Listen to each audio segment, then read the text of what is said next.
One two one two one two one two one two one two one two one two. We are live.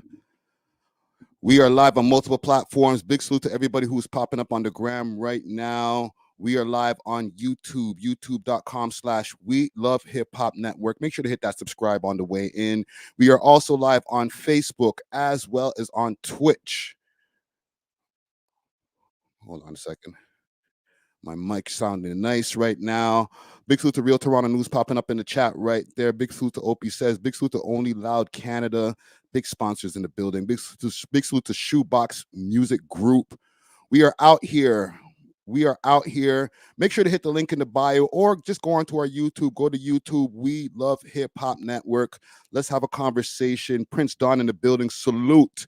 For all the people who want to get into the conversation, there is a link pinned at the top of the chat for if y'all want to join the conversation. Big salute to Slots Boy Canada, who's popping up in the chat over here. Old John Crow 416 Trackstar Music. Hyman Roth from earlier. Let's get it popping. Wise Beats in the building. We're gonna be talking to Wise Beats this week also about some things. I'm gonna go through a list of topics, and then we're gonna get into our business. And I've listen, I got some things here today, man. I made sure to up my game. Okay. We love hip hop. Jeez, let me turn that up a bit. Y'all can't hear this over here on Instagram, but I got sound effects now. Sound effects in the building. Okay. So let me know if y'all can hear that over there for the people over on YouTube. Let's go through the list of topics we got over here. RIP to Shottawa, to the woman who runs that page. We're going to go through what happened over the weekend. She was one of the 4 women that were shot at a party in Brampton, at a club in Brampton, after the club, actually. And, definitely a loss in the scene, especially for my people in Ottawa. So we'll definitely get into that. Top 5 and Pressa versus Kodak Black. That has definitely gotten a little bit crazier. So we'll get into that and all the different posts and different things that have been happening around that. Kendrick Lamar explains the Not Like Us track. And a lot of people are kind of peeved by his explanation, but we'll go over it. I'll give my opinions on that explanation as well. RIP to Hoodz9. That's the Kitchener rapper. He passed away from an OD. We're going to definitely get into that. And, I was going through my list of interviews and I found a Hoodz9 interview. So I want to just, review some of that as well. And we'll go and give a celebration to the homie's life. Also, Sharp diss track. Okay, Sharp has gotten back in the booth. Crane Crusher Rob, he's ready. And he sent a diss track at Adam22. Adam22 has responded in a couple of different ways. So we'll definitely get into some of that and maybe some more No Jumper news. And robbers in Richmond Hill go back for seconds. All right. It's just a crazy story. Toronto's turned into Gotham City. There's a few things that I want to get into as well around that. So gather around. If y'all have some topics, spam some topics in the chat and let me know what y'all want to talk about. For the people on Instagram, we are live on YouTube. Big salute to DJ Czar popping up in the chat right there. Let's get it popping.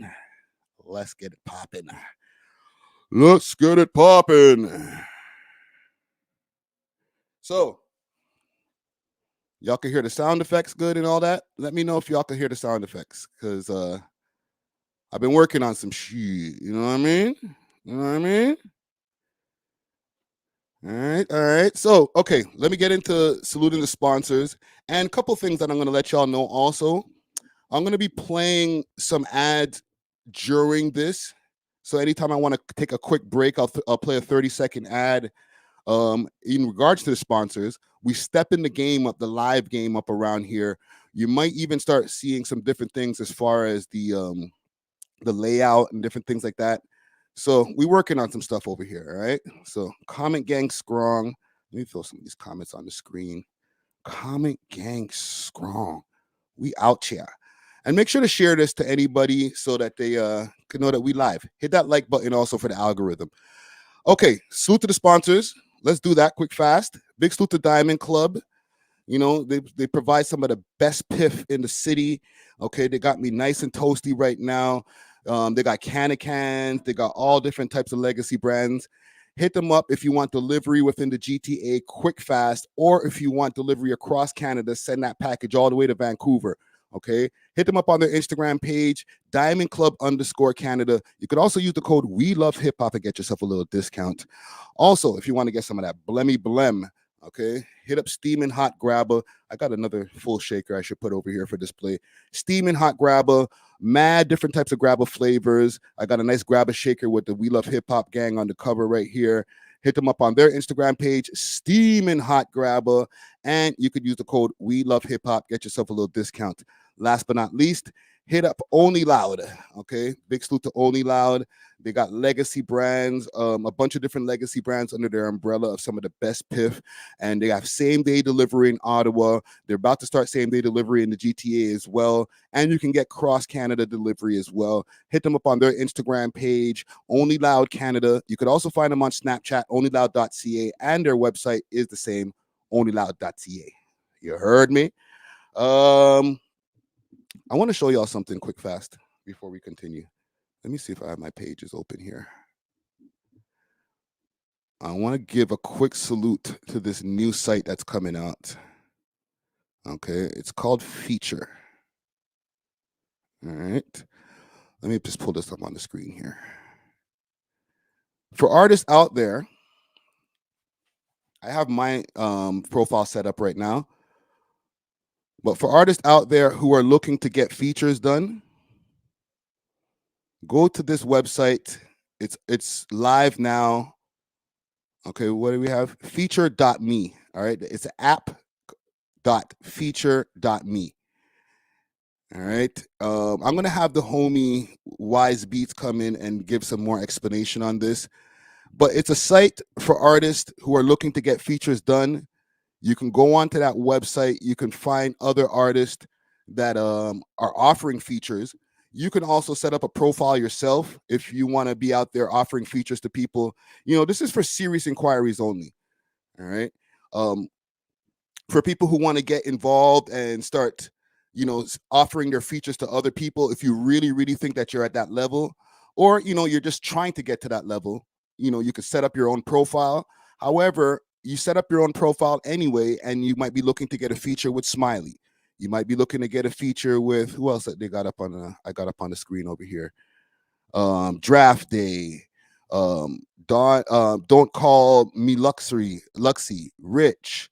There's a lot of different people, Black of the Dawn, and a whole multitude of different people that you can get in contact with, and other people that might not even be on the site. You guys get on the site together.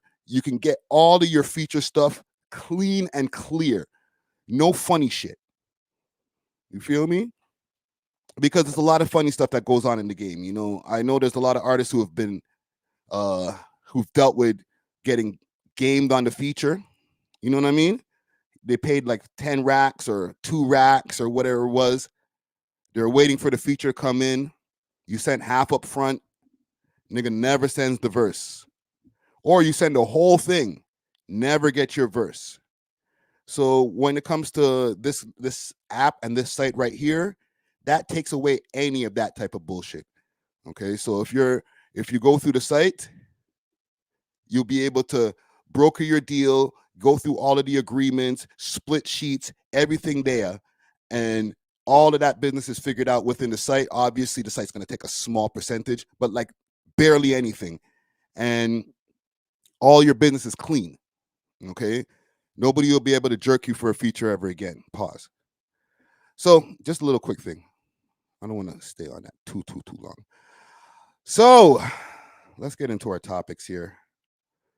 I want to start with an RIP to Shorty who runs the Shottawa page.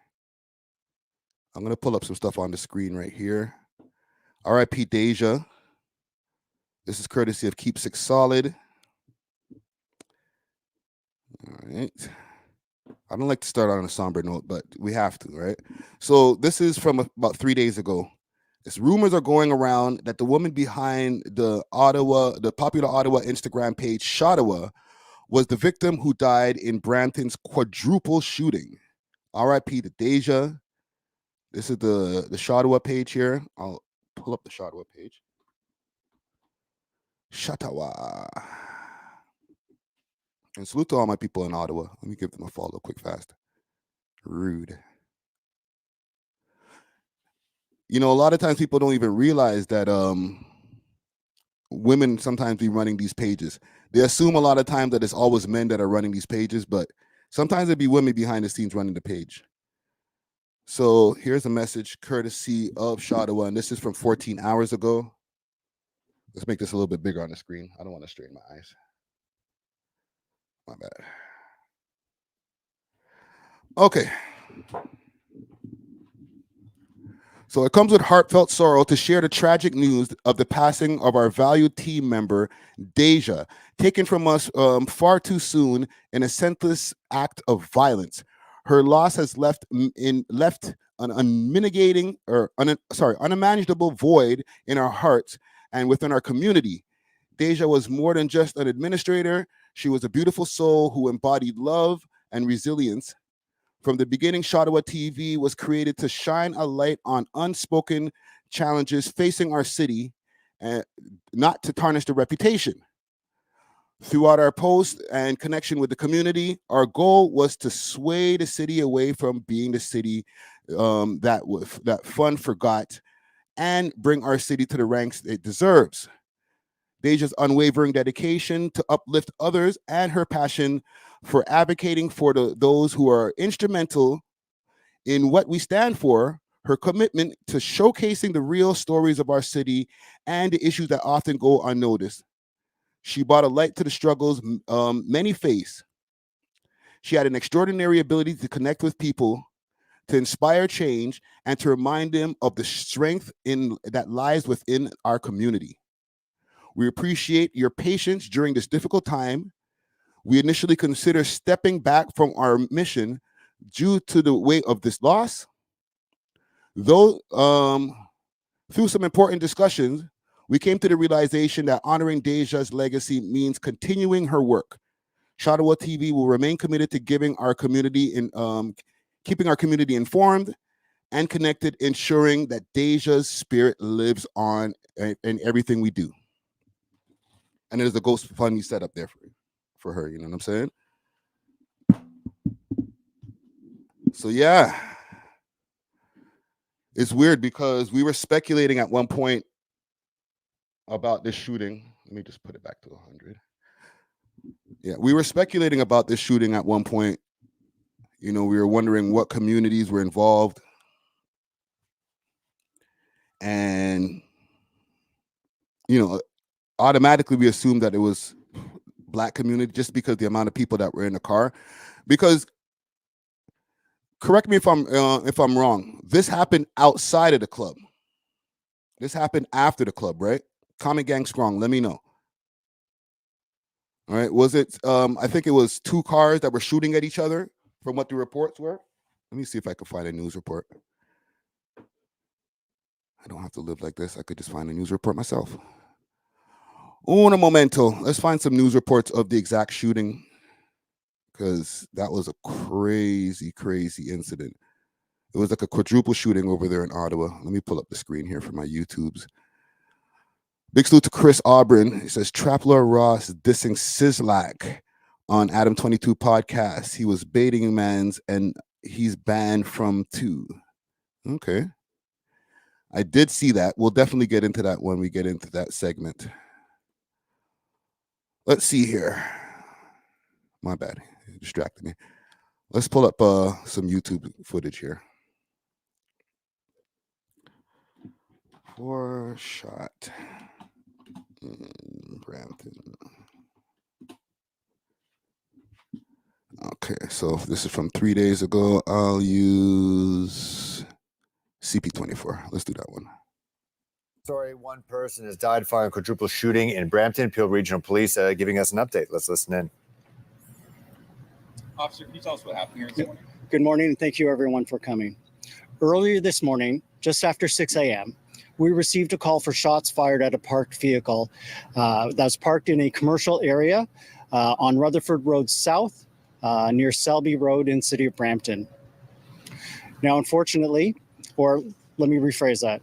So what we know so far, we are in the very, very preliminary stages of this investigation. Our officers did locate several individuals that had suffered some injuries, and unfortunately, one of those people was pronounced deceased on scene. Now, our homicide unit is investigating this incident, and I can share with you very limited details. What we know so far is there were 6 occupants of a vehicle, and this vehicle was parked in the plaza behind me here on Rutherford Road in Brampton. Now, at some point, another vehicle attended and began shooting at this parked vehicle. The resulting gunfire and shrapnel associated with the shooting caused several injuries and the fatal that took place here. I can share with you that the person who's deceased is an adult female. We had another adult female who was transported to a trauma center with serious but non-life-threatening injuries. Another female was transported to a local hospital with minor injuries, and the adult male driver was also transported to a hospital with minor injuries. As I mentioned, our Homicide Bureau is investigating right now. You can see that our Forensics Identification Services is here. We'll be bringing in our aerial support unit. We have a number of uniform officers here that are holding the scene. We are going to be canvassing and looking for anyone that might have been in the area who can help us in this investigation. And I would encourage any. Hold on. Big salute to Rude Boy Scoobs. He said, did you see her last post? It's crazy. I'm going to go look it up. Anyone, if they have any information, to please contact our homicide officers. We know, officer, if any of these people were living here, because we understand that people are living in these commercial building in the offices upstairs. Right now, everything is so early in the investigation, I can't speculate as to what those individuals were doing. So, but with respect to the shots fired, the shots were fired at the vehicle where these people, was a return fire given? The information that we have right now is there were shots fired at that one vehicle. Any idea how many? So they're trying to see if there was any return fire. I'm going to pull this up quick fast. I want to see what her last post was. Let's go through this. This is a sad incident, man. It's sad when anybody gets shot, right? But damn, they shooting the shorties too. Damn, bro. A lot of the times, shorties don't be involved in the mix-up. Not necessarily like deeply involved. And from what they're describing over here and what I just read, she sounded like a real community activist, right? This is her page right here, if I'm not mistaken.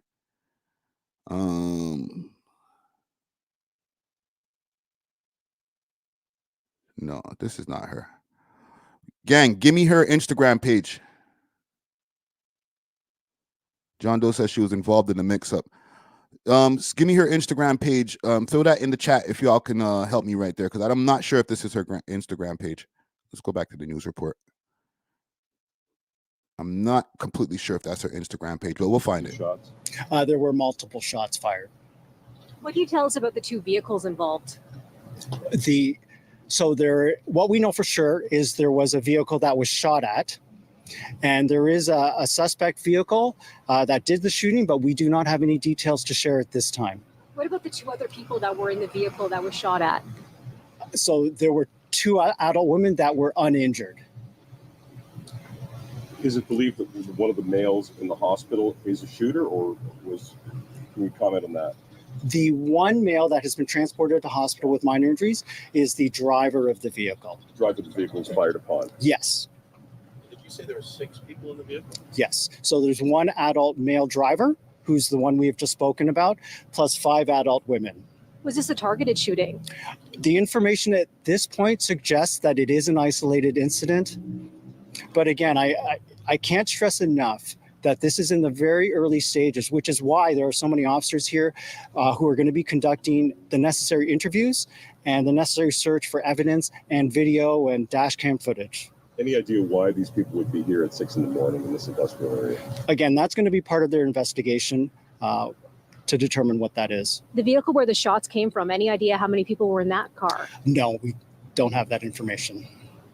And it was happened at 6 a.m. This seems like it's probably a quiet area around that time in the morning.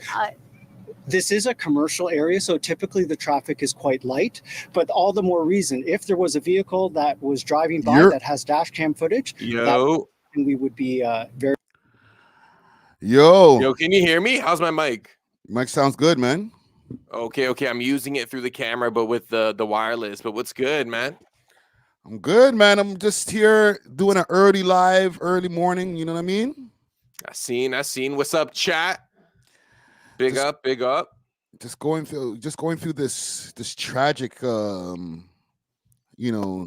passing right here when it comes to this woman Deja. Did you know that Shottawa was run by, well, not run, but I guess they have a team over there, right? Most of these pages have teams. I wasn't even aware of the blog page. I'm not gonna lie. I'm really not tapped into like Ottawa culture too crazy. You know, like I know Far From Average FFA. Shout out to them. But yeah, that's wild. That is wild. Journalists are not safe anymore, ladies and gentlemen. You know what I'm saying? Protect Friday, Ricky Dread. Protect DJ Czar. Yeah. You know, because it is getting scary. Yeah. I have this mic and it just makes me feel like a reporter right now. You know what I'm saying?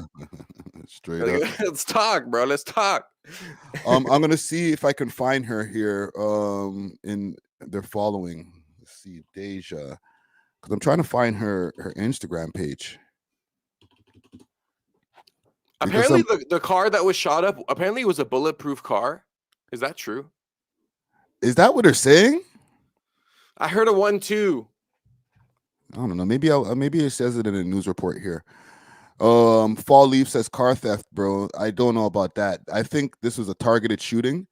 There's something that I found through the Reddit that was pretty crazy, and I'll pull that up in a second. But this seemed like a very, very targeted shooting. Somebody just gave me the Instagram page, so I'm gonna pull that up in a second. Very interested in. So please reach out to our homicide investigators. We understand there was a shooting in this exact location within the last 3 years. Can you comment on whether that's supported? So right now we're looking at this investigation in isolation, but as part of the investigation continues, we're going to be looking at any previous shootings in the area or even not in the area to see if there's any similarities or things of that nature to link them up. But right now, because it's so early in the investigation, we can't speak to whether it's related to a previous shooting or not. And is there anything you tell us about the relationship between the 6 people who were in the vehicle that was shot at? No, I can't speak to any of that. Do we have any age ranges? I can only share that they're all adults, or we believe them to be all adults at this time. I would remind everybody that we did have someone here that has lost their life, and that has a huge ripple effect for the family and things like that. And I think it's important for us to remember that there's a person there, which is why we are going to do everything we can to determine what. I think I found it. Somebody said Sada season, but I think it's actually Bada season. Okay, and correct me if I'm wrong, gang, because I don't want to do any disservice in our research over here. It's an early afternoon thing. We want to make sure, we're gonna have fun today. Obviously, we're gonna be locked in. Yo, chat, targeted or kind of like unintentional? Because I think based on like who she is in the media realm, like it is pretty likely that it's targeted. But some people are saying it was just someone being a car thief. Like, I don't know. What do you think, Friday? It looked like a targeted thing to me, man. But who do they have beef with? Like, who would Shottawa have beef with? Maybe in Brampton, or like maybe it's an Ottawa thing that just extended to here. Everyone's saying targeted. It seems like a targeted one. Gang, is this the right page? Because I'm seeing a lot of Capital City Hip Hop. That's an Ottawa page. She's also followed by. That's her. She's also an artist. I think so. So she's based in Toronto. Was she run Shottawa? She's followed by City Fidelia, who's an Ottawa artist. Let me check my mutuals with her. Let me see. Capital Cities, all caps. Yeah, I think this is her. Gang, if this is her, yes in the chat. No, if it's not, obviously. Oh, I know a bunch of people that follow her. Yeah, it looks. This seems like the page. Let me just double check something because if I'm not mistaken, let's go back to where was I before on Keep 6. Yo, so she's PR for a guy named Just Ask Vlad.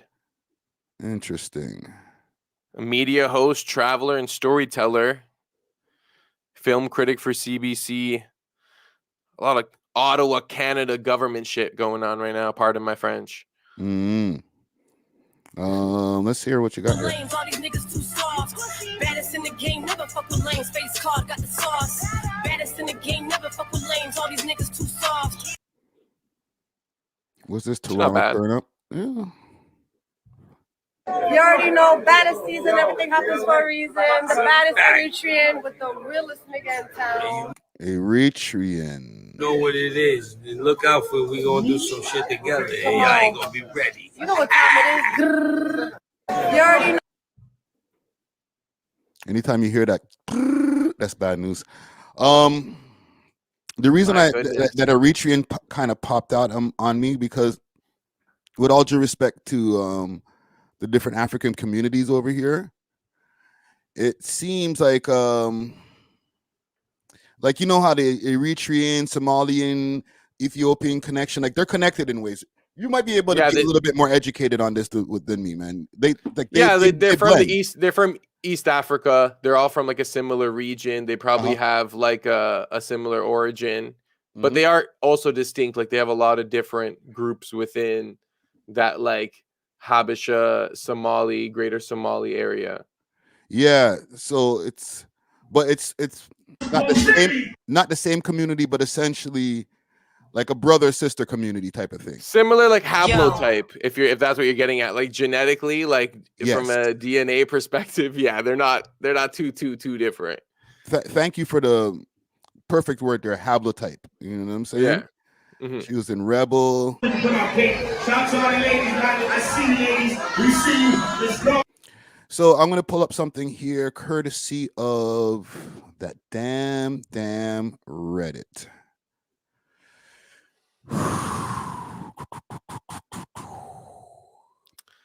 It's kind of sad, but I don't know. Do you feel like it was like she did something to cause that reaction, or do you feel like it was out of nowhere? What's going on with your camera? No. When you see the camera go off, gang, just quick clarification. If y'all see the cameras go off for a second, I'm just taking a pull of the spliff, man. Oh, is that how we're doing it now? You're not trying to do one of these? Right? Yeah. I'm not trying to do all of that, man. Monetization, ladies and gentlemen. Monetization. Yeah, because there was one of those last lives that wasn't completely monetized, and I was like, you know what? Yeah. So, okay.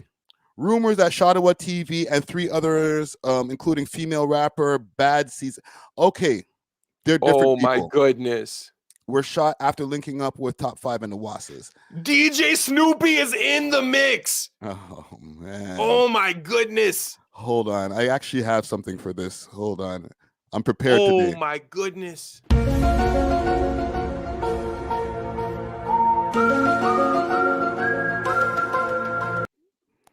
They say there's no party like a Snoopy party. No, I'm joking. Stop this. Don't kill me. So, yeah, it's crazy, bro. I don't know exactly, but I was told that she was with Top 5's affiliates. Yeah, YG/Top 5 affiliate shit got caught up. What the F, bro? What the F, bro? That's crazy, bro. Yeah, man. What's crazy is that she was not supposed to be there. She been supposed to be back home. Yeah, bro. Money moves, then go home on a Wednesday, but she stayed till I don't know. But this is the 4 girls. Yeah, I know someone that knows one of them type. Everything OT. Holy. One thing, a second. Let's see. Everything OT. Hold on. Let me double check the spelling on this. _OT. Let's find that. Is that it's everything OT might be a everything Ottawa page, I think. No. Hold on. No, that page is gone. It's gone. Yeah, that page is not there no more. My goodness. Yo, Fred, do you feel like this was more of like a top 5 YG targeting and she was kind of caught in the crossfires? I don't know. Or do you feel like that's like the overlying target? Or do you feel like it was her specifically and she was happened to be affiliated with them type? Listen, man. Once I saw this on the Reddit, my heart dropped, bro. I was like, oh, damn. Goddamn. Because look, N-words are so desperate to kill 5 that they're spraying random whips. Like, that is plausible, you know? Yeah, because, it's a Reddit post. So the Reddit are trying to get killed. Oh, my goodness. Let's chill. Whoa. Yo. The Reddit is not the place where you go for exact news and exact information and blah blah. But the Reddit be talking. Reddit's where you go to build theories. Yes, but then sometimes those theories be kind of okay. Somebody said, "What do you expect hanging with top 5?" Look, even the Uber driver, go up. Even the Uber driver was shot. So I doubt it was targeted for her. Yeah. So there's a theory then, I guess, that's being built. Maybe they were trying to hit them mans, or they're targeting them mans. Yeah. And they weren't even in that whip, and they end up hitting somebody else completely. Oh my goodness. By the way, shout out entertainment. Do some street interviews, daytime and nightlife, club plus bars interviews. I'm down, bro. King Street West type. I think I'm gonna do that, Bust out the microphone, bro. Throw some stickers on that bitch, and here we go. But okay, Roderick Davis. Think about these girls. They have guns everywhere they go. Can't be a good sign. And this was kind of what I was thinking about. Like, I guess if a girl chooses to be involved in a certain lifestyle, like, there's no special rules where it's like, don't hit a girl. I guess that doesn't apply in like the street life. Nah, it's unfortunate, but shorties get hit all the time in these incidents. Especially if they rolling with street niggas, like for example. That's what I think more what it was though. Like, I feel like maybe they didn't really have it out for her specifically, but they were like anyone who's just rocking with top 5 type. Or maybe whoever. Listen, let's take the theory off of 5 for a second, because it does sound like a sexy theory to be like, hey, let's just place it on the most popular people, right? Brampton is, because that's where they were, right? They were in Brampton. Brampton is crazy right now, man. Yeah, Toronto's crazy, but Brampton has a bunch of their own stuff going on, a bunch of street nigga shit, bunch of Indian mans are out there having political / street beefs. It is a different world out there. It's kind of like a different country. Exactly. So, and Roderick Davis, same name as Gucci, man. Big salute to Roderick Davis. Says she was moving with street niggas. A lot of the times, if you're just say even the girlfriend or just hanging out with a group of guys, like girls like the bad boys, right? So you go hang out with the bad boys, or the mans who are popping bottles at the club. When you're able to pop bottles at the club, no snitching or anything like that. Most of the time, they're not the banker. They're rappers or street guys. So if that's what you're attracted to, then you might end up getting in the same situations as them just by proxy. They don't got beef with you, but you're going to be in the same car as the person we're trying to take their chain, trying to, it's the cost. The cost of your fantasy of like wanting a bad boy if you're a girl is like you might get hit. You know what I'm saying? Like, I swear there was that in Top Boy. Do you remember when like he liked this girl from like the jewelry store and then whatever, and then she got hit or something? Like, she was just a regular girl, but like because he was a target. Yeah. So I never watched Top Boy, but I can see the scene. You know what I'm saying? Yeah. And even like with me myself, like over back in the days, I've dealt with women that when I was in the streets, they didn't want to get in my car because they don't know if I'm gonna besides getting shot at. I wasn't one of those people who was hot like that where I was in beef with a bunch of people, but I always had some kind of work in the car. At any given time, especially in the earlier 2000s, I might have a burner in the car. Jeez. So what if we get pulled over? You know what I'm saying? Somebody got to go to jail, and we might both end up going to jail. And then that girl and the girls who over the years, I've never really been one to go for the girls who are in the streets like that too, or who know a bunch of street niggas. I'll go You prefer like a mesquite girl. Yes, a super carré square. You know what I'm saying? Carré. So, you know what I mean? Those girls, if you get them in a situation, one, a shootout is the worst, but pulled over and in both of y'all getting arrested, her getting arrested just because she's in the car with you and a gun or a bunch of drugs, her stuff is all messed up now because she might not be able to get her job back. There's a big smear on her reputation just because of who she chose to get her dick put into her. Because we're not even like boyfriend and girlfriend like that. I'm just smashing. You feel me? Yeah, but that is crazy. But just from me picking you up to go or dropping you off from a smash out, or let me go stop over here real quick and go do this. Then next thing you know, bada boom, bada bing. Damn homie. Bada boom, bada bing. Shout out Damn Homie. Salute. Tapping in. You know, I actually have a clip with her that I'm going to be pulling up later. But I think I know which clip you're talking about. She's back over that no jumper.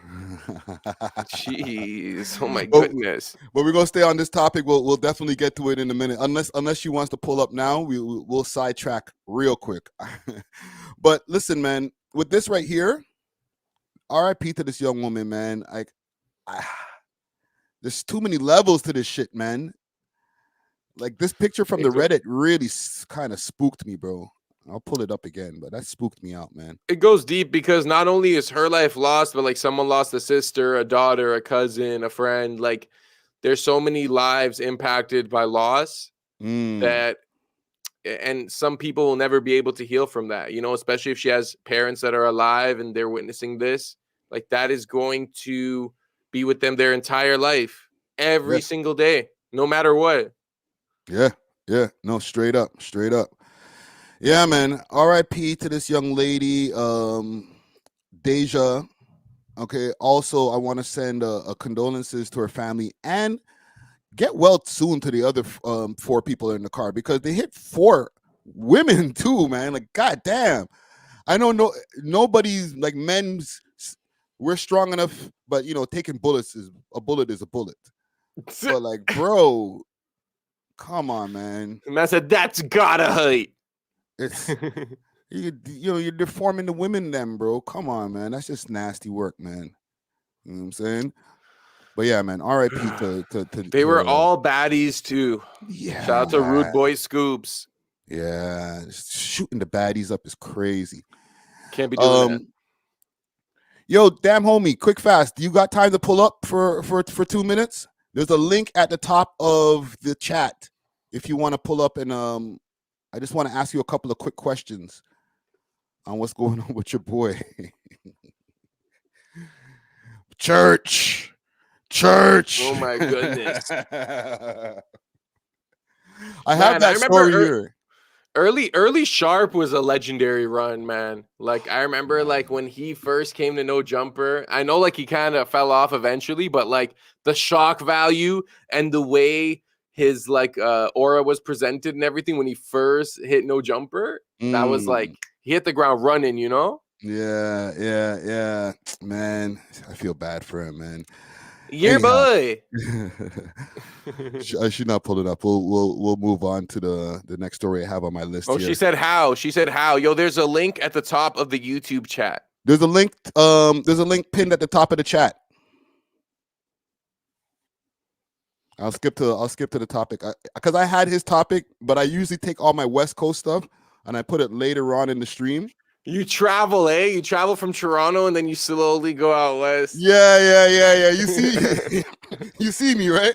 Bro's organizing it geographically, bro. Yo, if you who does that? Legend. I'll show you my page here. I'll give you guys. This guy has a globe. It's my inside. What happened to baseball. Trap Lord Ross? Yo, did you see that when he mentioned Sislak? Yes, I seen it, but it went so fast that I don't think anybody else really picked it up. But I guess not. A lot of people are picking it up. Like, I feel like people didn't really like understand what he was saying. Well, like they didn't get the reference. Well, yeah, they didn't get it. Right? DamnHomie doesn't see the link. Okay, wait. Let me see. Hold on, I'll send it to her. I'll send it to her. I'll send it to you. Private chat. Hold on a second. I'm going to send it over to her.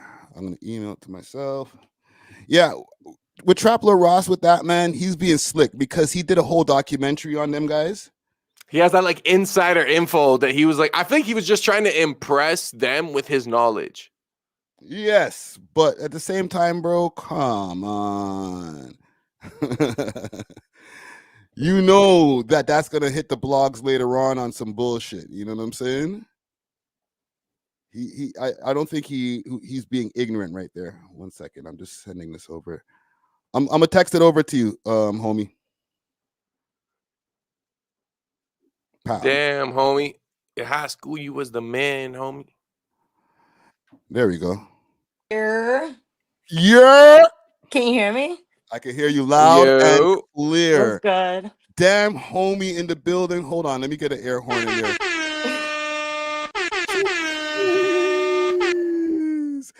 What's going on? What's good? Just got to New York from LA. How was your trip to LA? Pretty good. Nobody got slapped. Well, too much. Yo, I'm gonna pull up something here because I seen that you were over there in LA. Was it on your Instagram page that you posted that, or was no? Yeah. It's on Twitter. Twitter too. I gotta post it on my page. Okay, let me go up on your Instagram page because I seen that you've made peace. Yeah. I'm gonna pull this up on the screen. This is a cause for a celebration right now. Okay, so I'm here on which page? Which DamnHomie page? No, it was in my story. It's probably gone by now. Hold on, let's go on the stories. I hope I don't find anything that's gonna make demonetize the video. Okay, we're gonna go to Twitter because I was just seeing it on Twitter. I was like, "Damn, homie, how you get back over there after all of that hostile shit?" Okay? So, give me your quick thoughts while I'm looking this up. Do you think that Sharp can come back? I think once you get DamnHomie, you can't do shit. You think you're at a nail in the coffin? I think there's a reason why Bricc wanted to make up with me because he fucking knows better. He don't want to be next. Yeah. Hold on. You know where I found it? It's in my I retweeted it, so it's in my retweet list. Friday Ricky Dread with the podcast move right here. Watch this. Watch this. With the brick, not the trick. Cool. I know you want some ass, and I want to smack you in the face. Did I get what I wanted? No. So you're not getting what you want either. You trying to kiss me? Fucking weirdo. I love that idea. Oh wait, so I just get to smack him and now we're cool again? Come again. Woo. It's paid. It's paid.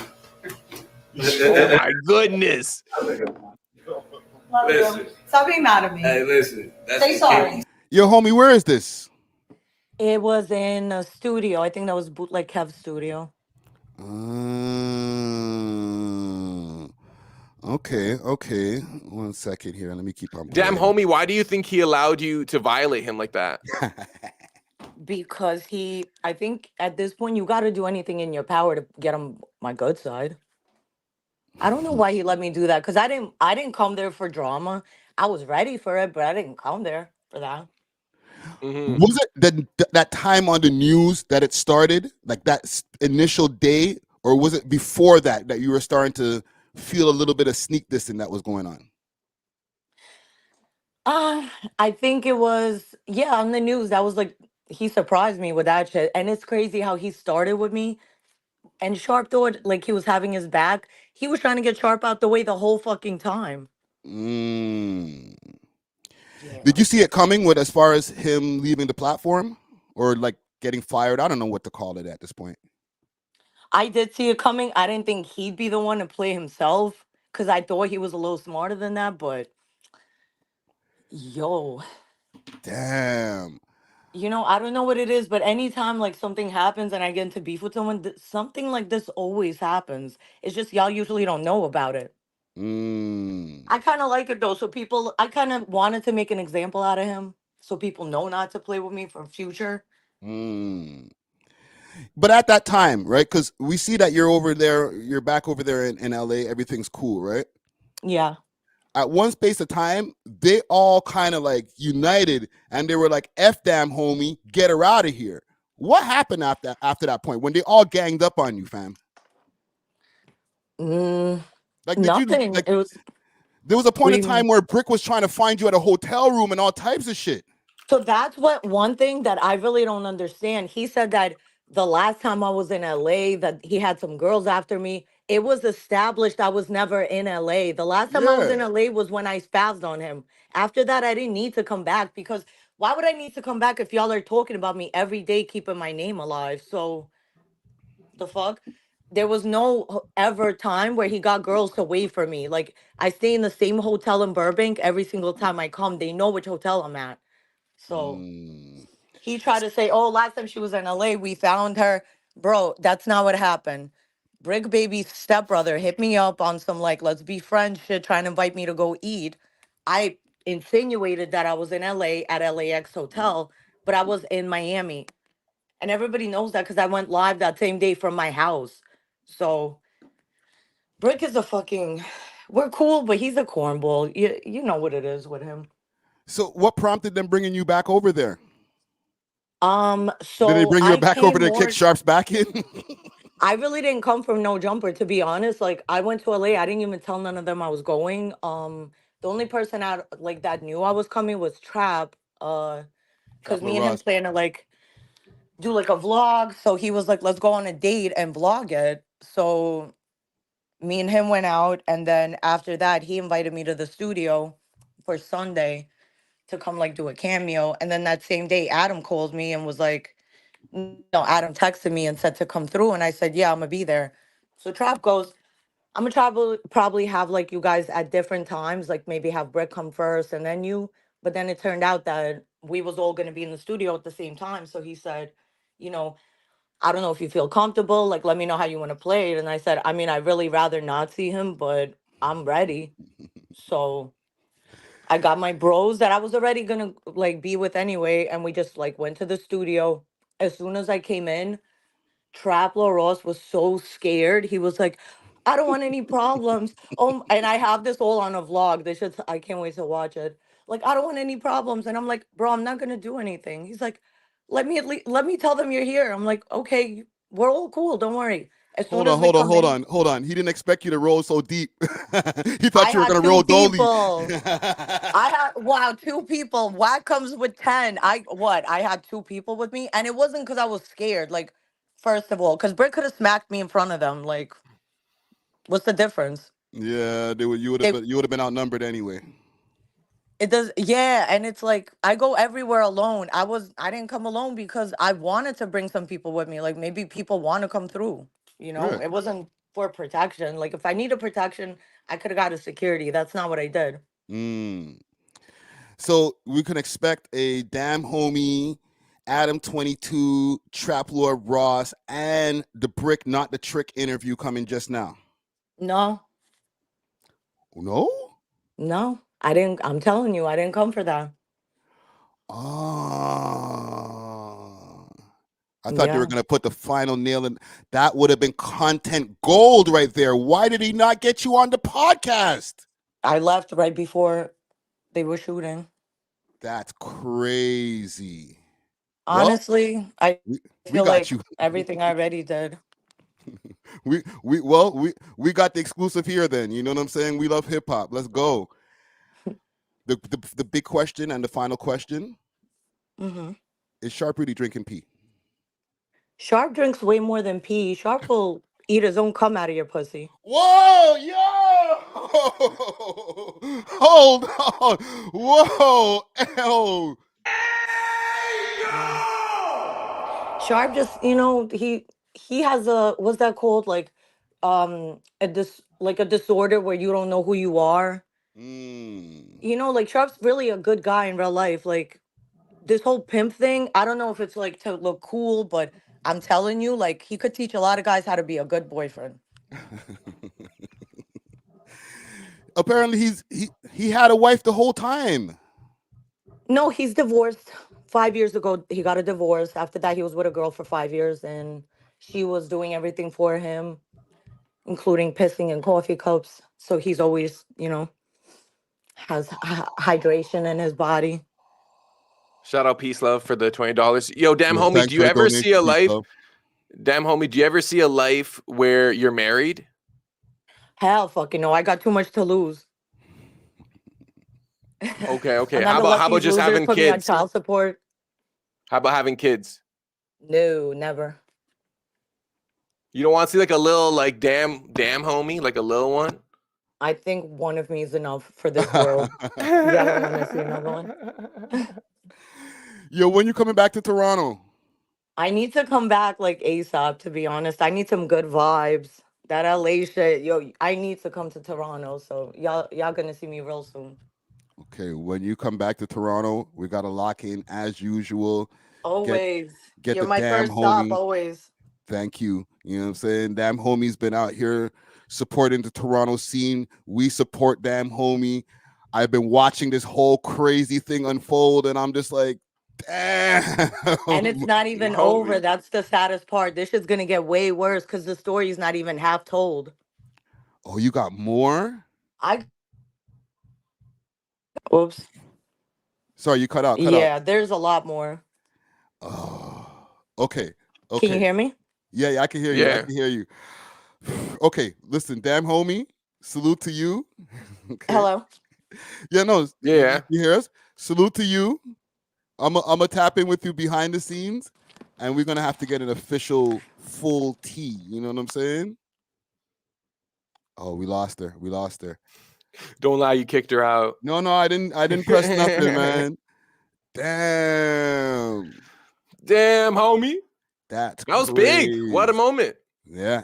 Hold on, let me throw an air horn on that right there. Where's my Friday's like the West Coast demographics gonna love this. We out here, man. We out here. Jeez. Okay. But you know what? I'm still gonna keep that Sharp story for a Sharp story because I have his track that I'm gonna be playing later on in the stream. I have the reply from Adam22 and his people to the track, so that's gonna still be a whole segment on its own. The Don said Friday the enabler. What? How? What did I do? Salute to you, Damn Homie. Thank you. Came through with the tea. Okay. And salute to Dusty Wallace in the chat. I seen him over here in the chat earlier. Big salute. And thank you, Peace Love, for the donation. It says Big Up Friday. Let me put it on the screen. Big Up Friday and DJ Czar. Keep up the great work. And there's another donation in here from Road to Success. It says shout out Friday and DJ Czar. Do a test run for PayPal account. I couldn't send it to you. Okay, Friday, lunch on you, eh? No, for real. The PayPal is different than We Love Hip Hop. My We Love Hip Hop account got locked out for some reason, so I have it under Friday, aka Ricky Dread. But I'll put that on the screen for the next live. Okay, next story I have here. Top 5 Empressa go ballistic on Kodak Black. All right. Now, you've been keeping up with the fuckery? This is always like a life-threatening question because, like, based on how you're like, I feel like with these topics, like, you got to keep it honest, but you also have to be wary of what you say. You know? Yeah. Well, so let me see this. I haven't seen this fully. So I'll play a few things. Pressa went up on his Instagram live, and then Top 5 joined right away, and they started talking about Kodak Black immediately. Quick, cuz. The man's moving like he would have punched. The man likes to box, eh? He likes to box, huh? Kodak Pink likes to box, eh? I think the man seen the 2 Richard Millies, and I woke up seeing 2 Richard My Millies. word, yo, broski, I just came out of jail 2 weeks ago. I'm richer than Kodak. He's depressed, meth baby. He's a meth baby. That's a meth baby, man.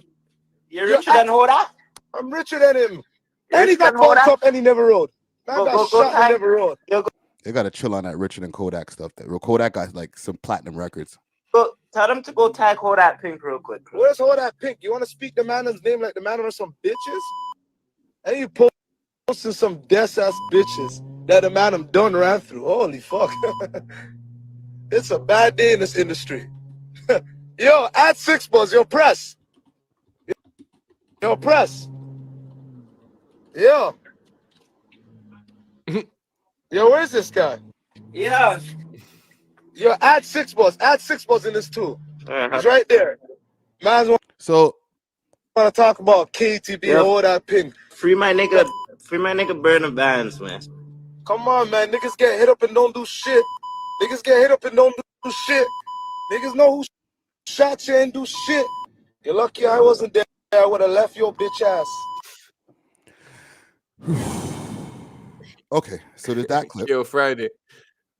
What are your Every thoughts? time there was a censored word, I would still hear the bad word. You would just hear the beep on top of it, first of all. Instagram is shit for that. Yeah, Instagram is horrible. not good at censoring clips. Like, what was the point of that? I could hear every word. But 2, in terms of, is this a good look for Toronto? Maybe not for the city, but I do think it's a good look for their camp because they're establishing themselves as like kind of the top of the Toronto pyramid on like a social media front, you know?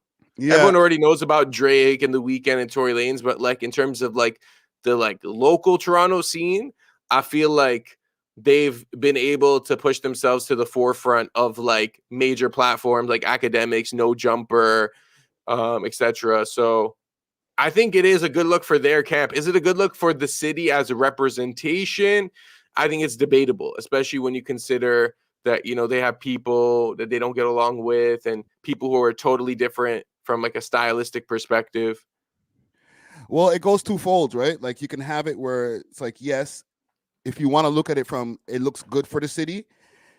People be saying Toronto's soft. People say Drake is soft and he doesn't come from, you know, you're from Canada. You ain't coming from a real city. Okay. So from that perspective, it's like, don't mess with us because we will put you in the ground type of shit. You know what I'm saying? Mm-hmm. So we get our quote unquote tough guy points. And for a lot of people, that's super important. I'm never even gonna like downplay that. Like, oh, who cares? That's important, especially for a rapper. For rappers, tough guy points is like everything almost. Exactly. So I'm not gonna act holier than thou and be like, oh, y'all are stupid for trying to prove that, not that you're tough, but not to be messed with. Don't come around here and just think that we're sweet. I understand that perspective. Okay. But then on the flip side, it's bad because then it makes it hard for business for the people who don't care about that shit. You know what I'm saying? Mm-hmm. There's a bunch of people, business associated, who have the money, who don't care about tough guy points. So on the flip side of it, it's not a good look. So it depends on what perspective you're looking from. You know what I'm saying? Mm-hmm. So I'll play a little bit more. I'll go on to my personal page because they continue the melee over there. Where is it? I have some crazy shit on my page. Is it here? No, it's actually probably back on the We Love Hip Hop page. Because YG jumped into the mix. Where did I? Friday, Kobe Bryant said, Friday, did you get the 5 interview done? No. Five's been running around doing what he does, man. He hasn't done not to say that it won't happen. Like they added me on that 6 Buzz. He jumped up on 6 Buzz right after. Yeah, I seen you. You were on you were on the live with them. Yeah. Here's the thing with that too, bro. I didn't have nothing to say, man. Right? I had nothing. It was to say a little to that. random and impromptu, like versus like you had questions prepared for this guy that day. Yeah, but I wasn't over there to do an interview. Like these guys were over there having a fun fest. Like, yeah, we're shitting on everybody. He, ha, ha, ha. Like, what you want me to say? Like, keep on going, guys. You know, good. You know, that's funny what you did to Lil Tyler. Like, nah, B. All right, so here's YG. 35. Let me ask you a question. When you see hold on, we gotta find press machine. Where's press machine? Yo, where's press machine? Yo, yo, I want to know what really happened at Fashion Week with Kodak Black. Acting. Why I don't know why he is going on live like he never looked me dead in my eyes at Fashion Week. Yeah, Mayu, if someone ever did something to me, I'm gonna run at them, but I don't. There's no reason for me to run at him. I already demand him already. You know what I mean? So I never got bumped up. So he looked you in the eye and looked the other way quick. He ran. He speed walked away. Sticks that moved out of there. He's off in his truck. Yeah, because he's talking about boxing me, you, and press. I told him I'm head tapping that, and it's self-defense. So we really know that he's a certified drug addict that doesn't learn from his mistakes. That really has mental health because he doesn't see what happened the last time to him when he tried to put hands on people. Yo, 35. So what I'm gonna play now is Kodak, his response, or not his response. This is what Kodak was saying in response to Lil Tyler not getting to be able to do his show over here, because this is what it all stems from. All right, and I don't think we needed to mention that. We have clips from the podcast and from when the Lil Tyler show was canceled, speaking on what we thought about that. Right. But Kodak Black responded over the weekend about this whole thing. Okay, and I'll play what Kodak Black was saying. I ain't gonna say, bro, when we on that, I ain't gonna say, bro, kid, I ain't gonna say all that, because, like, all us, when we men, I believe, like, every man should have something in them, like, some type of, like, you know, tiger line in them, some kind of way, in some sort. But it's like, man, you know, bro, don't got nothing to do with shit. And yeah, bro, don't got nothing to do with shit. And he don't give that vibe off. But it's like, homie, like, say, don't check Kodak, though, is he? Yeah, bro, don't give that vibe off. So I don't respect it, man. I don't know. I don't respect that shit. Cause these fuck niggas these fuck niggas been like, yeah, reaching for too long, homie.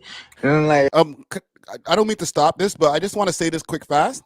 He's very coherent for once. I understand him. He's a little bit more articulate. I'm surprised on how much I can understand out of this. I don't have to like translate for nobody. Y'all can understand this too, right? Put a 1 in the chat if y'all can understand it. It's still like bad communication, but like at least it's a little clear in terms of pronunciation. But like he's not that good at expressing himself in like, I guess, spoken conversation in this context, you know? Fam, from the amount of Kodak Black content that we've heard of him just speaking on shit, we've heard way worse. We heard this guy sound like he could barely speak, man. All right?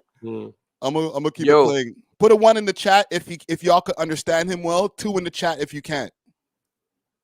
every little shit. I'm like, bitch, I'm at my fashion show. You niggas pussy as fuck. Come at my fashion shows. Bitch, you can't look in the crowd. I ain't finna say, bro, when we on that, I ain't gonna in the crowd. Trust me, if I would've knew you niggas in the crowd, homie, I would've did the same shit I did to all you niggas when I saw y'all. Punch you up. And this nigga who just got a job would punch you up too. Ain't no difference. I mean, that's why you niggas had to punch shoot. you up. You feel me? Because of like, I ain't tripping. You would've did your bit one. Cool. Let's do it, homie.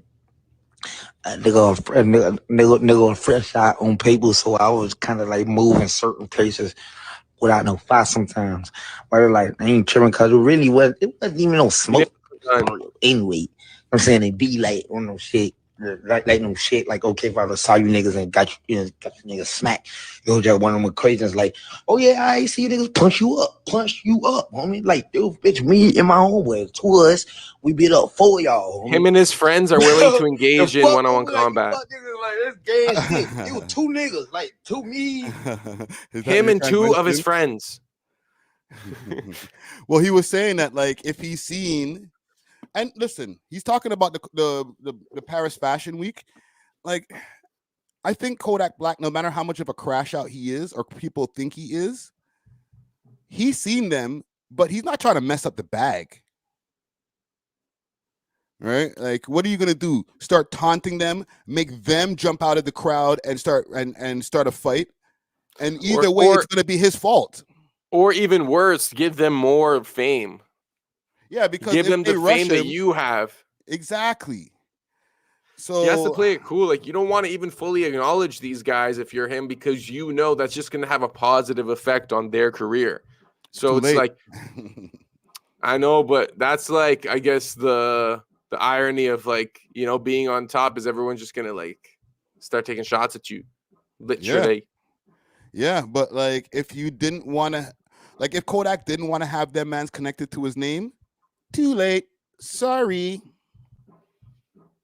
Right? It's like the man's now if you go in the search engine and you look up Kodak Black, you'll see Kodak Black versus Presser. It's just inevitable now. Okay, so Banana says Kodak called his Zoes in Canada. Now it's going to be a tribal war. Top 5 can call Somalis on his side. You think Somalis are scared of Haitians?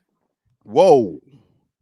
Oh my goodness, that would be a war to watch, ladies and gentlemen. Comment Somalis if you think Somalis would win. Comment Haitians, because I know both got their strengths. You know what I'm saying? Both got their strengths. But what if the Haitians tap into the voodoo? You can't really predict that. You know what I'm saying?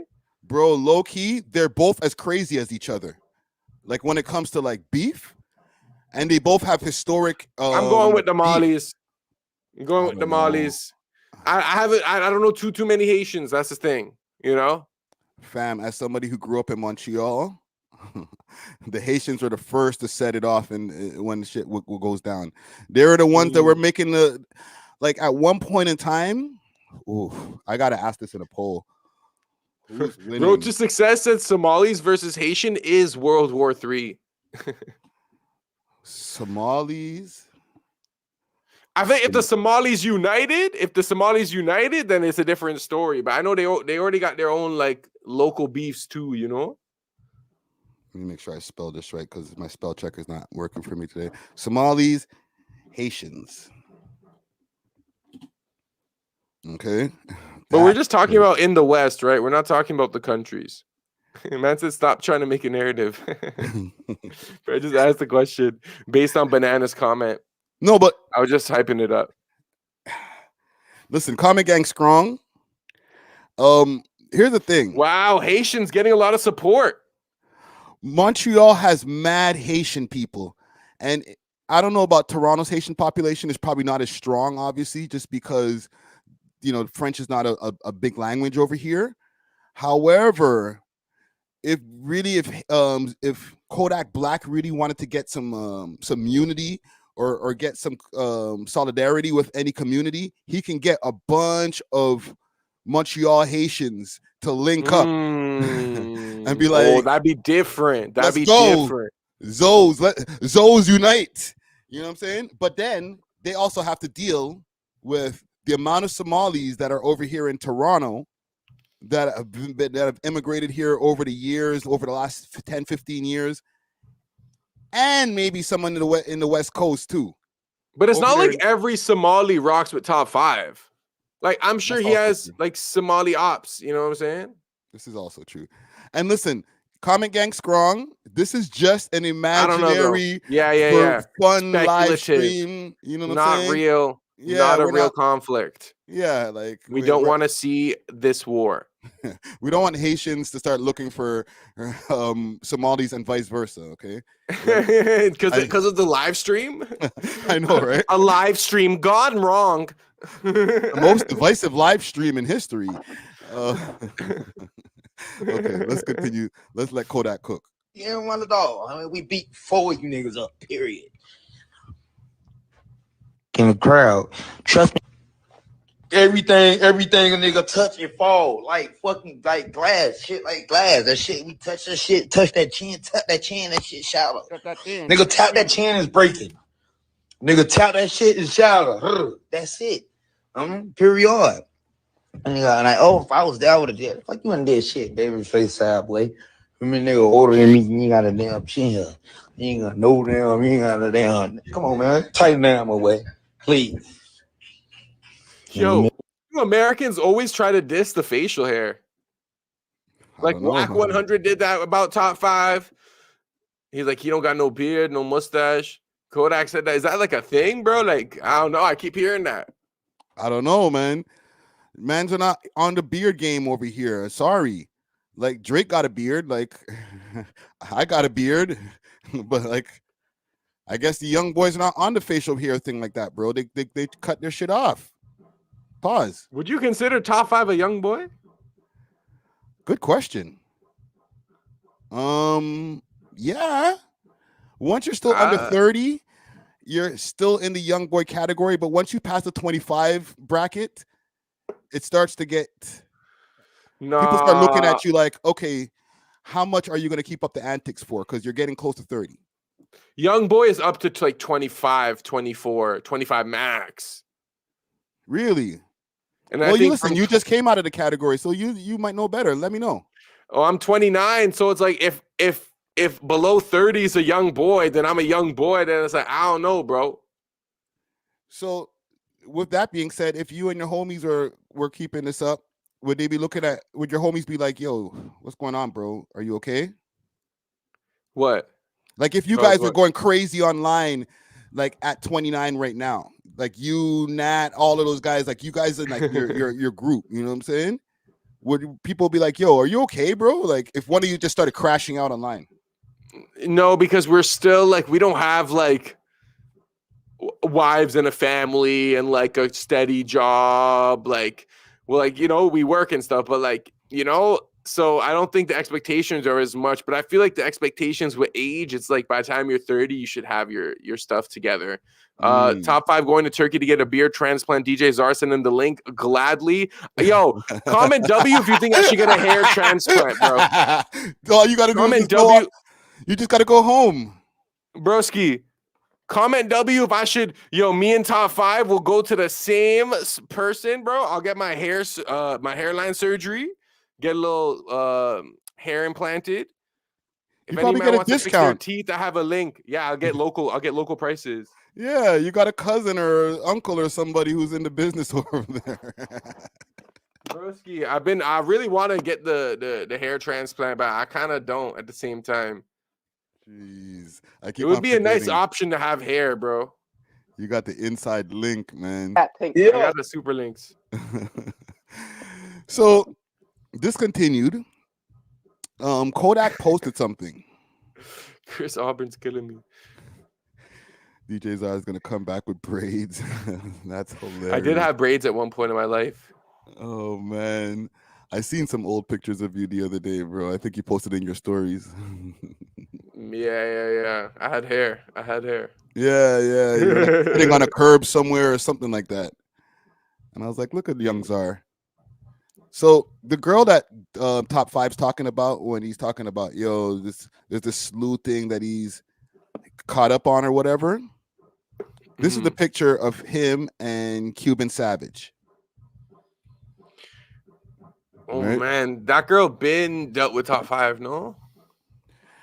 She's kind of the way the reputation that they're giving her, they're making it like she's a sleuthing, like she's just getting around to everybody. You know what I'm saying? So he posted this, I think, the same night as these guys were arguing. After he went, they went off on their Instagram thing on 6 Buzz or whatever. Because just to give you guys a little bit more context, Top 5, he can't go live on his Instagram for some reason.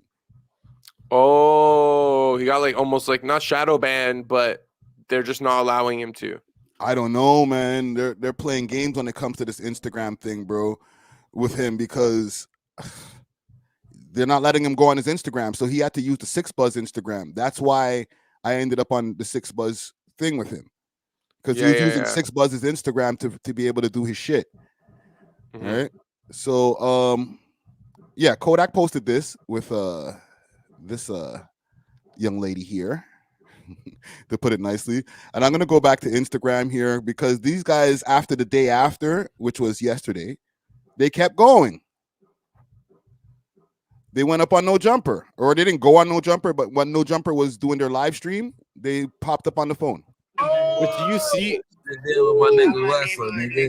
So I heard you guys were gonna kill Kodak. What's up? Hold on.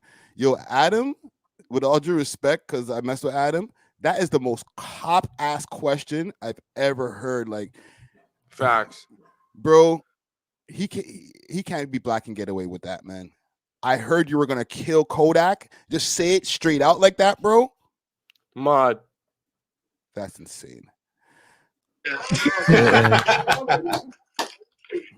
He's just talking shit, Cody. None of that's just true, bro. Oh, okay. Damn, Crody. Hey, Presser. Hey, Presser. I hear you guys can't go to Brixton no more, man. How are you? Context. You know what he's talking about right there, right, Zar? Lowski. The issue that Presser and Lowski had. I'm gonna pull it up. I'll pull it up. Presser and Lowski, a UK rapper, have been having issues for a minute. Over what? Over a song that Lowski was playing back in the days.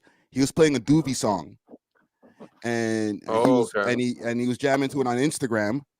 And obviously, because that's those guys' ops, they took offense, and from there, it's been bare problems between the two. So I'll just play a little clip of this, and we'll get back to it. Presser from Canada, the lesbian.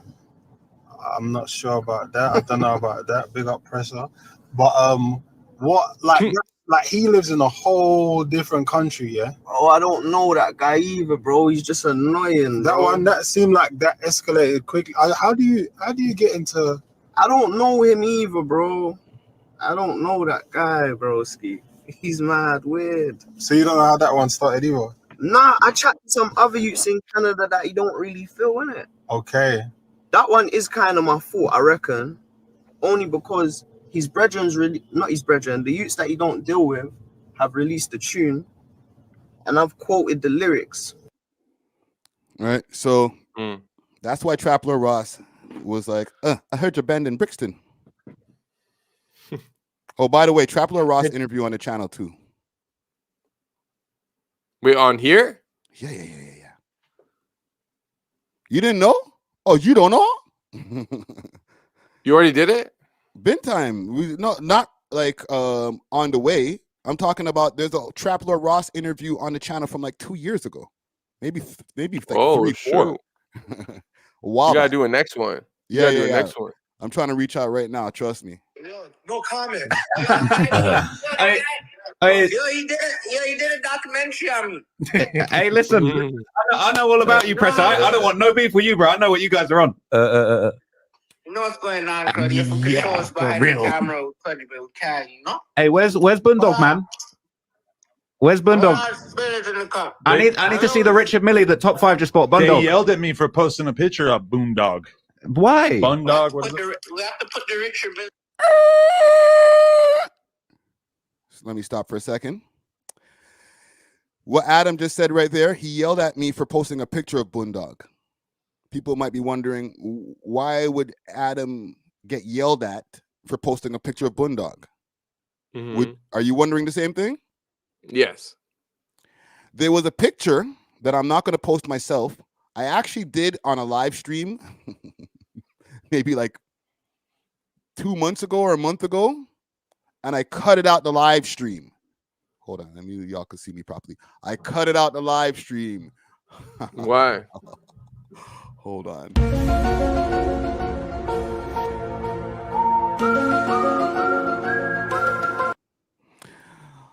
Because it was a picture with his face. Hold on. Yes, there was a That's face not allowed. reveal.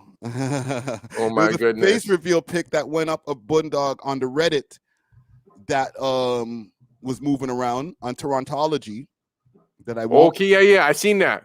Right, you seen that, right? That was I've- recent. Listen, that was probably a month or so ago. And Yeah. I covered it quick fast, like, oh shit, Bundog's doing a face reveal. Damn, okay, that's what's up.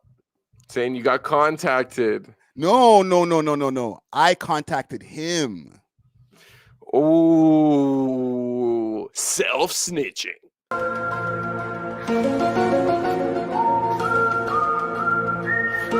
Okay. Right. So I contacted him and was like, bro, there's a picture rolling around of you. You know, what's going on with the face reveal?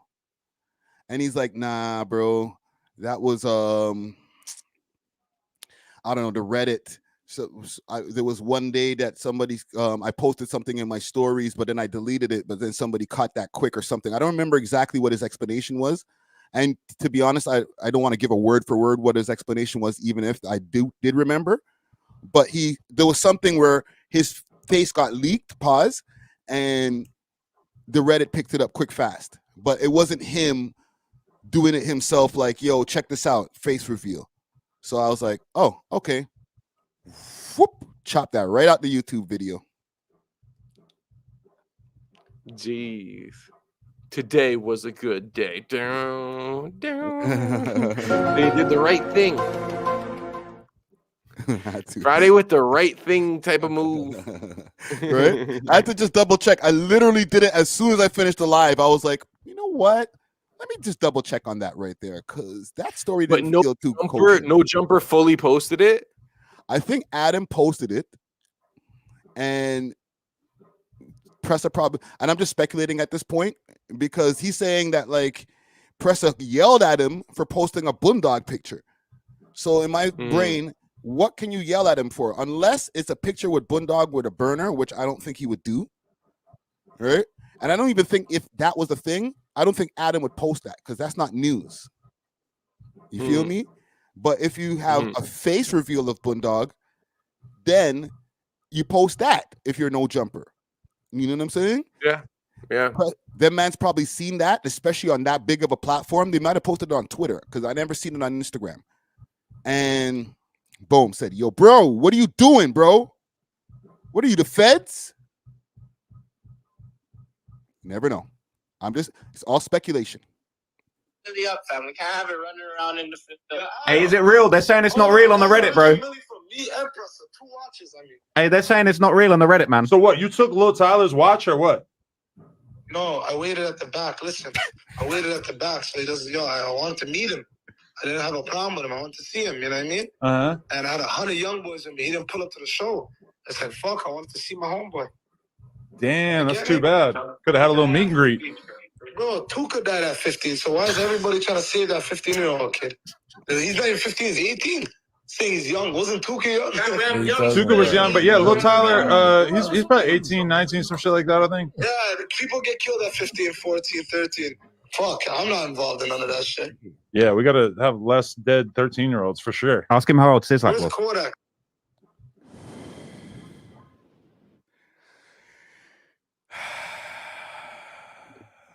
Chat, is Traplo Ross banned from Toronto? Don't do that to poor Ross, man. I know Ross really wants to come to Toronto too, man. But that was an instigating ass question. What did he say? That's divisive. He said, ask him how old. I didn't even catch that yesterday. I'm only catching it now with these pristine headphones that I have on my ears. He said, ask him how old Sizzlack was.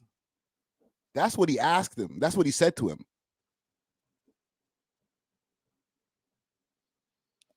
There's a lot of implications.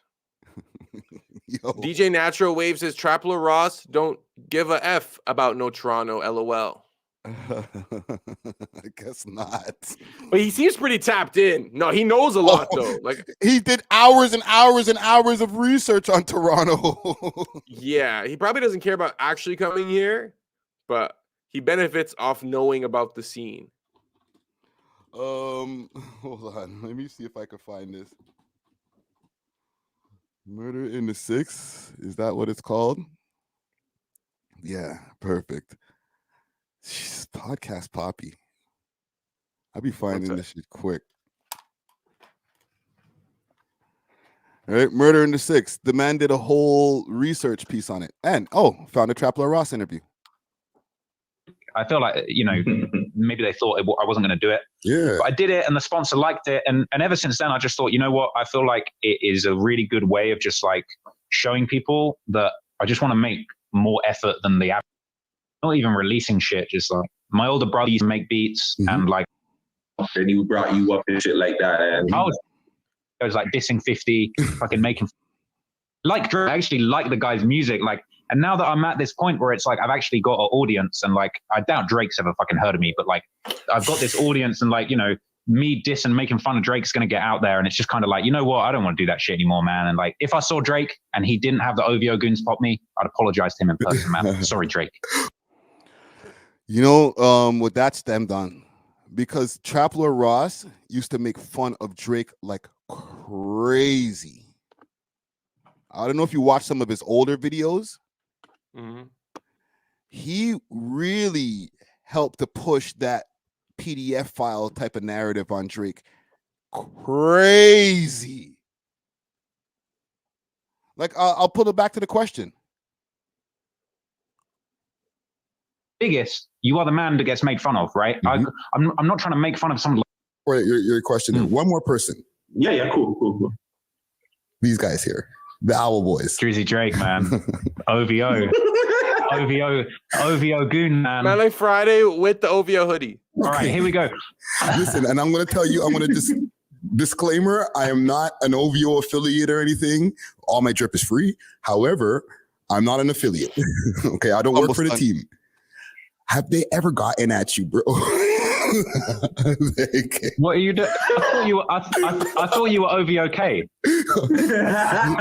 They low-key call me, thank you. They low-key call me OVO Ricky, right? But OVO Ricky. No, look, okay, here we go. While I'm gonna break this down for you, right? Because I'm on a Canada platform. I feel like this is important, okay? So at the start of my career, when I started making videos, bro, you like I said earlier, I'm very sarcastic. I like taking the piss. I don't know why. I just found myself flaming Drake constantly because he's the biggest rapper, the way I see it, right? And bear in mind, I was a nobody. So I was thinking no one's ever going to see this. I was just flaming Drake at any point. My bad.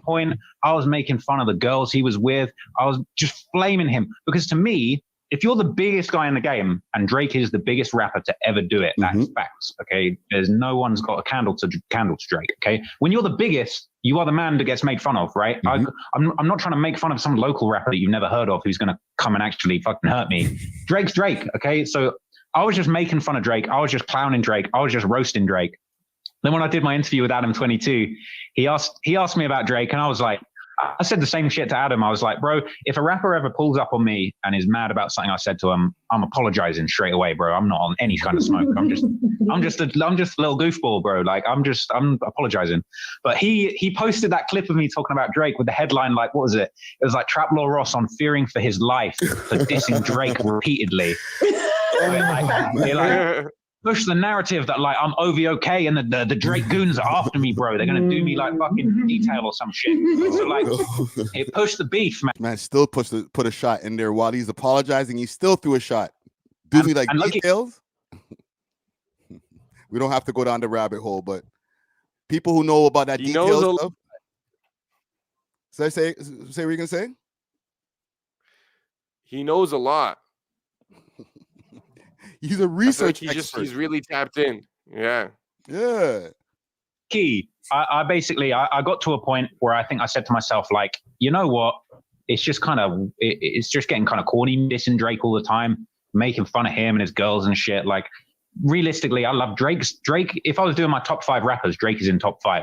So, like, bro, I'm just making fun of him. I'm just clowning Drake. But like, the reality is, I've decided like I'm not going to clown Drake so much anymore because like, at the end of the day, it's corny. And also like, I like Drake. I actually like the guy's music. Like, and now that I'm at this point where it's like I've actually got an audience, and like I doubt Drake's ever fucking heard of me, but like I've got this audience, and like me dissing, making fun of Drake's going to get out there. And it's just kind of like, you know what? I don't want to do that shit anymore, man. And like, if I saw Drake and he didn't have the OVO goons pop me, I'd apologize to him in person, man. Sorry, Drake. Well, if you catch this. I love Drake, man. I love Drake. His music's fire, man. Maybe you'll catch He'll catch it because he watches my show a lot. He likes to Drake, he watches my show a lot and he picks a lot from my show. We'll see that, Drake. Drizzy, call off the shooters, man. I'm no threat. Call off the shooters, man. Chubb. Yo, Friday. Yo, look who's here. Yo, what up? Can you hear him? DJ Natural? Yeah, it's dark as fuck here. I mean, dark as hell. Y'all YouTube. DJ Natural Wave in the building. What's going on, man? Yo, you can hear his mic, alive? Yeah, I can hear you. Okay. Shout out to the chat. Salute to you, brother. Okay, let me go back to this thing here with Trapler Ross and the Sizzlack stuff, because he does know a lot about Sizzlack because he did this documentary here. This video is sponsored by Atlas VPN. Guys, if you want to see an uncut version of this video, including all of the grisly stuff, this was wild. Straight out of an old western. This was top tier ball-up content.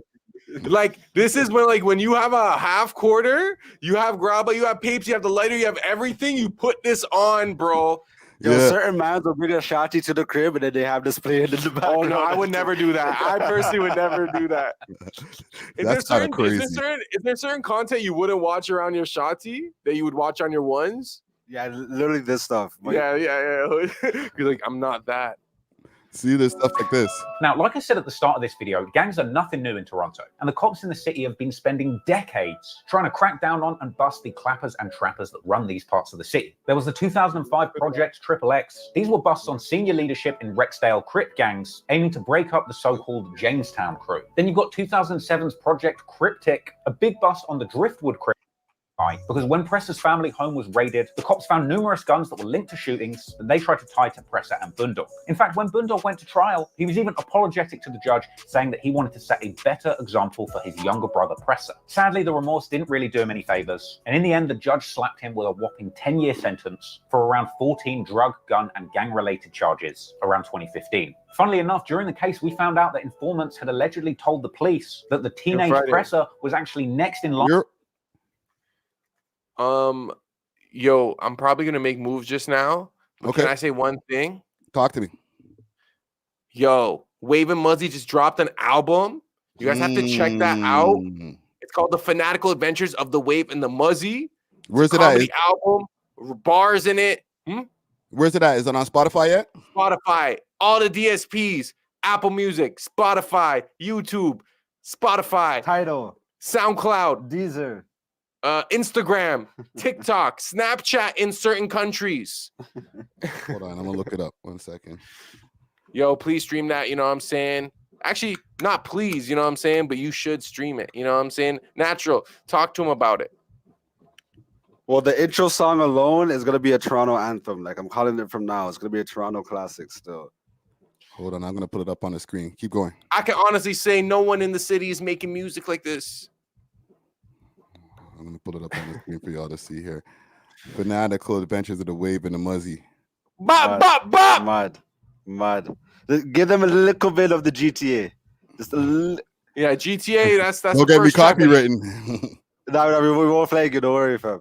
You run me 40 Yo, bucks. wait, what are we saying today? What's the motive? There's bare options, fam. If you want to see some crazy shit, you should drive to Jade and Finch. If you need some weed to burn, go check my dogs in Malvern. You might need a GPS when you walk through Queen Street West. There's something new every day. Let's go to the GTA. Mad. Enough respect, Yo, man. Enough respect. Appreciate It's like a that, comedy album type thing, you know? Make sure to go stream The Fanatical Adventures of the Wave and the Muzzy. Big salute to the Wave and the Muzzy in the building right now. Yeah, sir. Salute to you, Friday. Salute to the chat. We love hip hop. Shout out to y'all, and we'll tap in with you later. Enough love. Salute to DJ Zara and DJ Natural Wave right there, holding me down. Let's go back to what we were examining here and Trap Lord Ross's education on this whole thing. To run the gang after his big brother. But funnily enough, Presser wasn't even around when all of this went down because he was already locked up for selling dope from his mother's house at only 15 years old. Yeah, my brother got convicted for organized crime in the Project Marvel YB. Police were right in the thick of it. The deceased victims were named Duvel Hibbert and Aurelia Navarro Fennoy, a man and a woman. And the police actually came out to say after the incident that the male victim was known to them from having been convicted of firearm offences in the past. And eventually the internet detectives over on Reddit's Torontology, which is basically the Canadian version of Chiracology, identified that male victim Duvel Hibbert as Slugger from Rexdale. Now, Slugger was clearly not well liked by some of the up-top rappers like Presser. He would actually go on to disrespect Slugger in one of his biggest songs to date, saying on attachments that Slugger got hit up in the party and did a dance, as well as going on to say in his song Secondhand Smoke that he passes the blunt to the guy that hit up Slugger. Furthermore, other up-top rappers like YG posted up on Instagram saying they were smoking Slugger pack, meanwhile following that shocking incident at Music Nightclub. Yo, Mr. Walla Walla, Dusty Wallace, pull up if you ain't busy. Drake himself would send condolences to Slugger and the city, saying that he is plagued and pained by the violence that continues to escalate in his city, saying that he wants to encourage the new generation to show as much value and gratitude as you can for the life that you've been gifted, sending his condolences to both of the deceased and all the families.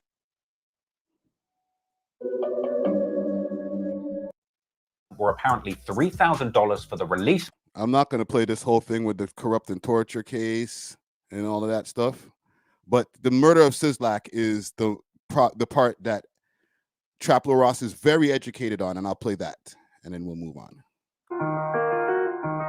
Well, pretty much we'll continue on this little preview here. Same day that Presser was arrested for that kidnapping charge, Sizzlack, aka LV from Rexdale, is murdered. He was shot along with 3 other people who survived during a shootout at a townhouse complex in the early hours of the morning. And the timing of Sizzlack's death was incredibly eerie. He was killed only days after releasing his biggest song, Realist in the Six, which came with a music video that had numerous shots where Sizzlack disrespected his ops, including a scene where him and a shopkeeper throw gang signs resembling a 3L upside down, signifying that they are 3L killers, which, if you remember, 3L is another name for the gangs coming out of Jane and Finch. And not only that, but one of the very last posts that he made on social media was an ominous image, still circulating on Reddit today, saying that even shooters get shot. And according to the internet, he was really about it. And when his death made its way to the media, after being identified, it was revealed that Sizzlack was actually charged in a double murder years before his death. These were the killings of Elliot T-Bone Hughes and Garth Nicholas Palmer, which Sizzlack never went to trial for, eventually having one charge discharged by a judge in September 2010 and another withdrawn in October 2011,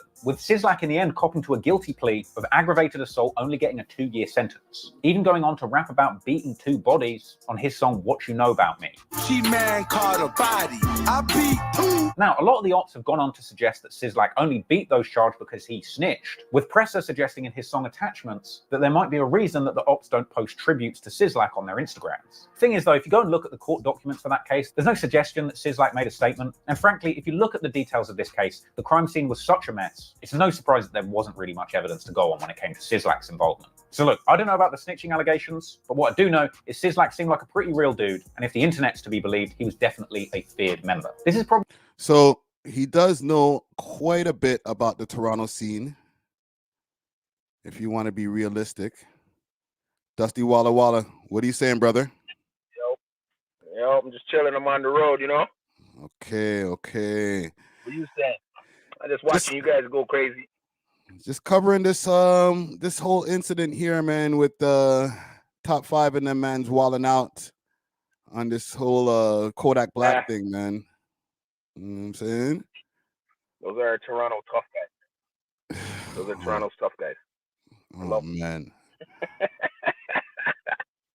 Do I sound crazy for saying that?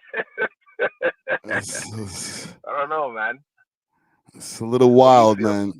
Talk to me. I have mixed emotions about it. Can I be real with you? Talk to me. Okay. You know me, dog. I'm not with the bullshit, but if the bullshit arrives, like, you know what I'm saying, I can differentiate what's going on. You know what I mean? And yo, man, they're doing more than what anybody has done since Top 5 went in. Let's just be real. True. The rest of the shit that we were seeing before was a lot of it was really some reaching ass shit. Let's just be real, okay? When it comes to anything, a lot of these rappers were doing before. And I'll give them this, those guys this. They're having the cojones right now to take that leap that most rappers and most guys from Toronto won't do because they're so worried about what people will think about them. Yeah, You know what I'm saying? yeah. So I'm giving them just that part of it. Okay? Just to have the cojones to go at, because I'm telling you this, man, from when we were coming up to now, we've always been riding America's dick. Pause. We've always been. They're our older brother. We want to impress them all the time. You get what I'm saying? Yeah, this time we're kind of showing them. You know what I mean? Like, yo, we're with the shit, but there's different ways to showing Americans we're with the shit. So because they come from a rougher and tougher atmosphere in some sense, but it doesn't mean they're rougher and tougher than us. But where we come from too. Okay, some guys don't have running water in their metro housing. Some guys don't have lights too. You know what I mean? That makes them go out and have to do their damn thing. A lot of mental issues are going on around here. You know what I mean? So big facts. I'm just giving them. I'll give them. Yeah, bro, and I'll give them the ratings on that because normally we shut our mouths. Like normally Kodak could have been talking his smack, and maybe we would have been not as stand up because of the fact that we're scared that we won't get the deal now. Yeah. We're scared that Americans won't like us. I'll tell you this much from me, like seeing what's going on in the industry. Americans love us. They love us. Okay. Well, from what I see in the comments, a lot of times. From what I see in the comments, a lot of the times they're like, nah, bro, it's no beef over here. Y'all, if y'all were to come out here, it's all love. It's all love, right?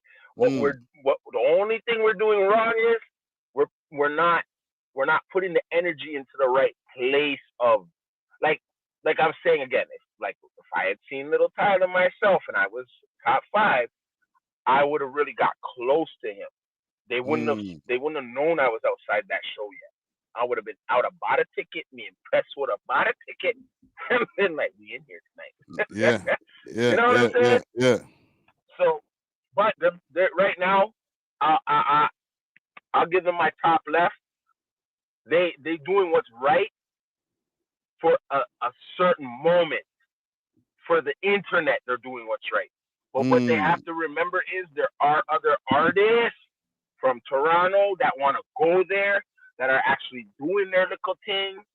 You know what I mean? That may not have the same wit like you guys. You could be getting my guy. Yeah, like a guy like Toby, for instance. Say now it's kind of like, you know, we could be getting guys like Toby in trouble. And Toby ain't got nothing to do with none of this. Yeah. Toby's out there doing a show and he gets run up on like, that's for Kodak Black. Like, what? By Little Tyler. Yeah, for Little Tyler's people. Oh, you're from Toronto. I don't care if you're not even from Driftwood or from the GGs. I'm getting you today. You get what I'm saying? So that's the only thing I'm saying they gotta look out for when it comes to us representing Toronto and Canada at the same time, right?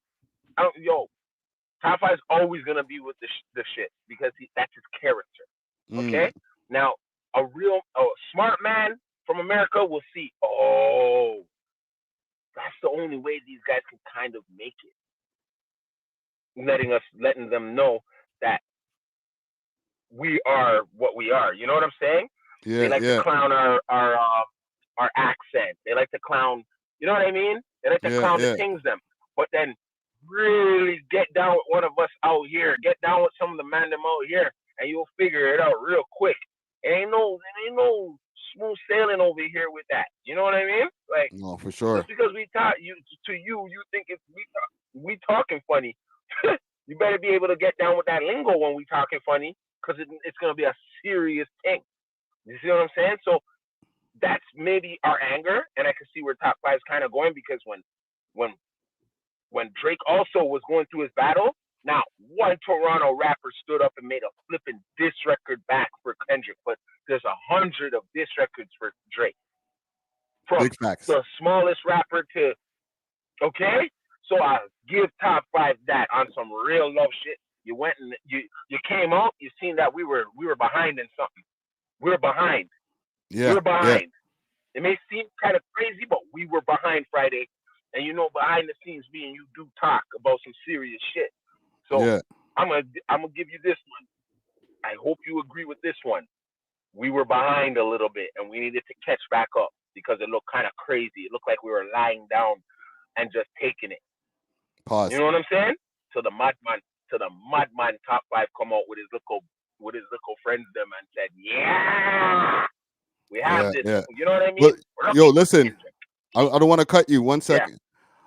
Link me back after because your audio sounds kind of crazy right now, bro, from the car. You know what I'm saying? Or from your phone.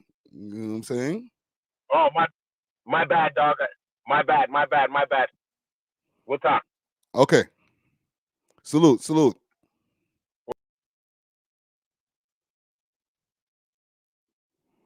Big salute to Dusty Wallace right there. His audio was kind of sounding a little bit off there from the car, though. You know what I'm saying?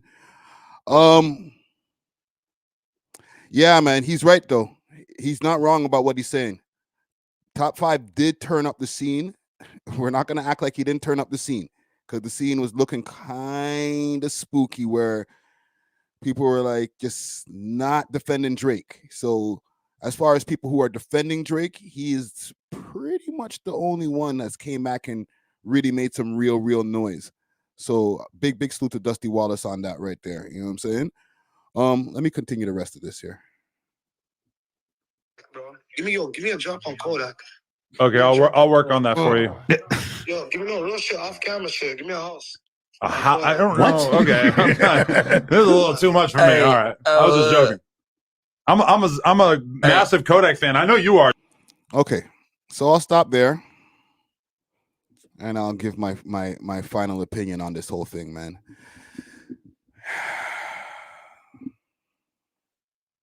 Okay. Here's my issue. It's a double-edged sword when it comes to this. You got on one hand, where, yes, what Dusty Wallace was saying earlier, he has definitely turned up the scene where people are focusing on Toronto again. And that's a good thing. What the people over here do with it, they can translate that attention to getting a whole bunch of more streams towards your music if you jump out into that spotlight. However, the spotlight that you're jumping into comes with a whole bunch of things that you might not want. You know what I'm saying? So for example,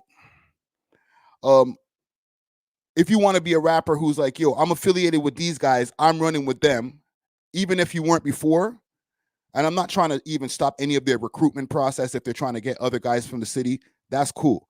But if it's a thing where you're like, you know what, let's just get with Top 5 and pressing all them mans, and yeah, F Kodak Black, F Kendrick, let's go. That might not work out the same for you as it works out for them. Pressa, when he got up on the line right away, and I'll pull this back up quick fast. When Pressa got on the line with Bricc Baby, he hailed up Bricc Baby right away. He, balled out the man's hood. He knows exactly where he's from. So I'm sure Pressa has what he needs handled and all the, his affiliations and all that type of stuff over there in the West Coast. If you know, you know. As far as Top 5, I don't know if he has any plans on going to America. I don't think he'd be able to get into the States, to be honest. But if he was to go into the States, I'm sure they're going to do what they need to do to be prepared. All right. I'm not trying to put anything on anybody, but when Pressa did get into an issue with Kodak Black, they handled it. Okay. I don't know how much of this I can play because obviously viewer discretion advised. All right, I don't want to play too much of the graphic stuff, but I'll find something fast. Poetic Flacco is crazy. Flacco actually just did a video on this not too long ago. I'm gonna find it.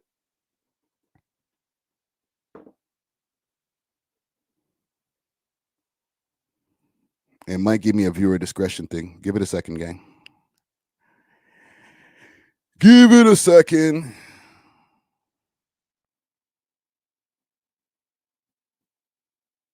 Hold on. Let me get a quick refresh. See? Hey guys. Oh shit! There's Lil Tyler right there. Oh shit!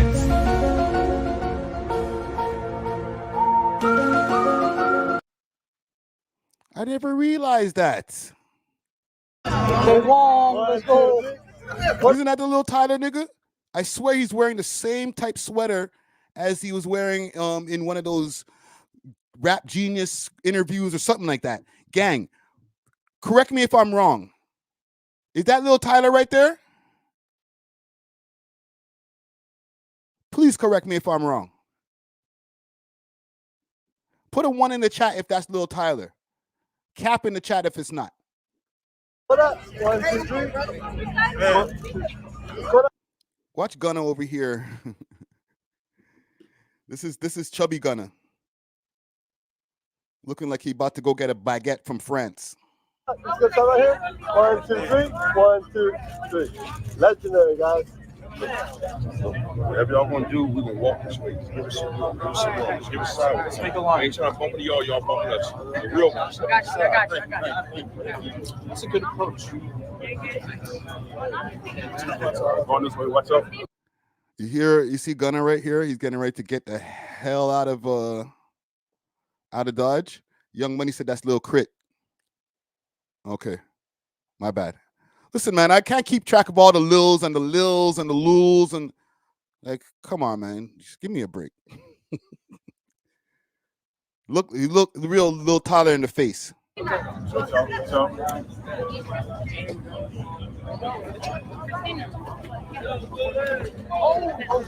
Oh shit! What? Oh shit!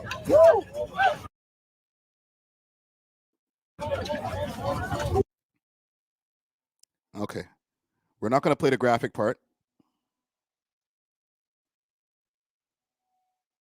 We'll freeze frame our way through there.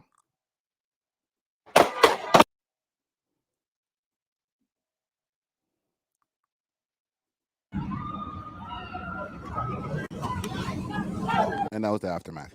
All right, he caught a Legos. So it's going to be a little bit harder than to be like, come on, guys, why don't you just squash it? Let's just make music together. Like, no, somebody shot me. Like, when it rains, my leg never felt the same ever again. So this is a little bit different than saying, come on, guys, just work it out. It'll be fine. This is not a rap beef. It's a street beef or a rap beef that turned into a street beef back to a rap beef. Okay? I don't know however you want to flip it, the chicken, the egg, whatever.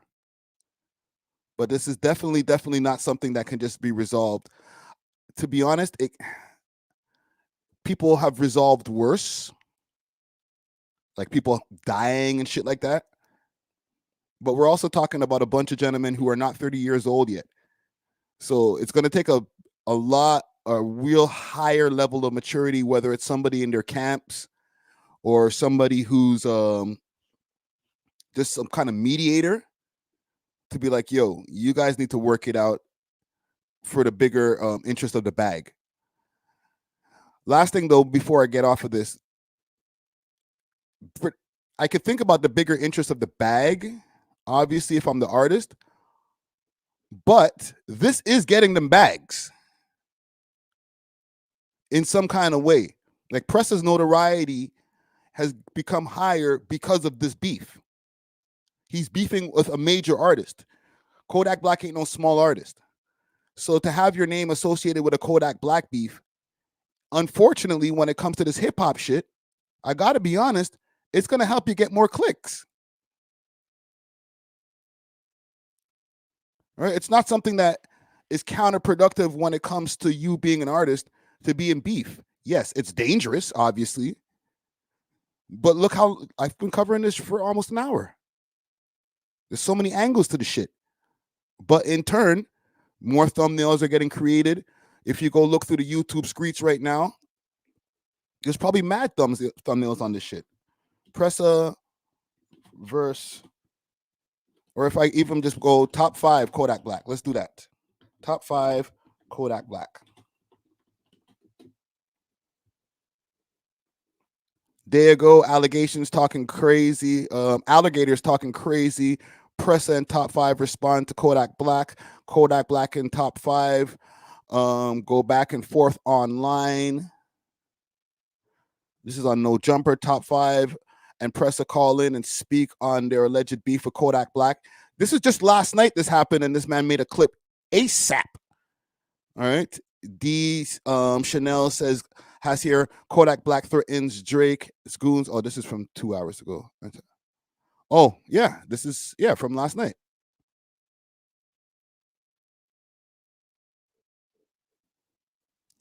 So there's an economy in this shit, obviously. Anywho, salute to both parties. And hopefully this can get worked out eventually when they've exhausted all the money that they can and all the clout that they can get out of this. You know what I'm saying? Let's move on. I'm going to just throw a quick ad in here just to salute the sponsors for 30 seconds. And we'll be right back. Big salute to the sponsors, Diamond Club, with delivery all over the GTA and now all across Canada. They got the best selection of flour, edibles, and pens, and all types of goodies that you need. You can find them on their Instagram page, Diamond Club _Canada, or you can find them on the 7 Days of Weed app, as well as the Leafy Things app. Let them know that you heard about them through the We Love Hip Hop Network, and they may give you a discount. Big salute to Diamond Club. Cheer! Like what I did right there, right? Jeez. We out here. We cooking. We cooking. We cooking. We cooking. Let's get to this Kendrick Lamar stuff, man. Because Kendrick Lamar finally explained to us peasants down here in our mental earth over here, while he's there in his mental stratosphere. He finally came down and explained to us from the heavens what he meant by not like us. Thank you, Kendrick. What I'm going to do, instead of giving you a botched reading of this, is I'm going to let my homie Justin Hunt handle this business for us. All right. Let's pull up Justin Hunt's page, a.k.a. the company man, and let him do some of the reading for us. What does not like us mean to you? Good question, actually. I actually appreciate this question. Here's what Kendrick said, laughing. Not like us. Not like us is the energy of who I am, the type of man I represent. Now, if you identify with the man that I represent, ... Scissor jumps in. Break the man down for me. Good follow-up. This man has morals. He has values. He believes in something. He stands on something. He's not pandering. I'm sorry. It's crazy how this battle is so easy to see everything through the lens of this battle, whether it comes from Kendrick or Drake or truthfully J. Cole, because I read this sentence. Chances are this conversation happened way before Port Antonio. Right. Definitely happened after the Dreamville apology, whatever he was doing on stage, J. Cole was doing on Dreamville Fest. But chances are this came out before Port Antonio. So, yeah. And this is an interview that he did with this big magazine. I don't remember the name of the magazine. We'll find it in a second. But it was between him and SZA, him being Kendrick Lamar, obviously. Kendrick Lamar and SZA sat down. They did an exclusive interview where SZA's asking him questions, and they're kind of having more of a conversation than an interview. But I'll let Justin finish the reading here. Ending on something, some not pandering. I don't know. 1 second applause for J. Cole. I added that. That's just my point of view. Nevertheless, Kendrick continues. He's a man who can recognize his mistakes and not be afraid to share the mistakes, and can dig deep down into fear-based ideologies or experiences to be able to express them without feeling like he's less of a man. That's a big thing. That's a big thing. You know, we live in this era of, you know, apologies look like weakness. Big salute to Justin. He's loving this answer. Especially in the political landscape, especially in right-wing media, particularly in right-wing media. I think a lot of this stuff plays into the manosphere, a lot of manosphere conversations where, you know, admitting that you were wrong or admitting that you were incorrect, a lot of times is viewed as weakness. A lot of times also it's just it's become a debate tactic to never say that you were wrong or to say that you got something wrong. But I actually really agree with what Kendrick said right here. He said he is a man who can recognize his mistakes and not be afraid to share the mistakes and dig deep down into fear-based ideologies or experiences to be able to express them without feeling like he's less of a man. That's a big one. I like that too. Kendrick, he continues. He says, if I'm thinking of not like us, I'm thinking of me and whoever identifies with that. Now I can, and then SZA asks a question. Now, can I say something else in that realm, or you want me to get away from that? Can I ask you something else? And Kendrick says, is it mean? SZA says, no, it's more like, I thought it was really interesting that there was any.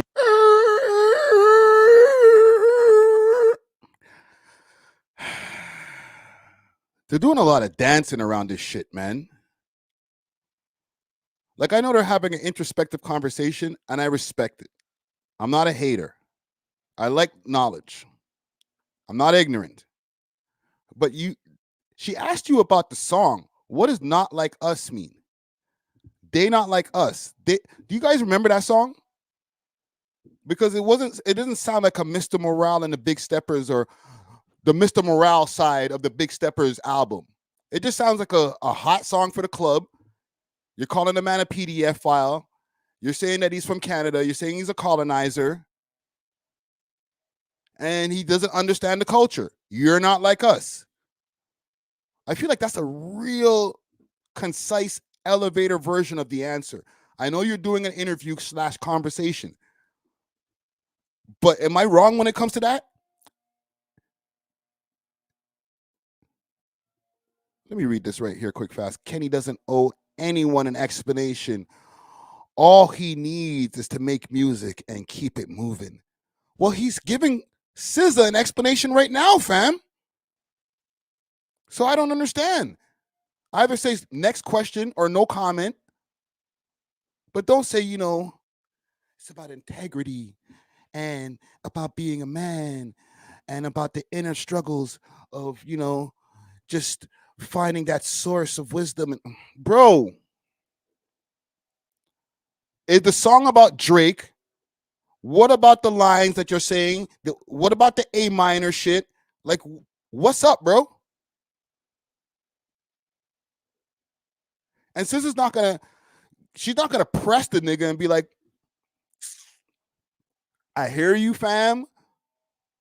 But what about those lines that you're saying about the homie right there? The guy that I make songs with too. Any consensus at all that you might be an angry individual. For me, I don't find that energy that comes from you from an angry place. And actually, the last hour and change pretty much solidifies that it's almost from a yogic, monk-like place. So when you feel the surge of energy in records like that, where is that root? Is it anger? Here's what Kendrick says. This is interesting. Let's go, Kendrick. Give us our political explanation that we need. You know what? Maybe I'm too stupid to understand. That's what it is.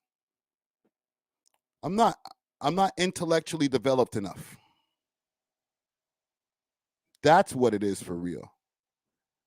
You're a layman. You're an ingrate. You don't understand these types of things, Friday. And you're Canadian. How could you understand what Kendrick is talking about? Let the man explain what not like us. They not like us. They not like us. They not like us. You know, let's go into the depth of they not like us for real, for real. I don't believe that I'm an angry person, but I do believe in love and war, and I believe they both need to exist. I think J. Cole should understand that. And my awareness of that allows me to react to things, but not identify with them as who I am. Just allowing them to exist and allowing them to flow through me. That's what I believe. Word up.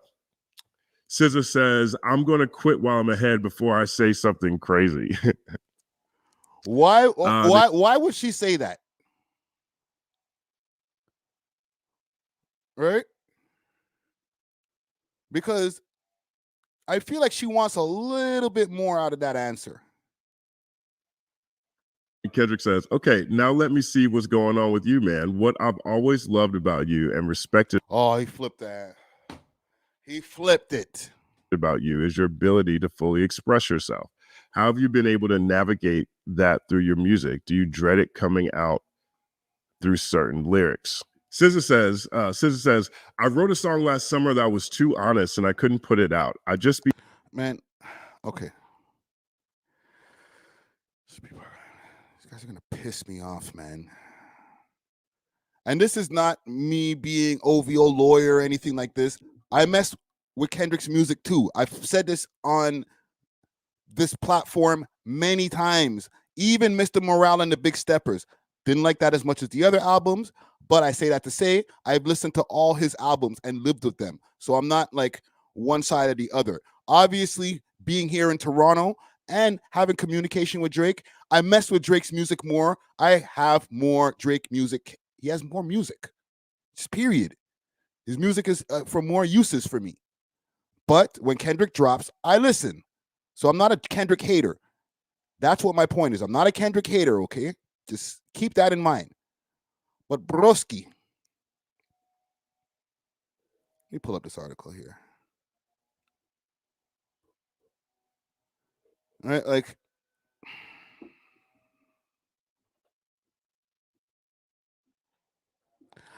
you think that he would have gotten away with this if he was sitting with Charlemagne the God? Give me some other names that maybe he could have sat with that would have been able to get to the shits. Joe Budden, maybe? I know he ain't gonna go sit with Friday Ricky Dread. I'm not even gonna put myself in the running. We ain't. Not even that we're not big enough, because they would go for a small platform too, like a bootleg Kev or something, or smaller, like a bootleg Kev. But I just whatever. We're in Canada. Elliot Wilson, Young Money says. I know Elliot Wilson was like, bruh, hello. But, you know, any of these names that you guys are suggesting over here in the chat, I think would have really, they would have been like, bruh. Corey Holcomb, I don't know about that. Corey Holcomb would have crashed out if he heard that answered. That was the most trashiest answer I ever heard. Look at this nigga.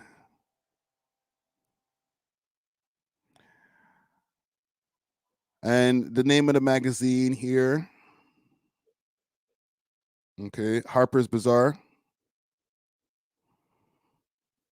A lot of people are kind of mad that he didn't go to one of the quote-unquote black media outlets.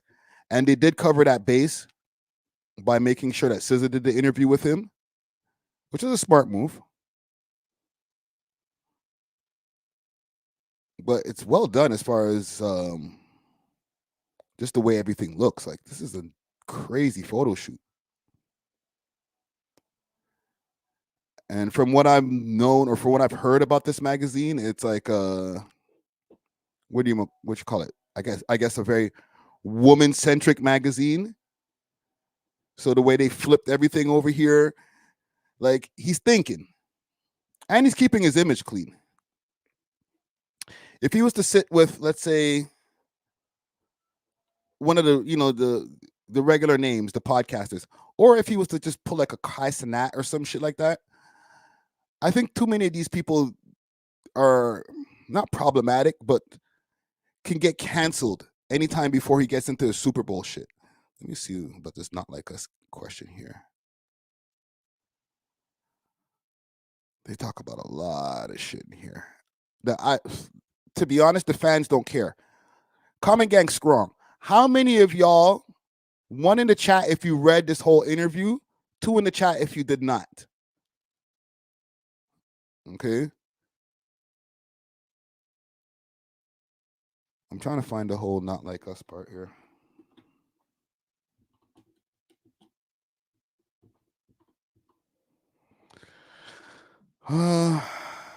Not like us mean to you. Break that down for me. If I'm thinking of not like us, I'm thinking of me and whoever identifies with that. So when he's thinking of not like us, he's thinking of him, not us. Even though he had that whole concert with everybody from California bringing the hoods together, you know, everybody was blood walking and crip walking on the stage. They not like us. They not like us. They not like us. He was talking about him from the inside.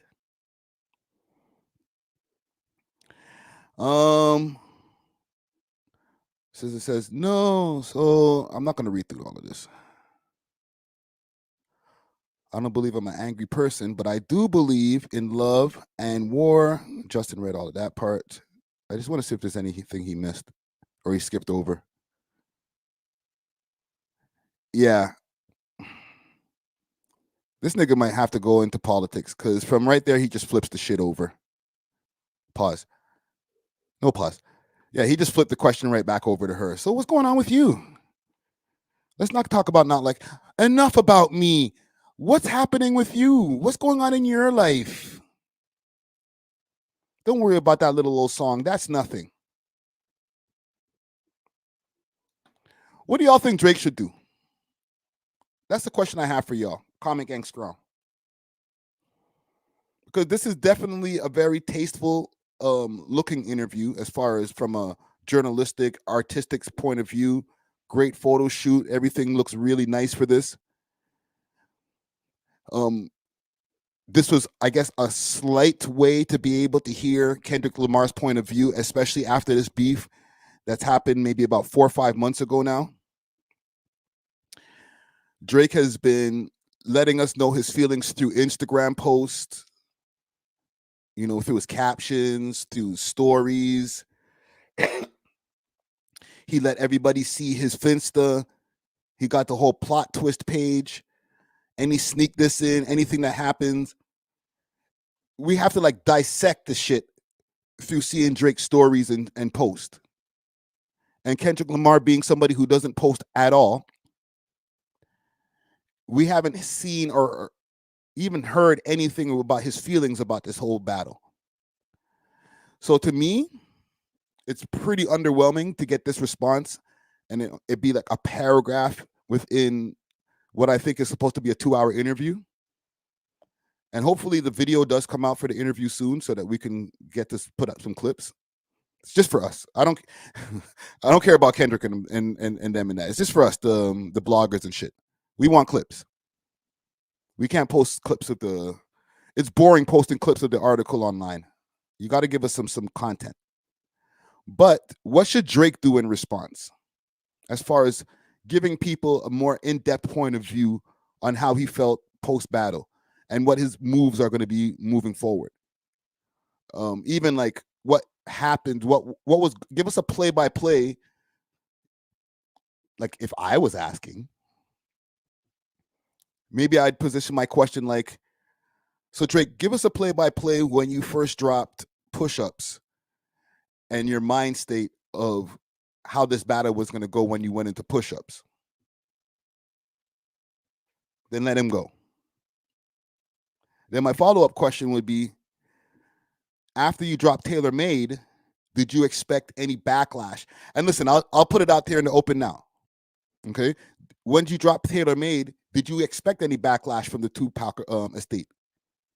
Get into that. All right?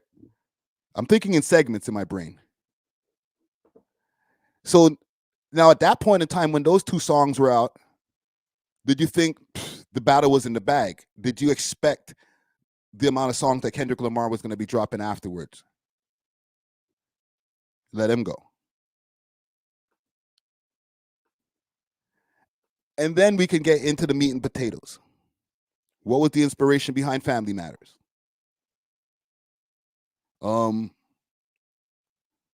Did you expect Meet the Grams to drop once you drop Family Matters?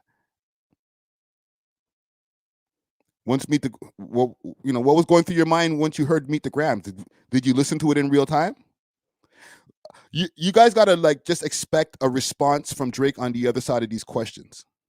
Right? I'm cooking right now. I don't even have anything written down. This is just me just cooking on the spot. Freestyling, as they would say. So then what about when Not Like Us dropped? What was when you first heard the song, Drizzy? What was going through your mind? And did you have anything? Okay, he gave me his answer. Did you have anything in the tuck? And I'm not talking about Heart Part 6. Did you have any other song in the tuck that was going to be a response to Not Like Us after you heard that?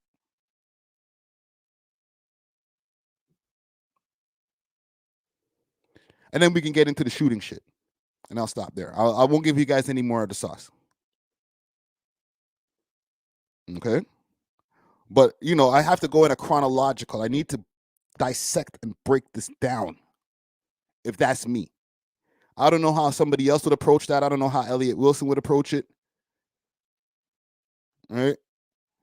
But how would Drake maybe not respond to this interview, but as far as giving us more information about his mind state in this whole battle? Because people want to know. We're not going to act like people don't want to know how any of these guys felt in this battle, how anybody feels in a battle. And somebody said, Young Money said, Drake better off addressing the battle on an album.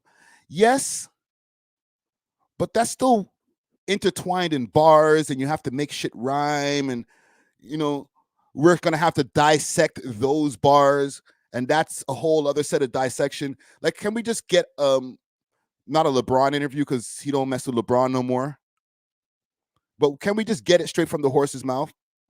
Like, just explain, like, tell us why. Tell me. And getting up on your Instagram page and just getting on your Instagram story, or Drake doing a live stream, getting on his Instagram live. So listen, fam, if y'all really want to know how I felt about this Kendrick Lamar shit, man, like, he just wasting the content. People will be like, like, if that happened, if Drake just did a live stream, he just went on his Instagram live and was like, you put the phone on the stand. I got my phone on the stand here. He just put his phone on the stand. He's like, hey guys, just wanted to tap in with you guys for a minute and just let you guys know how I'm feeling. When that battle was going down, it was kind of crazy a few months ago. I'm not trying to do a Drake impression, but kind of, sort of, right? But shit was crazy. Like, if he just started doing that, one, you're going to see like 2-3 million in the corner on the number of people who are viewing the live at the same time. Like, what? Drake is talking about the Kendrick Lamar beef on his Instagram live? However, Elliott Wilson's brain is just going to not even ooze out of his ear. It's just going to go projectile out of his ear. Oh, my God. He wasted the interview on his Instagram live.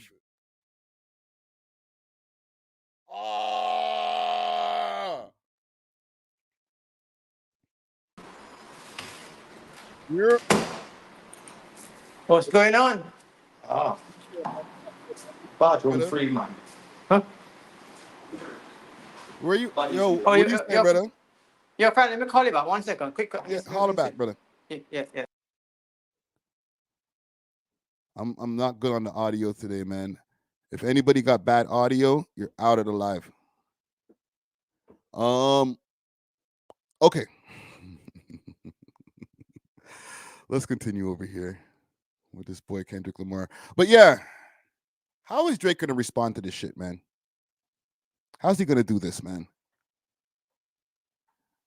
He can't get with Yachty anymore. I don't think him and Yachty really roll tough like that anymore. When's the last time you seen a nigga with Yachty? And Yachty don't even have a podcast no more. He stopped messing with Mitch maybe about a month ago or something. He was like, I told you niggas I'm not coming back to mess with y'all niggas. Podcast, everything done. Mitch, go back to obscurity, back where I found you or where you were. Okay. Yolanda Richardson says, Friday, Drake's next RIAA certification will speak for him. Hopefully. I think Drake needs to speak. And I'm not saying that as a podcaster, as somebody who would love to get an interview with Drake. I honestly think that Drake needs to speak. I think he needs to get out there and let the people know his thoughts on this whole thing. Maybe some of the moves. Like if I was to really want to just ask some more questions, I want to know what inspired the Camila Cabello features. And how you get two of them on her album. Would one of them that she's not even on? Can we get a little bit of the inner workings of that deal over there? And were you kind of worried about her reputation and then, you know, the kind of things that were stirring around her name? Right? Rude Boy Scoob says, did he speak on the Pusha T beef? Yes, he did.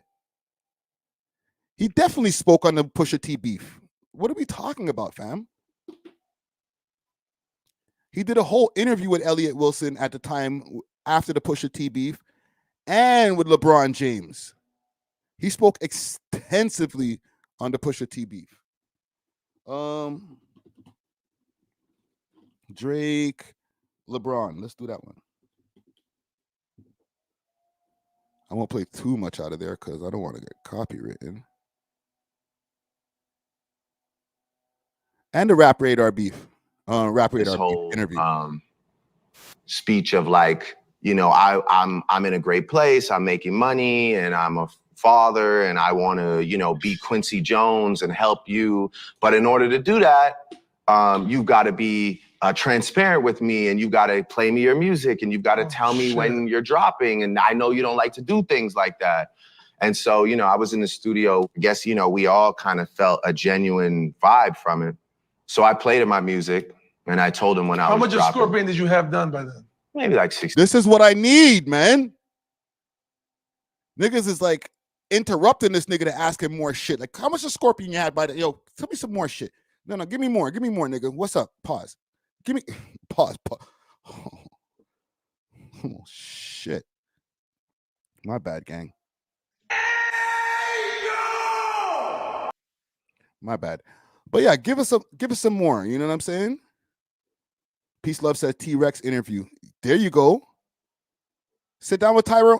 Listen, with all due respect to T-Rex, to Tyrone Edwards, that might be like back to the whole SZA Kendrick Lamar thing. You know that you're sitting with somebody who's part of the team. He's going to give you softball questions. He might not challenge you. Y'all know each other well. Obviously, you're going to want him to sit with somebody that he knows well, but somebody who's going to challenge him. Like LeBron and these niggas over here, I don't know the rest of these niggas. 60%ers, man. They were challenging this nigga. And then from there, it was all good, you know. He played me like this. He played you a beat, right? He played me Lift Yourself, and he was like, yo, you can have this if you want. And I was hype. I started writing to it, and then he was like, yo, you got to come to Wyoming. So Wyoming happened, and 40 went to Wyoming early. And he was like, man, I'm here a day early, man. Something's off. He's like, felt it? 40 said that. Yeah, he's like, this guy's working on an album, man. And I was like, for real? Because he hadn't announced it yet. He just told me he wanted to work on, like, he just told me he wanted to give me beats, and he said he wasn't dropping till like October. Imagine this version of a story that he's given about Kanye West and the intricacies of how the Pusha T beef really started. But the Kendrick Lamar version of this story now. Holy. One, it's gonna live on his channel. Drake, if you see this, if you want to do an interview with us over here at the We Love Hip Hop Network, I don't mind. You know, it's not even about I don't mind, bro. You want to put it on your channel? Soft, bro. Soft. Put it on your channel. Put the whole thing. Cut it up however you want. But you know I'm going to challenge you on some of the questions and some of the answers. You got to push back when it comes. Pause. You got to push back on some of these answers. Sorry, gang.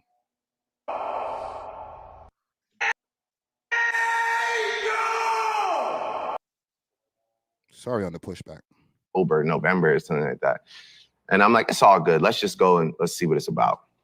So I went and, you know, ended up pretty much spending majority of my time working on his music, like just trying to like cook up ideas for him, you know. Writing raps for him, in other words. Snake ass nigga.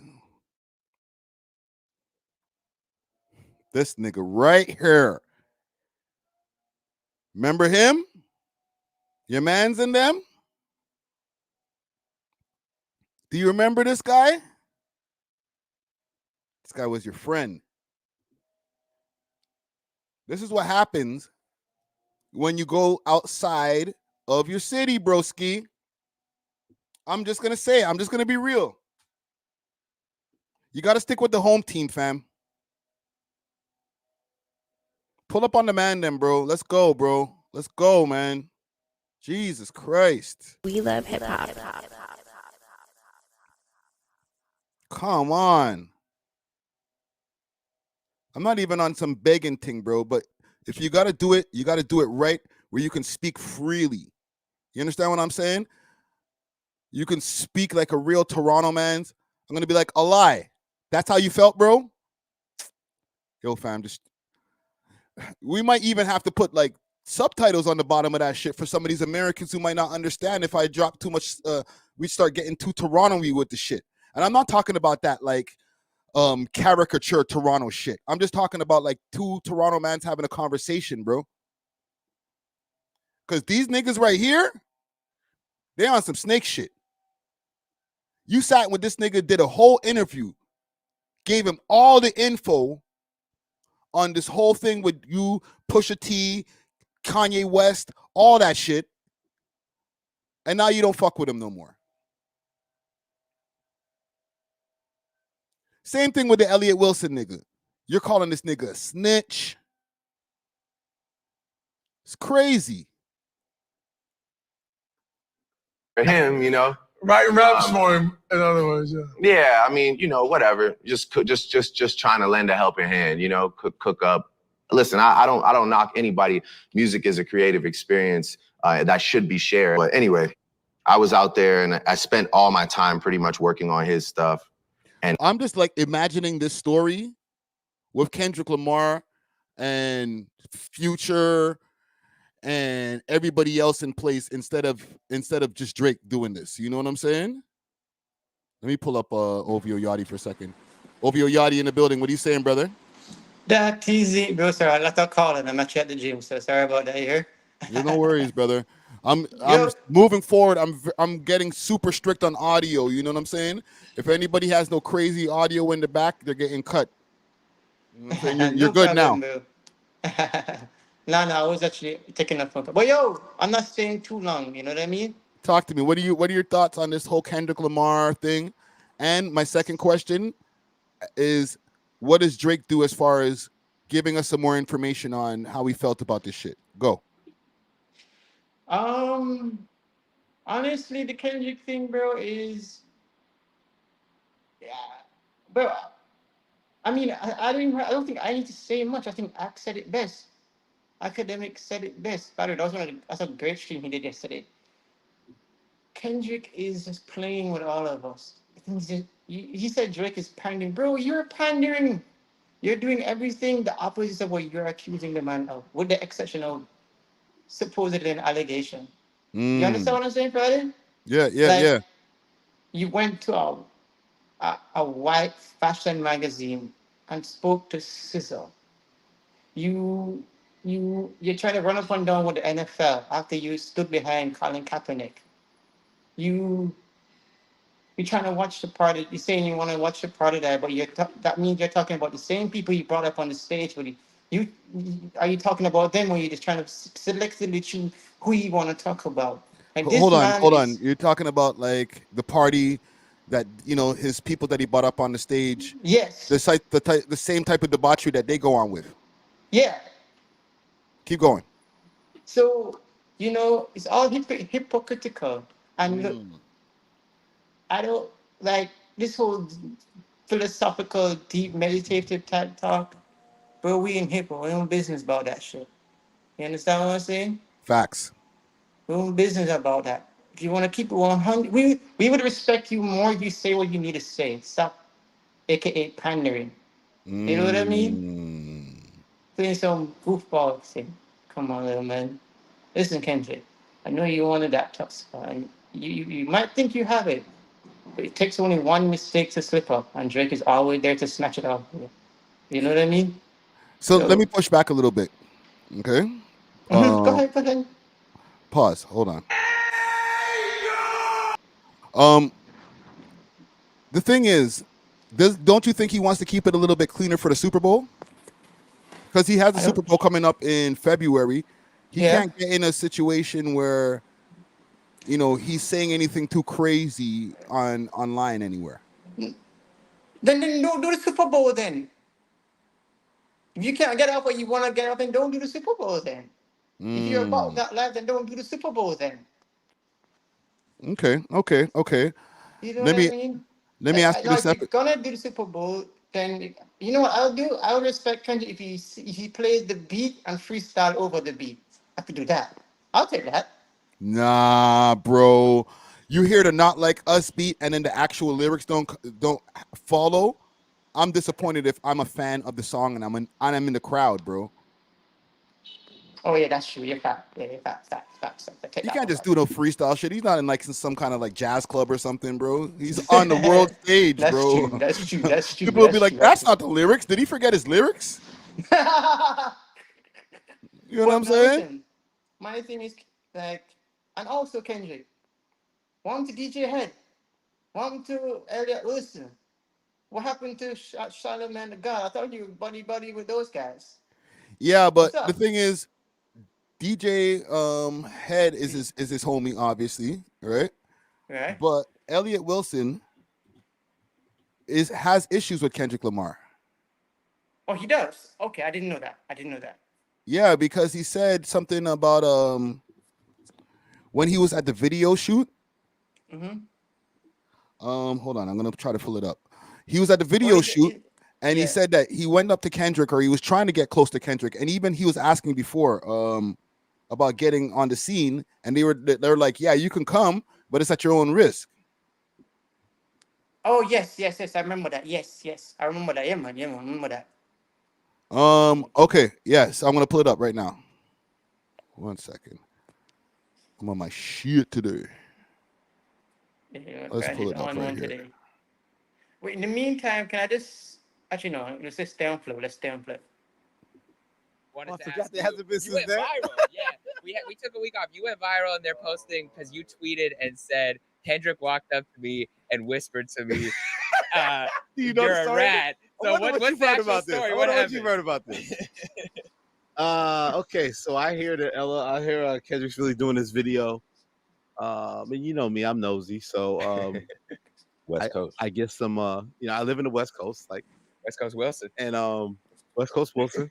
I found out there's one scene at this Compton City Courthouse at a certain time, so I decided to go up there. And I'm like, okay, well, I got to see what the temperature is going to be like. I'm not really invited. I'm not welcome. So I'm sitting there. I get there early, and they already got the setup. So I guess he's doing it like with motorcycle guys and the whole situation. So it's all kind of being set up. So I'm just trying to be low. Meanwhile, I got that big ass white dress shirt on and like a Mickey Mouse shirt on. You weren't wearing the Ken and Friends shirt. Yeah. And then I see my nigga Dave Free, and I say, my nigga Dave Free. Hold on, quick fast. Salute to Jeremy Hess, my Canadian brother. Like, Dave. Jeremy's Canadian? Yeah. Can I stay? Oh, I didn't know that. He pulls me aside. He's like, nah, I ain't got no problem. You can stay. He starts small talking to me a little bit, blah, blah. and then he starts to go back into his director mode. So I think I'm safe. But then, before Kendrick arrives, Dave pulls me back again. So then we go to the side. We have another long talk about the situation. He asked me to just, be cool, be low, don't be Don't out be a here. journalist. Because the optics of things and the optics of things and me being there. I'm not here to be like I'm in the video or I'm blah blah. So I didn't. So I tried to be low. I didn't take no pictures with anybody that asked me for a picture. I tried to play the back, just watch the video, observe a little bit, and I'm gonna make my dip out. He's right? still walking the dog. So I do that. I try to do that, and then the video starts. K-Dot comes out. He's doing it a couple times, and I start to realize I'm about to leave soon. But then one of the takes, he does the take, and he sees me. And he hadn't really wanted. Like he only had kind of dapped up like there's like Roddy behind him, YG, all the artists behind him.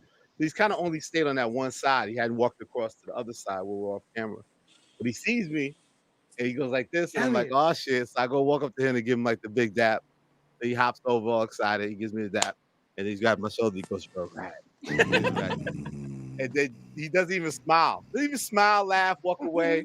He just pulls away from me. He daps some other people up, blah, blah. I was like, well, it's my time to go. So I left and I walked down the stairs. I got in some sort of avenue. The cops were shutting down the front. I called. So as far as him doing an interview with DJ Head and Jeremy Hess on their podcast, that ain't happening. I don't even know how it happens, how DJ Head could be running with somebody that Kendrick considers a rat. That's true. Fair enough. All right, fair. What was Charlamagne the God? Charlamagne the God, I think that would be a great interview. You know what I'm saying? I think Charlamagne would challenge him. It would be a great look for the Breakfast Club. It would help bring the Breakfast Club back to the top, because the Breakfast Club hasn't been the top platform for people to go for their interviews. People still go there. It's still a big time platform and a accomplishment to get on.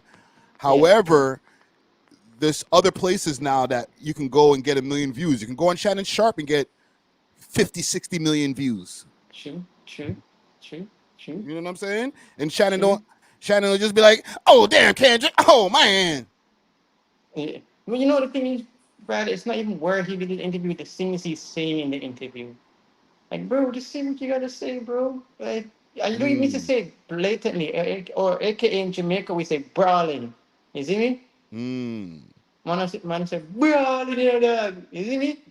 Like, that basically means man say it straight, like, go around the corner. You understand? Yeah. So, okay, let me continue your point. So my thing is just just be honest. Say, yo, man, I don't really rate that guy. He's not the kind of guy I want to be around. I had to diss him and show him what's going on. I had to do what I had to do, and I'll be cool with that. You know what I mean? I would have been happy with that answer. I'm not gonna lie. It's not super brawlic. It's just straight to the point. And next question.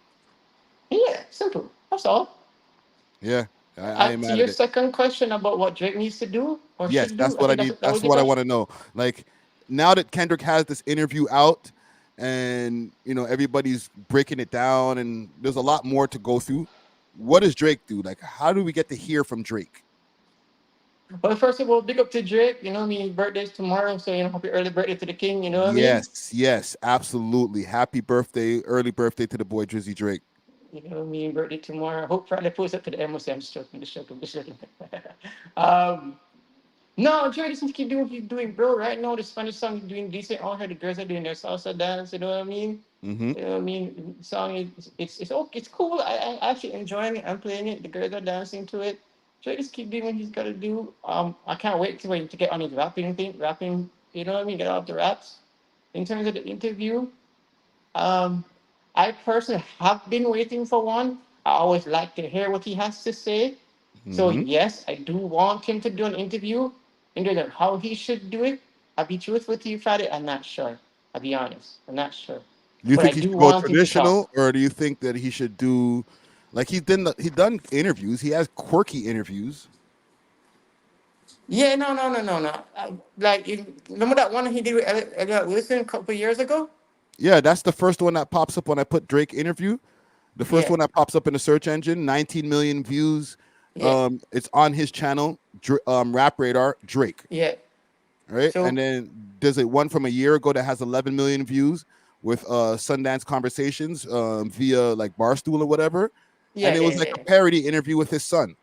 Then right after that, Moody Conversations featuring Lil Yachty and Drake, episode 1, 7.4 million views 1 year ago, and it's 18 minutes, bro. And then the Bobby Altoff interview, which is 55 minutes, and that's not even on her channel because he got it taken down, and then somebody just reposted it. So those are not real. Besides, like the Rap Radar that I mentioned, everything post that is been. Bro, just chilling, doing his thing. You know what I mean? Just in his own zone. You know what I love when Dre does the table for one. I love when he does the table for one. You know what I mean? I hope he drops one of those soon. You know what I'm talking about, right? On the Sirius XM? Oh, you mean when he goes on when he starts talking on the radio show? Yeah. Yeah. I love when he does that. You know what I mean? But I do want to do a real interview. Like, how do I say? Like, I got Nobody. Sorry to interrupt you, Yachty. Nobody's asking him any questions in those interviews. He's just talking, fam. Oh yeah, no. I'm just saying I like it. You know what I mean? I'm just saying. You know what I mean? But like, who's gonna? I want somebody to ask him some questions and challenge him in an interview, and not challenge him, try to get a gotcha moment, but like maybe push back on a couple questions. Be like, bro, like we want to know the real, bro. Like, how did you feel, fam? Yeah. So I hope he does one. I do want him to do one. Yes, I'm demanding one. Yes, if that's not what you want to answer, you want, that's my answer. I want the answer that you feel, bro. Like, do we need an interview from him? Because the way you're talking, it doesn't even sound like you want one. You're just fine with the music, and that's fine too.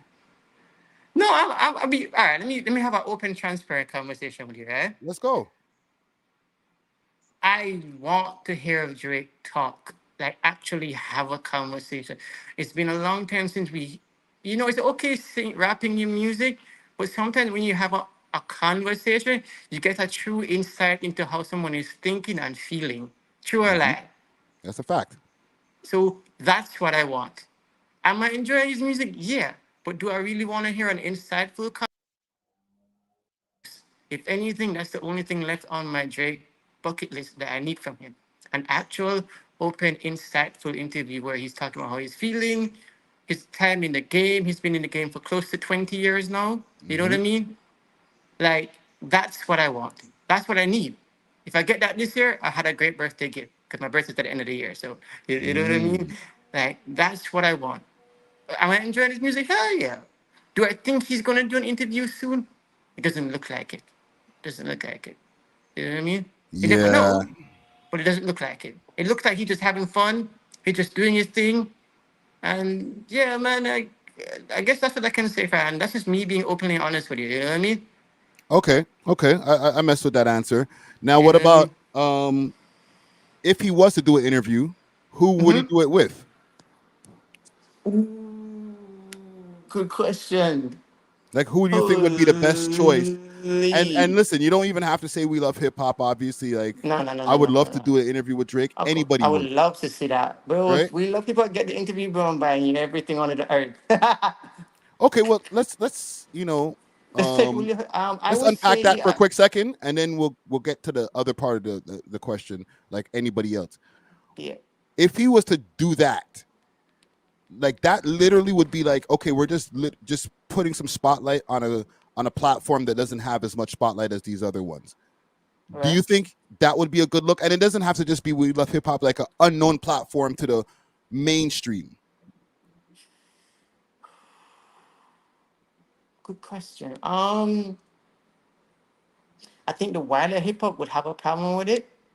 Because remember, tell me if I'm lying. Right now, the wider hip hop has an issue with Drake not looking like he's tapped into actual hip hop people, right? The culture you're talking about. The culture, yeah. So they say, right? Right. So ideally, which he's not gonna do right now, ideally a Drink Champ interview would have been nice. Drink Champs, yes. Ideally, that's the one I want actually. If I'm giving you the order, it would be Drink Champ number 1. It would be I would say it would be what's that guy name again? I soon tell you. Oh, it's slipping my brain right now. Damn it. Not Nardwar. Huh? You thinking Nardwar? No, not Nightwear, man. Black guy? The guy who do $1 million worth of gain. Oh, Gillian Wallow. Yeah. Okay. Is that Gillian Wallow? Yeah, I Yeah, think it's Gilly the Gillian King Wallow. and Wallow 267. Yeah, I think so. Yeah. Yeah, Then $1 million then worth yes, of game. huh? $1 million worth of game. Yeah. Okay, and then give me two more. Then Act and then yourself. Okay. Yeah, so that's the top 4. I ain't mad at that. And I'm giving you the top 4 in that context because I think that's what is the order that would work. You understand? And the likeliness of it happening. You understand? Mm-hmm. I do not see him going on the Breakfast Club. Hell no. He's not going over to Hot 97 with Rosen Whiteberg. You know what I mean? Yeah, and Ebro. Both of those guys he has issues with. And Charlemagne, even though him and Charlemagne have had issues back and forth, I think they're on the outs right now. I think they still follow each other or whatever, but as far I think as they have mutual respect. I think there's mutual respect there. You know what I mean? but the last time that as far as him and Charlemagne being cool or not, he was posting Charlemagne like with like I don't know, some modeling kind of shoot with his skin. He was saying something like the shaded, like darker shades or Yeah. right. So by the way, in the chat, can you put your top 5 order of who you would want Drake to interview in the order you would think should happen? Is that a good question, Freddie? Yeah. Comment Gang Strong. That's top 5 interview platforms that you would like to see Drake on. Yeah, that's it. But for me, so Drake Champ is number 1 to me. That's the one I've always wanted, if I'm being truthful. That's Okay, so you have 4 now. Give me one more then.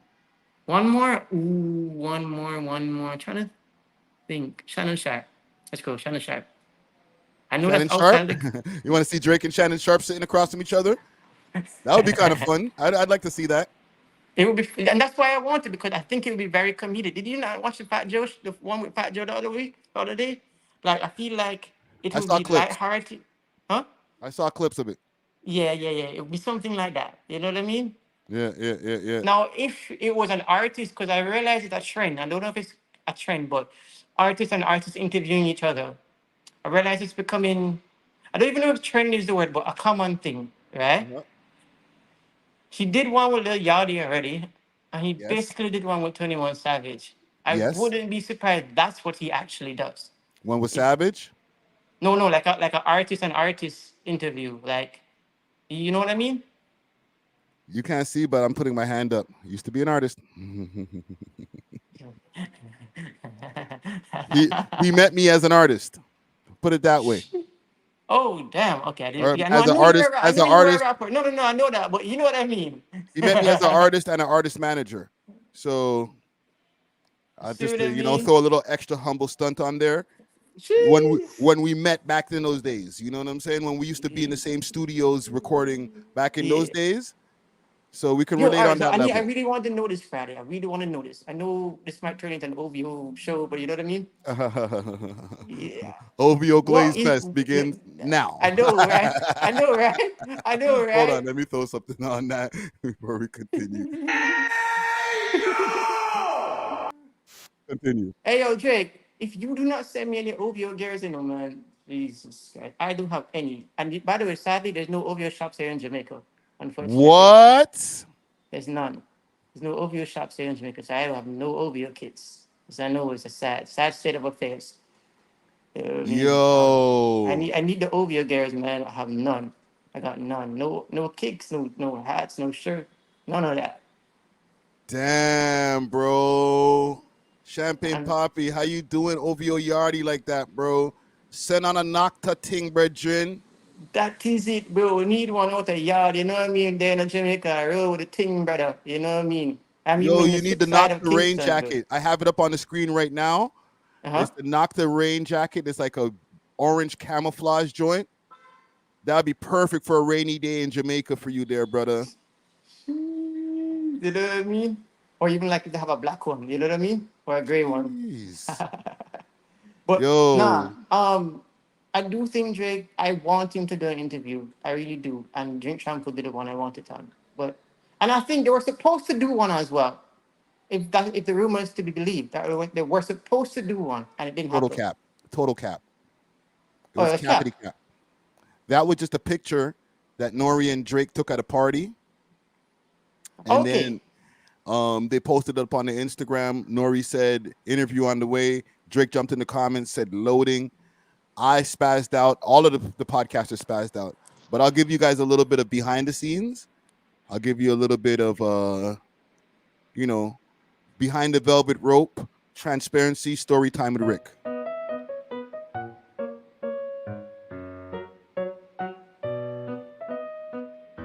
We love hip hop. So what ended up happening is I hollered at 40 and I was like, bro, what's up, man?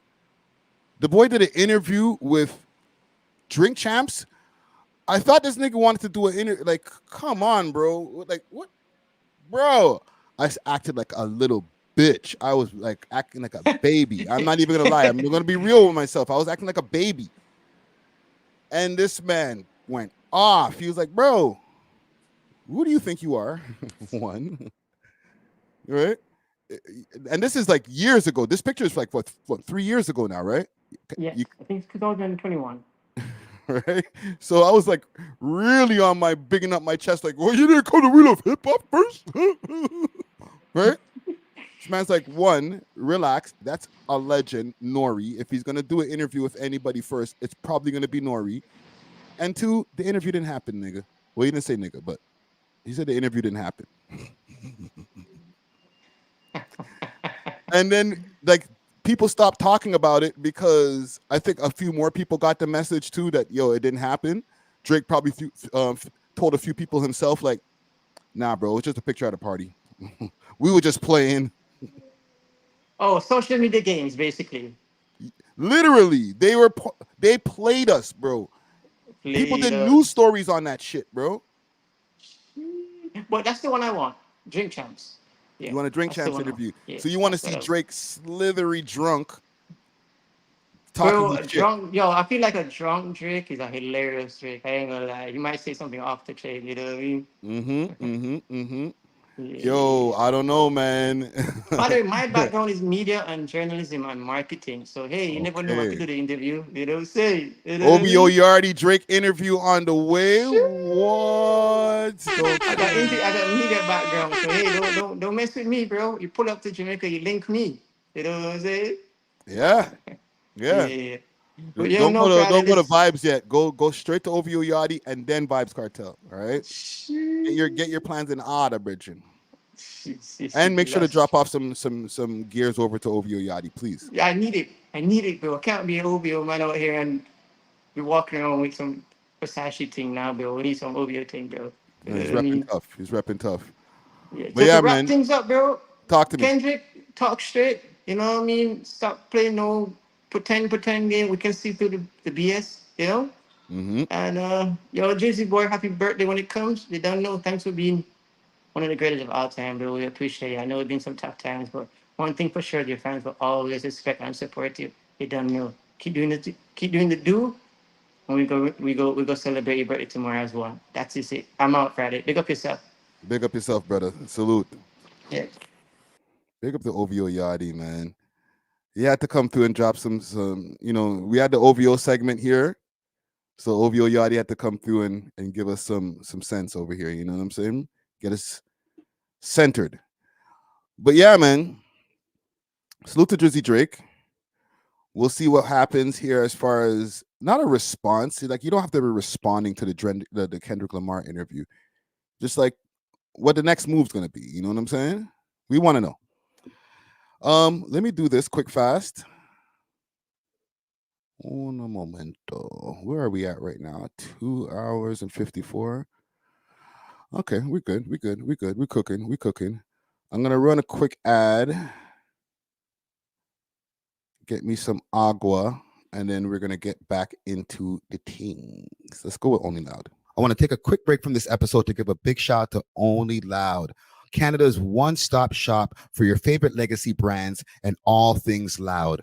Only Loud provides mail order delivery nationwide and same-day delivery to those in the Ottawa area. Check them out at onlyloud.ca or follow them on their socials, Instagram at onlyloudcanada or on Snapchat onlyloud.ca for more exclusive content.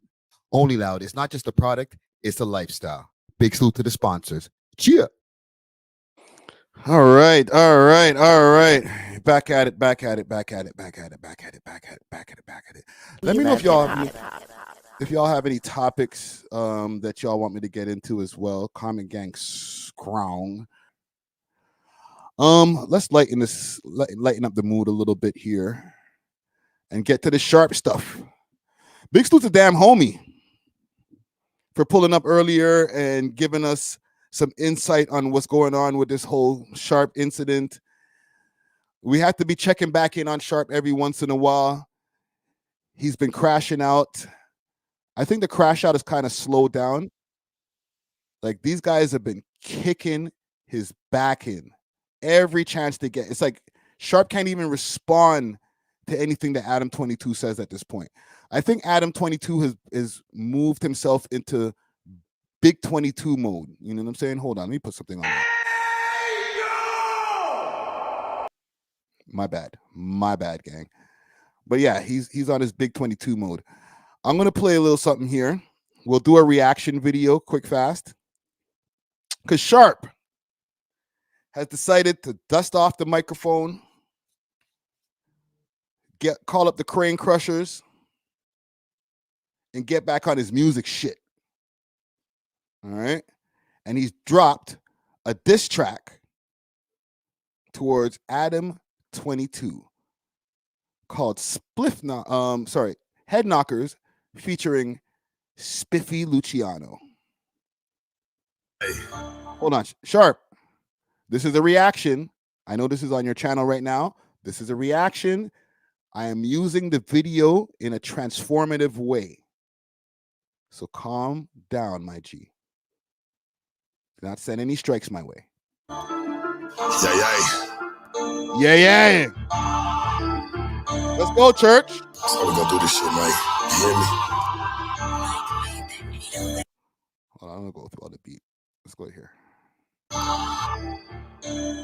Let's take it there, church. Look. I'm a San Diego front waver. Half you niggas talking only show you get no paper. You faker. I'll show you suckers how to get your game tight. Got your favorite bitch, diamond shining in a red light. We get your hair right. He said, I'll show you how to get your game tight. Got your favorite bitch, diamond shinings at a red light. Hold on. I need to do a poll here before we start this track. My bad, gang. We'll bring it back. Okay? We'll bring it back. I need to ask you guys this while we're playing this song. Does the new Sharp verse go hard? Church is back. Crane Crusher are in the building. Bring it back. Diego front waver.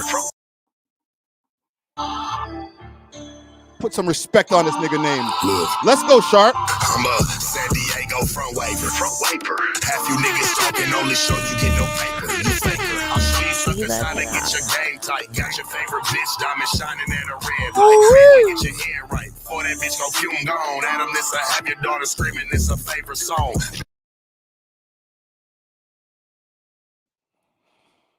He said, Adam, I'm going to have your daughter screaming it's your favorite song. I don't know if that was a good idea to mention a man's daughter. You didn't go super disrespectful. Actually, let's finish the bar. Been a nigga all along. Boy, this ain't no fucking race. Everything I ever touched only came in first place. Okay. Clean. The flow's not so bad, bro. I'm not going to lie. The flow is not so bad. All right. Check for those who check for you says the beat slapping though.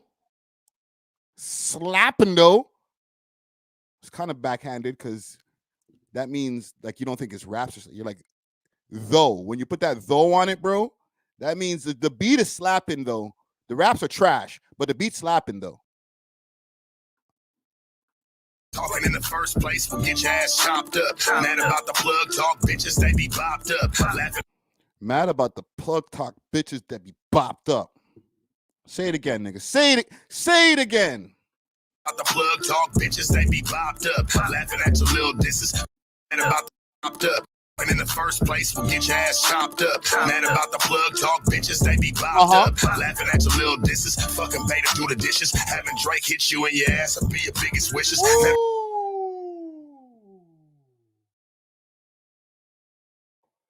Bring that shit back, my nigga. Let's go, church. Dishes. Fucking pay to do the dishes. Having Sharp don't do no dishes. Sharp don't do no dishes in his household. You're a beta if you do the dishes. Laughing at your little disses. Fucking pay to do the dishes. Having Drake hit you in your ass and be your biggest wishes. Jesus Christ, bro. Oh my gosh. Y'all feeling this? Gang. He said having Drake hit you in your ass is your biggest wishes.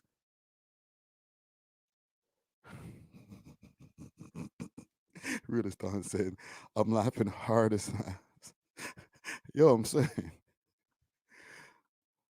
Man, church, church, speak on these niggas, bro. Never really had a problem with that boy Lush, but he sucks so much dick his mouth do need a douche. Woo! He never really had a problem with that boy Lush. But he sucks so much dick that his mouth need a douche. Holy.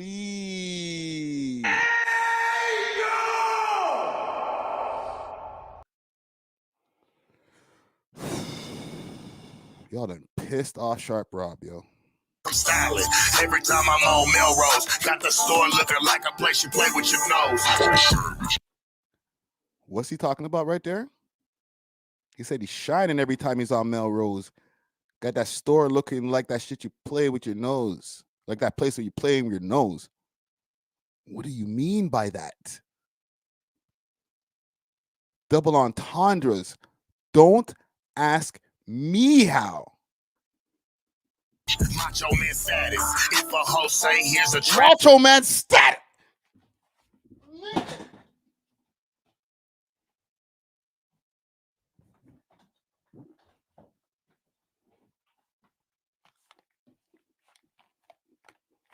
The nigga sound just like Randy Macho Man Savage.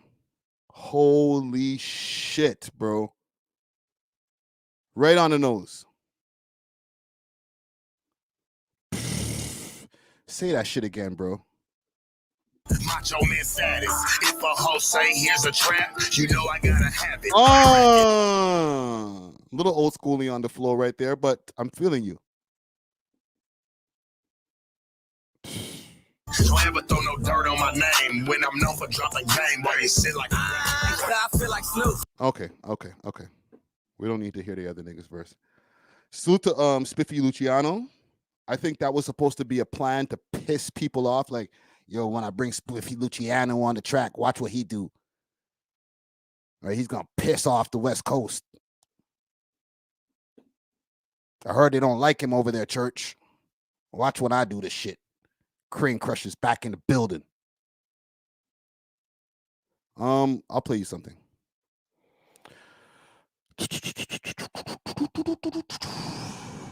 Poor Rob. Why are they doing this to Sharp, man? Sharp hasn't rapped in years. Actually, before I show you all this,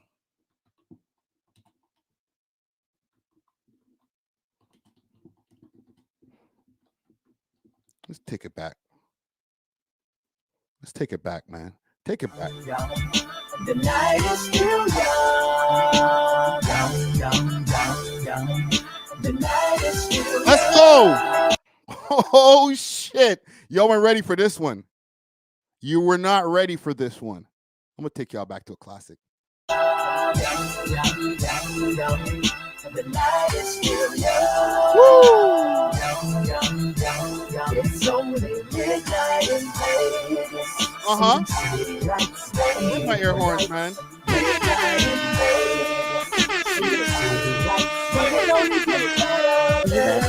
It's only midnight in Vegas. Everybody popping bottles. Yo, what the hell, bro? What's happening to your voice? We love hip hop. This is sharp, like pre 30 packs of freaking week. Oh my God.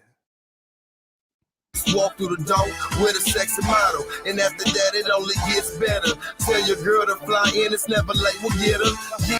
Y'all niggas ain't fucking with Sharp, man. Listen, stop playing with Sharp, man. Put some respect on this nigga's name, man. I'm pissed off the boy Sharp. When was this from? My bad.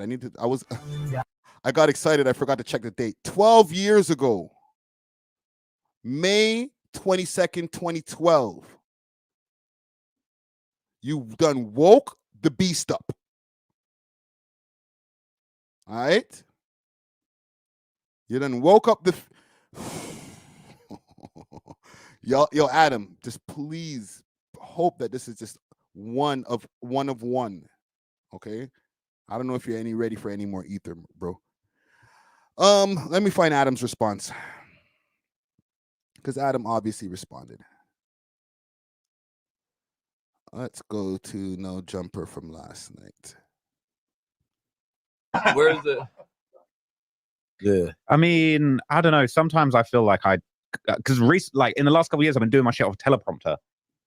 My lungs to see how much different it feels, but I haven't really been doing any of that. If anything, I've been wise to get into, especially if you're a streamer. With the comments as well. I remember when I used to stream more, I hit edible once before the stream. It's coming up. To me, I was like, wow, spiffy. Like, I've been... Okay, here we go. Here we go. I'm going to play a bit of this. All right. It's going to get a little crazy. Let's go. Kind of rapper he was. And that's why I was... Fuck you're saying, but you're like, off the bag and bloods. Yeah. Excuse me? He ain't been through Crenshaw Fig, Verdon Avenue. He don't know nothing. It's like he starts a bar and goes, I'm styling. I'm styling. And that's like exactly kind of like that's what you thought he would do, right? I just figured that's kind of like where he was at in terms of like what kind of rapper he was. And that's why I was bummed on the blade profile. Yeah, exactly. But I just that's why when he was supposed to do the cypher, I'm not gonna lie, like part of why I wanted him to do the cypher was from a local perspective. The tacky I just wanted to see what he was gonna do, and I didn't exactly have like really. I gotta stop. I'm sorry. Yo, Adam, you ain't right for this, bro. You are not right for this, bro. This is why Sharp never ended up on a thing, because he knew in the back of his mind, y'all don't want to have me in the cypher to be like, oh, the Crane Crushers are back. You wanted to have him in the cypher to be a lol cow, a laugh out loud cow, a cow for laughs, somebody for our entertainment, to laugh at and not with. You ain't right for that, bro.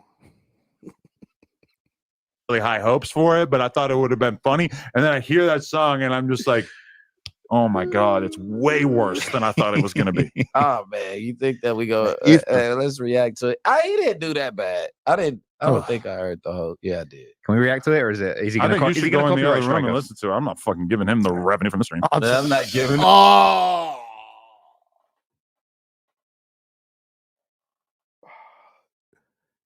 Pimp down. Church. They gave me a gut shot.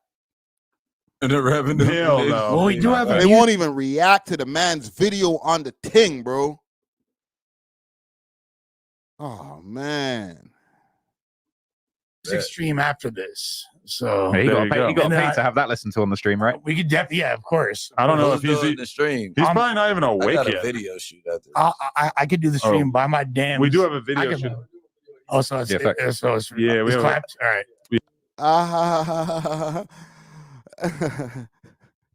They're like, yo, we'll take some money to play for him to play it on the stream later. Yeah, no, yeah, we're gonna have to kibosh that one. Sorry, bro, that's not happening. Sorry. No.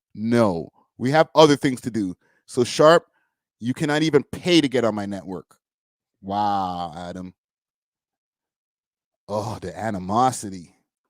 Yeah, we got a video shoot. We got to take we'll on. reschedule the music stream for a later I am date. a little surprised that Spiffy Luciano made his way onto the track. Yeah, I thought he was my friend. Yeah. That's where I heard it. Because he, Spiffy, last thing I heard from him was like him really, really wanting us to hang out with him when we were in Atlanta. Begging. you said begging. To me, I was like, wow, Spiffy, like I've been watching you really go after my attention and my, promotion for all these years. Me and Deja did a fucking interview with him.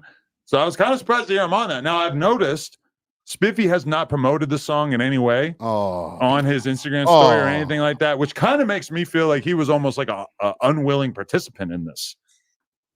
I mean, that is true. He didn't promote it. I don't know why he did that to the boy church. You know why part of this is stemming from, right? You know why Sharp decided he needed to go at the 22ster. Let me see if I can find this. If it's in my thing. Let's go on Twitter. And hopefully we can do this non-problematically. There was something that really set him off. Okay. Do I have it in my retweets? Let me just check my retweets quick fast. If it's not in there, then I will go to, let's do this. Adam22 Sharp this.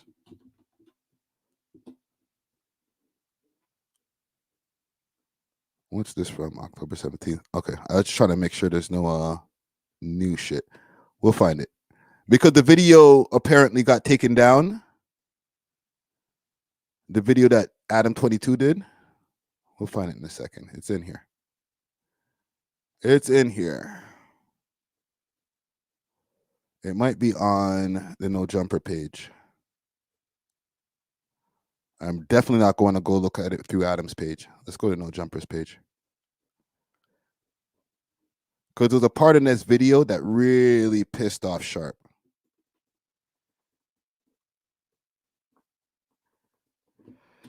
Let's go to the No Jumper page.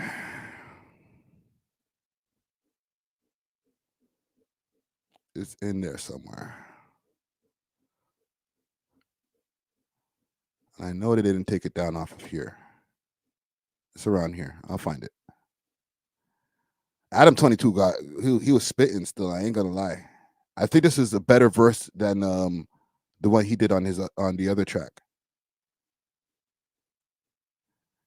Damn, bro, where the hell is this shit?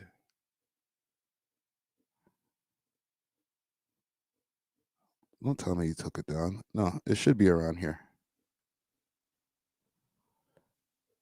Right here. I usually see them on the road, either Houston or Hawaii. I still got them on their toes, count 100,000 right off the lot with 2 doors. I got homies on the yard with right here. Cash App and 2 phones, hanging up on broke. Right here. This is what pissed Sharp off. This is what sent Sharp into a tailspin. Like what? Not the cup. Not the cup. Church. Hold on, I just got something in from DamnHomie. I'm gonna play that in a minute because we're cooking with gasoline today, gang. Let's go, man. Bitches tell that hoe like move on. I'm with the Playboys and I ain't Hugh Hef. Ride around the city and I'm geeking off this blue meth. On the boat with my bitch, about to have some group sex. Tired of that loud weed, I'm about to buy some booth necks. The other side drinking green, me and Sad take hearty sips. I'm way too grown to be partying with party crips. That's a shot at AD in them. Watch Trap Lord Ross. Mixed Lord Ross. That's what we got to call this guy right now, man. Mixed Lord Ross, bro. This nigga's getting mixy. When them shots fly, man, you know that they gon' probably dip. BRB. I gotta take a gnarly shit. Push a Dodge Caravan. I'm a married man. 1900 Hyenas on the way. Migrant caravan. I ain't got no Jordans I'm wearing. Is Adam spitting right now? Come on, gang. Don't lie to me. Adam's spitting right now, man. In a pair of Vans. Bitches fucked up in the crib taking Play-Doh Zans. We in Mechanicsville and we looking for a transmission. They pouring up Ecto Cooler. Whoa, bro. They're looking for a transmission.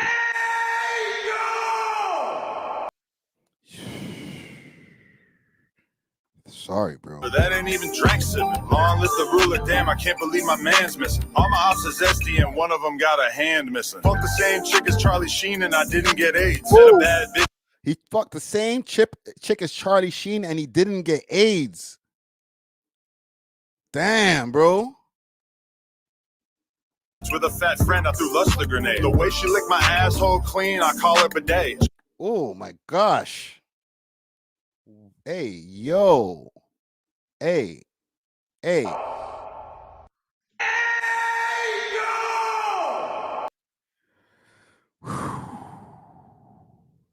Almost done, guys. Just shave my back. I don't care if I'm clogging the drain. My day ruined. My socks wet. The nigga said he just shaved his back. He don't care if he's clogging the drain. That's some nasty work right there, bro. That's crazy. Oh, man. Because I stepped in squirt. Called Bricc and he suggested I ingest a perk. That bitch broke as fuck. She need money for nails. Saw your man's at the spot. He was tucking his tail.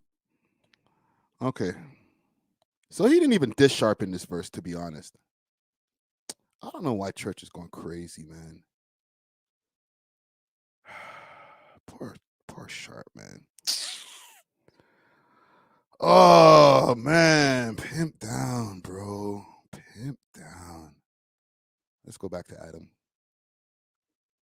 I think I'm not sure he how was that would looking work. for exposure in any form, but then he probably doesn't want to put it on his story like, maybe I can get it out. Adam doesn't hear it. I don't know how he would think that would work. Yeah, but you know, but he was why do holding the song back. get not promoted though? It didn't feel like a lot, but then he also mentioned diss my to wife Chris. and everything. So that's, it's like, I get it. That's what everybody does. At this point, they're just picking on the man. Because he just said it right there. This is what everybody does. People be sending shots at Lena immediately as soon as you talk about Adam, especially like, bro, you let your wife smash, some mandingo nigga on camera. And I know it's part of the game. You know one thing, and I'm going to give Sharp some defense. All right. I know I've kicked Sharp's back in on previous segments, and I'm not saying that the kicking the back session is over. Okay, pause. But what I am saying is that he can make some good points too. And one thing I will say about this is Adam likes to call this nigga like a human trafficker. I don't know about this whole pimp game that he was in. I can't relate to him. Blah, blah, blah, blah. Blah, blah, blah, blah, blah. But, bro, you're technically in the same type of game. Maybe in a way more legal fashion. People are signing contracts. I understand.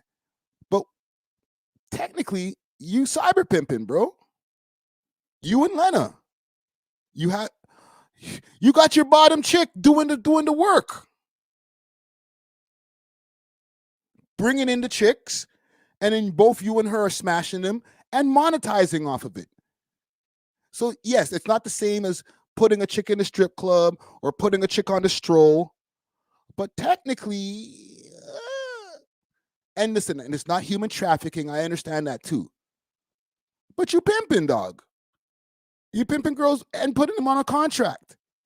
You got a slew of hoes. You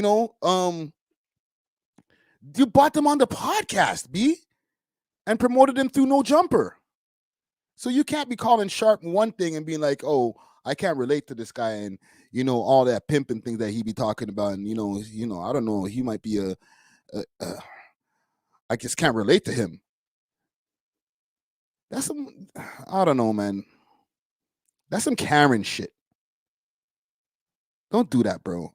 I like Adam, man, but I can be critical. But at the same time, that's how okay. I guess blacklist spiffy. To be honest, you're relying solely on Boosie now for promotion, I guess. And on some like purely objective shit, like make some Kool-Aid. Like the thing is, like Sharp, he's not a rapper. Like, so I can't really, as not a rapper. What? Yo, come on, Lush. As a consumer of hip hop content, a connoisseur, let's say, don't do that. Don't make me have to pull up the Crane Crusher, Rob, or Sharp bars again, bro. Don't do that, bro. It wasn't terrible. It wasn't bad. Yeah, you lying on niggas, bro.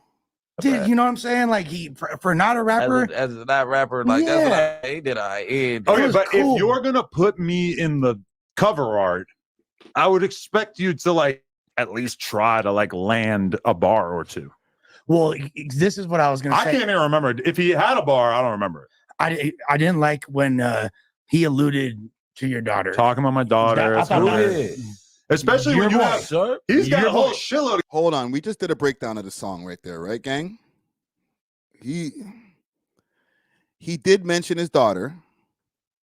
Okay, this is the throwing Sharp bail session today. He did mention his daughter, true, but he didn't go at it and say some wild, flagrant shit about his daughter. So let's not do that. Okay, let's shoot Sharp a little bit of bail. But this is not the worst part. He's about to go crazy. All right. The kids he ain't taking. Hit that like button, by the way, for the algorithm. All the people out there who are popping up, man. I should be doing that more often. Smash that like button. Smash that like. Let's get this shit to 5,000 likes. Karif, I'm a great dad. Oh fuck. That feels like kind of a if I wanted to mention that. I have so much to go on. Oh shit! You have estranged ex-wives. I have girls in my DMs telling me that you were beating them and sex trafficking them and everything. To me, I wouldn't want to mention my kid if I were you, especially since I'm a consummate father.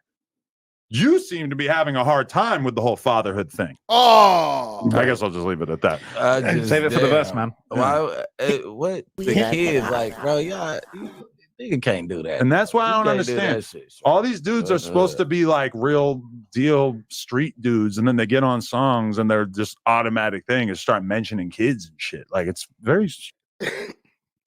See, Adam found a point of contention, and he's just. You mentioned my kid. You said my kid in a record. He said your kid probably likes his music. I know there might be actually some connotations to that. You know what? Let me chill. Don't mention anybody's kid in no music. Okay? We see what happened with the Kendrick and Drake shit. That shit just went completely left. All right. We don't want another beef of epic proportions like Kendrick and Drake. Adam22 versus Sharp, aka the Crane Crusher. Strange to me how the bitching people just emerges so quickly. Now, this is my impression of Sharp about my kids. Period. Yeah, like, this is Sharp on stream. Here it comes. Just speed it up 1.5%. Goes into a rant about something that he already said like 30 minutes earlier. And then just back to rocking. It's like he really needs a rocking chair. Like he doesn't have to. Like there's a device that enables this. Yeah. You don't have to just rely on your computer chair to do this. And then, but then this is what he also seems like he gets up every 5 seconds. Hold on, I have to read this comment. This is a goated comment right here. One Daniel says, Friday, what confuses me is how 3 grown men and counting have drank out of another man's custom cup that a co-worker made for him. Oh man. Hard shot right there. Hard shot to the gut right there. That's a big fact. Niggas is passing around the piss cup. Sharp talked about it on his stream. He's like, yo, if I drink pee, then you drink pee too. Right? I know I am. So I know you are, but what am I? Keep in mind, and I'm no better. These are all men in their 40s.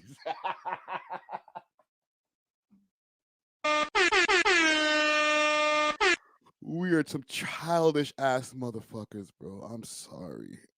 Oh, but it's fun. Somebody told me to grow up in the comments the other day. I told them no, never. Seconds and goes and gets some I ice. don't make no money growing up. Crazy. I'm trying to make some money. From the fridge. Like, bro, there's a way around this. You could have a fucking ice machine right next to your desk if you really wanted to. I don't understand, but I don't know. People like, I gotta give it to Guilty because Guilty just clips the best moments on his Instagram stories. If you watching, shouts to G. I'd be getting most of my tidbits from that, but yeah, I don't know. I mean, honestly, I just feel so bad for the Sharp thing because he just seems like he's just not well. Well, yeah, like fools are not like we're having fun and we're making our own music. He seems like miserable. No one's dissing, like, yeah, no one's And that's what dissing, bro. when he said that he had a song coming with an LA artist. Honestly, like I was racking my brain trying to think of like who he would get because it doesn't seem like he has like friends out here. Really, What would have been tight? Sugar Free, DJ Quick. But maybe he does a song with Frosty because him and Frosty would Suspect never don't do get that to along. me. I'm just saying that would be the power moves. It didn't for have to this be one. a diss song, but I guess he bringing the Crane Crusher back out. I don't know. An LA artist, yeah. Brick's trying to defend him. Spiffy. I'm trying to look up Sharp's social blade because I'm really trying to understand like how much he's come up off of the whole dissing. Oh man, now they're gonna sit there and try to break down this nigga's pockets. They're gonna start pocket watching this nigga, bro. Hold on, let me check the poll here. Let me see how objective my audience is here. Call me gang strong. Does the Sharp verse or the new Sharp verse go hard? 52% of y'all say yes. It's a tight race. 48% of y'all say no. That's not it, my boy. That is not it, my boy. Because I feel like, to be fair, his YouTube channel's kind of moving now. It is. But He obviously, probably- it's only going to move while this beef's going on. But I'm trying to probably- see the social blade. You're gonna be Probably back hit on for Deja mode like pretty a soon. 10, like a 10 pack or something. Wow. He probably got Shot a it dime. straight at So- Deja. We actually, I've heard dollar amounts thrown around, but I'll just say that. I say no. I mean, I seen a dollar amount, but that was like a week ago. So let's grab this. I'll just say that keep playing with me on I just tried wax. to look it up, but it didn't work on social blade. Keep playing with me in rap songs. Just promise you it ain't what you want. Listen, It's not gonna turn. Lush Uno. Lush is dying to get at somebody. Dying to ride for the team, yo. Yo, Lush, I messed with you. We got a Lush interview on the channel right now. Go check that out. Okay. I got a stunt. Let me stunt for a second. Quick stunt. Sorry, quick stunt. Out of the 4 people at the table, I just need one more interview at that table. I need that Bricc baby interview. Okay, but I got the Trappler Ross, got the Adam22, and the Lush Uno. Okay, sorry, just had to stunt. I promise you, it's not did what you you want. catch the sneak dish from Spiffy, or was it? Oh yeah, not a no, it sneak wasn't really a sneak diss. He He like it was a gave blatant diss. whoever listened to Cuz is a puppet. Yeah, he even said he said, "Lush, since you next to him, I'm shooting at you too."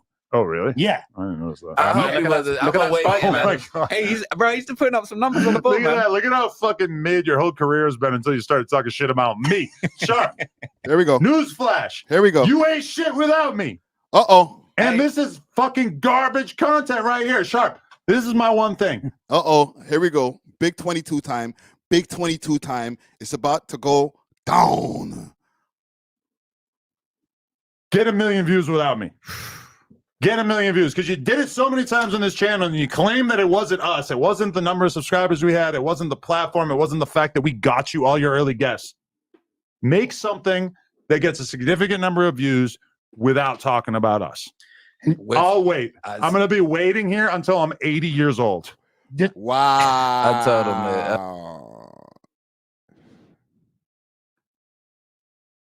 The man said he's going to be waiting there until he's 80 years old. I can't even take it no more, man.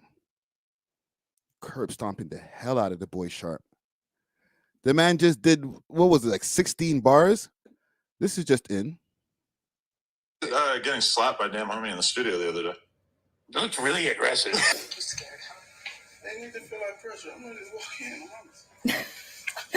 Because on the surface, it was like, oh, she just pulled up with two rather large bloods. Yeah, I went outside to meet. I invited her to the session. I said, come through, come do a cameo in the video. It'll be hilarious. Right? I was telling them to let him in anyway. I didn't even know. You rolling with the Bloods? Oh, she was with. They kept like, no, Bricc was ready. I was worried, and then Brick's like, I'm ready. And I'm like, Bricc was hiding inside the studio. When we first came in, I didn't even know where he was. The only reason I realized he was there is because I heard his voice over the speakers, and they said he's recording right now. And I said, where? And they pointed. I said, oh, he's in there. He was in a dark room where you couldn't see him. So if anything, he had the upper hand because he saw what was going on. He saw me walk in, and he seen who I walked in with. So keep that in mind.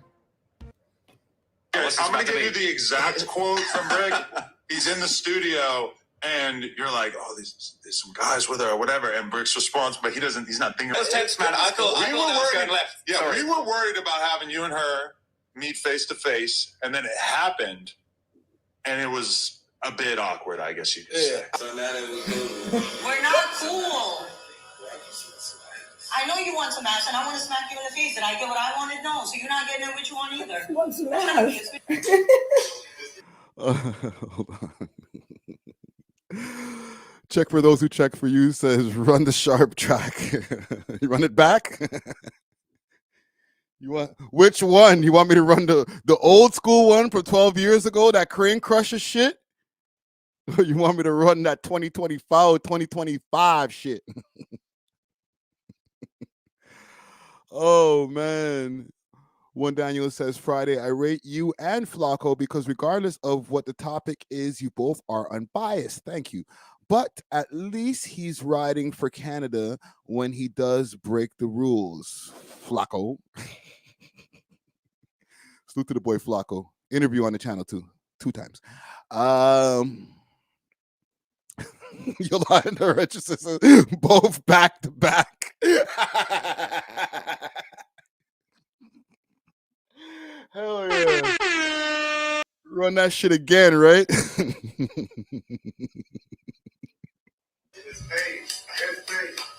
Yo, I should have did it harder, but I was like, are we really like doing this? I'm not sorry. You're sorry. My mama told me to never be sorry. You're not sorry, but you let me put hands on you. Like, okay. Do y'all remember when DamnHomie crashed out on these niggas? Hold on, I'm gonna play the rest of this in a second. Oh man, this is entertainment. I'm stupid. I'm gonna play this I'm gonna find this. Oh, there's already mad content on this shit right here. Let me play it off of here. Let me pull this up quick fast. DamnHomie versus Bricc Baby, the saga. You came at me. What was we supposed to fight? But when Over was what, we? though? Why was we why are supposed we to get fighting? into it? You mad at me You for keep on one? pointing the shit. You mad at me What for was me and assuming some DW shit? supposed to You fight still over? mad at me for assuming some shit you never What are seen we- with your own eyes. Listen, I'll tell you. Still can't confirm if it ever What are happened. me and DW supposed to catch a fade for? What? Bro, And my yo, energy yo, is crazy right now yo, for any nigga. But I'm saying, Paco, chill. Flacco's like, bro, trying to get in the mix right there. He can't even get the words out. Just sit down, my youth. It's okay, bro. Lena crashed Dead homies, out. go get your homeboy. Nah, go Bricc, get somebody Bricc. I can whoop, and then we can I talk. got you. Bricc, chill. Oh, 6-0. But why would I even do that? Nah, But Bricc, why would chill. I even do Hold I that? on, got Flacco. homegirls on 6-0. Okay. Gotta beat your ass. Okay. Like right now. Okay. Dead homie. Okay. Nah, Bricc, chill. Okay. That you Okay, popped. calling Now down I on didn't this. know it was going that way. Brick's like, Bricc doesn't have any control of himself.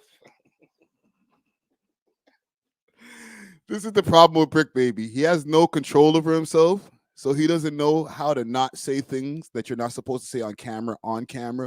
The nigga's like, I'm gonna beat the shit out of you.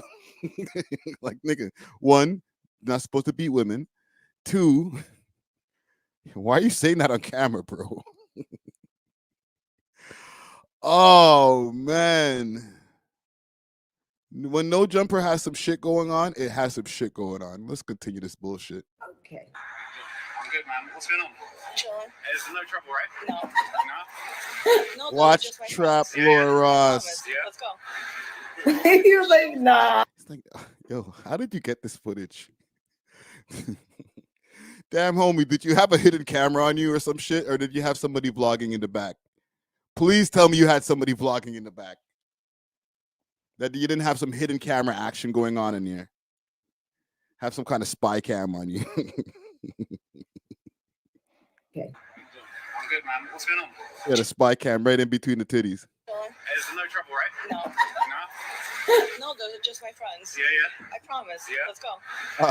He was like, nah. Right. Not only in the studio, but in the hallway, and his response was like, I don't give a fuck who she with. I'll blow them motherfuckers down.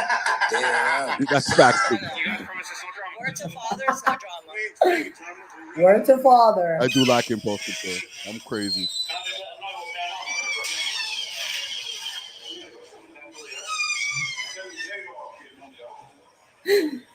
Like, bro, on some real shit. Do you really think you like, bro? I'm not that disrespectful. Like, if you're paying for studio time and everybody's there to do a song, you really think I'm gonna come in and start a brawl? I don't want no problems, but if that was to happen, I'm ready. But I don't want any. Why does everybody think I'm evil? Because you desecrated Sharp's career. The laugh doesn't help neither. Hi. How you doing? What's up? Nice to see you. What's up?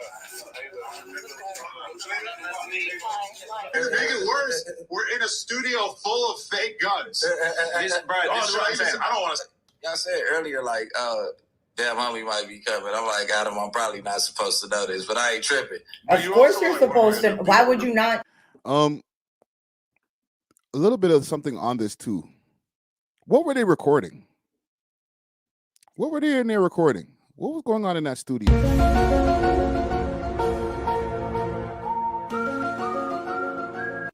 Were they doing the return fire towards Sharp? If that was happening over there? Need to know that. It was for you to know if you wanted problems or not. Yeah. Like, I'm not about to beat no girl up. Like, it is what it is. I talk That's not what I remember you saying, though. to her when I see her. Then I'm like, it's not the setting to where, oh, I'm a backdoor or have some girls like, we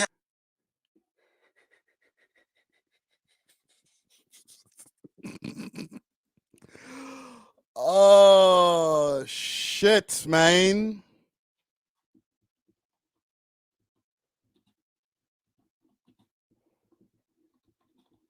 I'm going to find this. Oh, man. These guys, and this is all started off of the Sharp beef. That's crazy.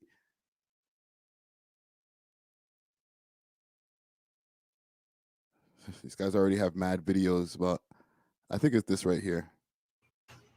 And 16 shot him, bitch. You done earned yourself a good ass whooping, nigga. On the dead homies when you get back to LA, I'm slapping you, spitting on you, and all type of shit, nigga. Dead homies, nigga, playing both sides, nigga. Dead homies, you got you a good ass whooping coming. And come with that little bitch ass little shit you got, nigga. What I blow you up, bitch.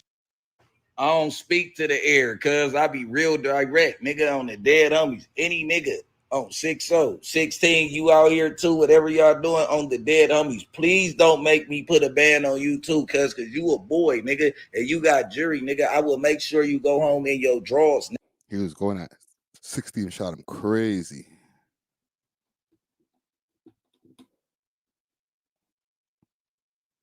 I'm going to find this shit. It's in here.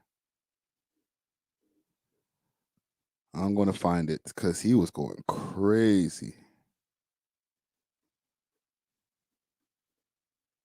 I don't know how damn homie thought she was finna sneak into town. Yeah, bum ass bitch. Yeah, you silver spoon bitch. You gotta wait for that money to come over to your account, bitch. Dead homies. You staying in the room by LAX, bitch. That's bum shit. First and foremost. Now, for the people who were watching the stream earlier, DamnHomie was had pulled up. She explained that she had never went to LA at the time. Homie was flipping out. And listen, all due respect to you, Bricc. You know what I'm saying? I don't got no hate on in my heart for you, Bricc. But she wasn't in LA, bro. She wasn't there. Okay, she kind of had you. She did the okey doke on you, bro. She kind of played you. Most millionaires don't stay over there, bitch. Why you ain't in Beverly Hills?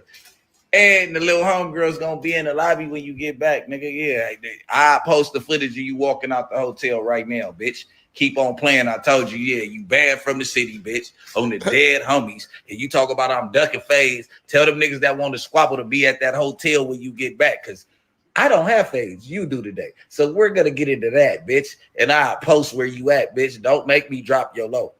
That man was gonna drop the low of a place that she wasn't even at. That's crazy. That's exactly what you said was supposed to happen to me. Yeah, man, that's a female, bro. You know what I'm saying? She got to take that up with God. You know what I'm saying? The shit that she do. I can't, it's not worth fighting, but she What was did I talking do? tough. We had already squashed it when I was trying to get the girls to get her at the hotel room. That never You know what I'm happened. saying? We had squashed it that night. Like, look, there's a lot. Nothing was squashed. Last time she was out here, like somebody spotted her at a hotel, so I had. That's not true. No one spotted me because I wasn't out there. His stepbrother tried to set me up on some hoe shit, try to ask me, where you at? Next thing you know, I have Bricc calling me, screaming that he got hoes downstairs. And I'm like, bro, I go live and I'm in my Miami house, right? This is all over the sharp shit. So what are you talking about, bro? I don't know if the drugs rotted his brain, but bro. Little homegirls, they was close. And just to give you all a little bit of context, let's bring it back. Because somebody did bring up a good point. Big salute to Big Chill. Thank you, Big Chill. He said, play the slap. Of course. I got you, bro. I got ya. So now that we're cool. We're not cool. I know you want some ass and I want to smack you in the face. Did I get what I wanted? No. So you're not getting it what you want either. You trying to kiss me? Fucking weirdo. Yo, what's happening there? What was that? I love that. Getting it what you want either. What is happening right there?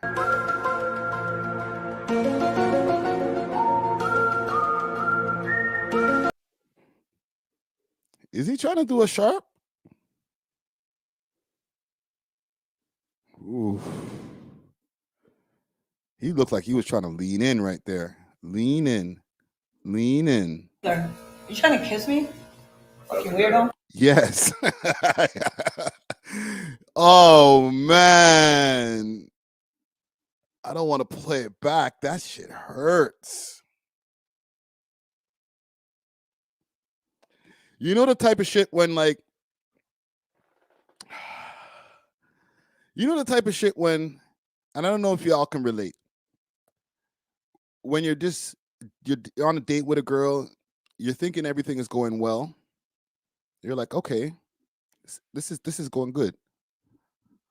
I don't know if I'm going to be able to get to smash. I'm going to be able to clap cheeks, but maybe I might be able to lean in for the kiss, you know, in the car before she gets out the car. All right. You know what? I'll do even one better. I'll walk her to the door like a gentleman and then be like, yo, can I get a hug? Sure. You know, maybe throw some hip action into the hug. And then you go and you try to lean in for the kiss. All right? I think Sharp tried this technique with what's her face, Dan Princess. When the hug breaks, and now y'all face to face. You start leading in. If Shorty does one of these, and it's gonna feel like slow motion.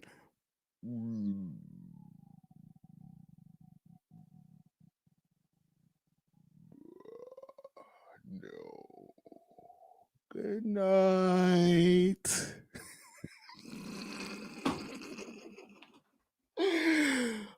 And now you just gotta be like, go kiss her on the cheek, bro. Get back in the car. Hurry up, man. Get back in the car. Take your pride.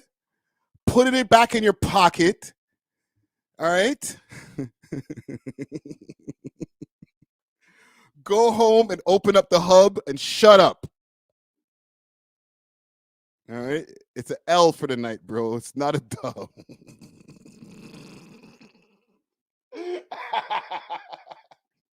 Get your ass back in the car. I love that idea. Oh wait, so I just get to smack him and now we're cool again? Come again. Woo. Damn, homie, you're not right, fam. Oh, this is milking the moment. This nigga's a 6-0 crip, bro. Stop it, man. Stop, man. These guys are freaking actual real gangsters, bro. Fuck. You can't do this to these niggas. Oh.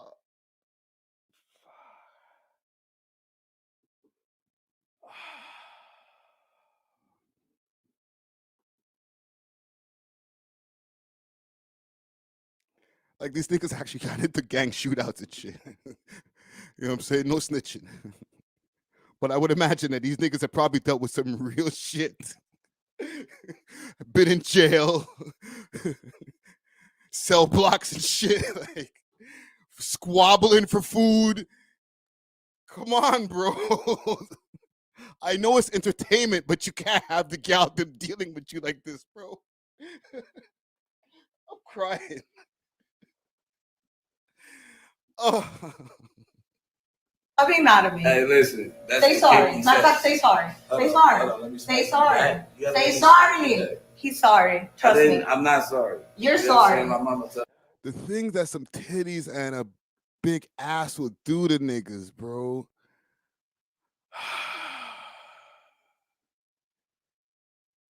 Just an inkling of a thought to be able to smash. You know what I'm saying? Some perfume and shit. Niggas is like, slap me. Harder.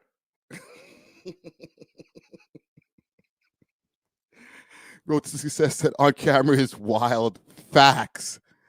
Hold on. Rude Boy Scoop said, pum pum drive man crazy. Facts. you to never be sorry. You sorry. You dig what I'm saying? You know that there's a camera on you, bro? Look at this nigga. This looks like the cover of an R&B album right here. Just in case.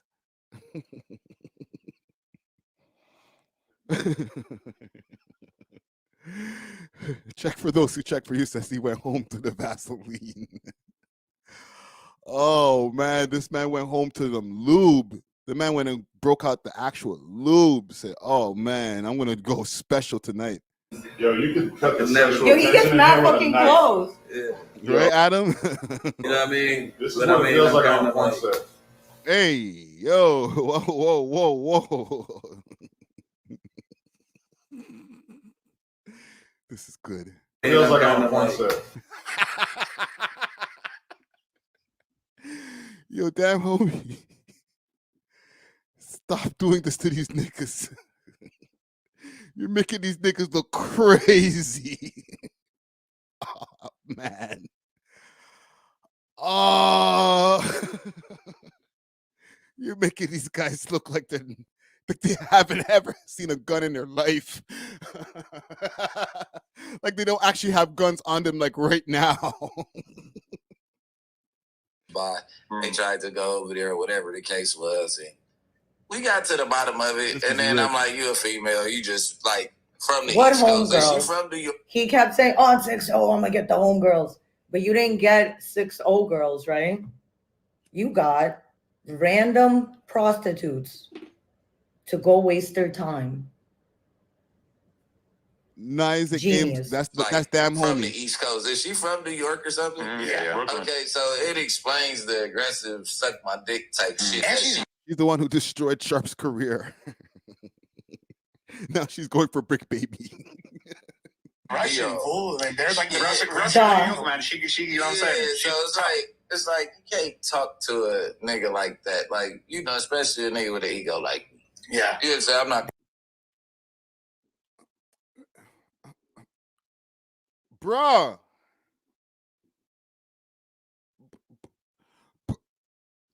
Bruh. Oh, come on, man. I know you want some ass, and I want to smack you in the face. Did I get what I wanted? No. So you're not getting it what you want either. You trying to kiss me? Fucking weird. I love that idea. I'm not gonna stop there again. Oh wait, so I just get to smack him and now we're cool again? Come again. Woo.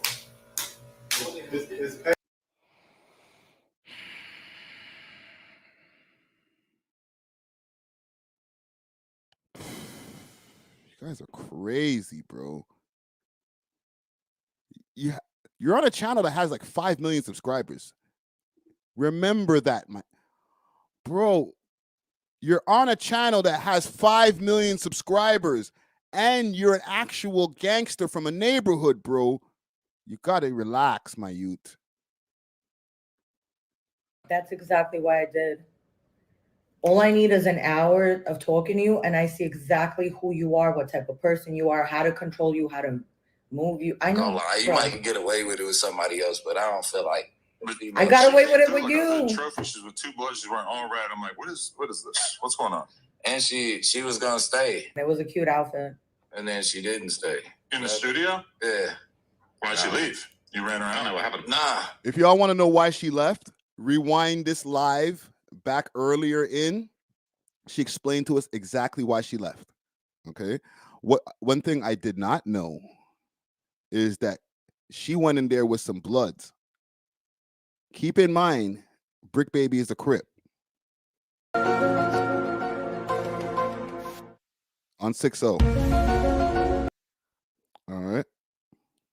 Let's keep that in mind. She didn't feel comfortable without them. They was about That's to not true. I'm like, That's not true. That's your ass there. So when you That's not why I didn't stay. I had a different reason, Bricc. I felt very comfortable. guys filmed that video or whatever, with her playing slapping you or whatever. Yeah, but that was after you guys had already squashed it, and that's it was in the middle. Okay. We were squashing it. I think we stepped out to like, or were you guys already doing something? We were about to film We were something. doing her cameo from my other video in the hallway. Yeah, That's I when you popped out the stepped out. booth for a second, and I just went out there. After seeing who I was with, then he stepped out, and then he came up to me. And I'm like, shit, And I'm not gonna lie, he did not Pardon come on no pending. bad energy or nothing like that. Yo, Somebody told me something about me going to LA. Yo, soon forward, yo. Entertainment says Friday, take notes from DamnHomie when you in LA. Facts. Soon forward. Just waiting that pardon. It's in the mail. It's in the mail. It's on the way. Let's see what's happened. these ads are killing me. But yeah, he did come on some good energy, which is why I was also. I ain't tripping, bro. It's a girl, bro. And then it's like, I'm always known for doing bullshit. So it's like, I'm not about to be on no bullshit. Like, you stay in your lane, I stay in mine. Over the internet. She's more. In real life, he's really so cool. It's hard to argue with him. That's how cool he is in real life. But over the internet, I'm surprised he hasn't started back up with me now. Comfortable with the fact of coming to LA. I don't know how church. I thought he was gonna wake up and be like, "Damn, I really let that bitch slap me." Nah, where you at, bitch? I'm surprised he didn't do that because I would have probably done that. He didn't ever say anything to me. Okay. Let's stop there. Big salute to Bricc Baby. I'm trying to think who to salute in this right here. That's some nasty work right there. You got this girl making y'all look crazy out there. I don't know if it's a New York thing. They feel like homie, like dude was saying, you got that New York energy on 6-0. So I don't know if it's that. It kind of intimidates them. Slap Baby is crazy. Holy shit. Slap Baby is nuts. Slap Baby is insane. Is that a new name? I might have to put that in the title when I put the clip. Slap Baby, the brick, not the trick. Bro, I don't know about that part. But anyhow, salute to DamnHomie. Okay, big salute. Thank you for calling in earlier and clearing up some of the shit that was going on over there in the West Coast and that visit that happened. You know, tune into the earlier in the live to hear her whole breakdown of what happened over there in the No Jumper studio or in the studio that they were recording in. And salute to Sharp. All right, full circle. Salute to Sharp. All right, pray for the brother. No matter what he does, they just have 100 things to respond and just kick him back down. All right. So let's keep on praying for Sharp. I will be checking back in on that nigga. I ain't gonna lie. I'm having way too much fun kicking this nigga's back in and not kicking this back in. All right. I have one more thing I want to get into. Before I do that, I just need to do a quick ad and then we'll get into our last topic. Let me know if there's any topics that y'all want me to address. We're about 4 hours in. And yeah, we've been having a good live today, man. We're cooking. Let me run this ad quick fast. Big salute to Steamin' Hot Grabba with a variety of different Grabba flavors and dispensers. They got red rose Grabba, that red herring Grabba, and peanut butter. Hit them up on their Instagram page, Steamin' Hot Grabba, and use the code WeLoveHipHop and receive a discount on your order. Again, you can find them on Instagram, Steamin' Hot Grabba. Now let's get back to the show. Cheer. Facts. Big facts. There's some guys in Richmond Hill, or there was a robbery that went down in Richmond Hill. And it's crazy because it's one of those things where I don't know if you guys have ever heard of this. And the police, when they were talking about this, and I'm going to play a clip of it in a second, they said 3 masked men went and home invaded a place in Richmond Hill, took the car keys, and they went in with gunpoint, all that type of crazy shit, like wild shit. All right, viewer discretion is advised. And then went back for seconds the next day. Let that sink in for a second. Do I got to repeat that? They went, smashed in, got into the crib. Hey, you, give me this, give me that, give me this, give me the car keys. Some nice whips out there. We'll be back tomorrow to pick them up. And then came back tomorrow to pick them up. This is an actual true story. You guys might think, hey, Friday, shut up, man. Like, come on, bro. There's no way that niggas is that stupid. I say yes. Okay. I don't drink anymore, so I can't say hold my beer. Hold my Timmies is what one of the man said. Or they probably said, yo, hold my Henny. Let me show you how crazy I can be. So let me pull this up and share this with you guys, courtesy of CP24.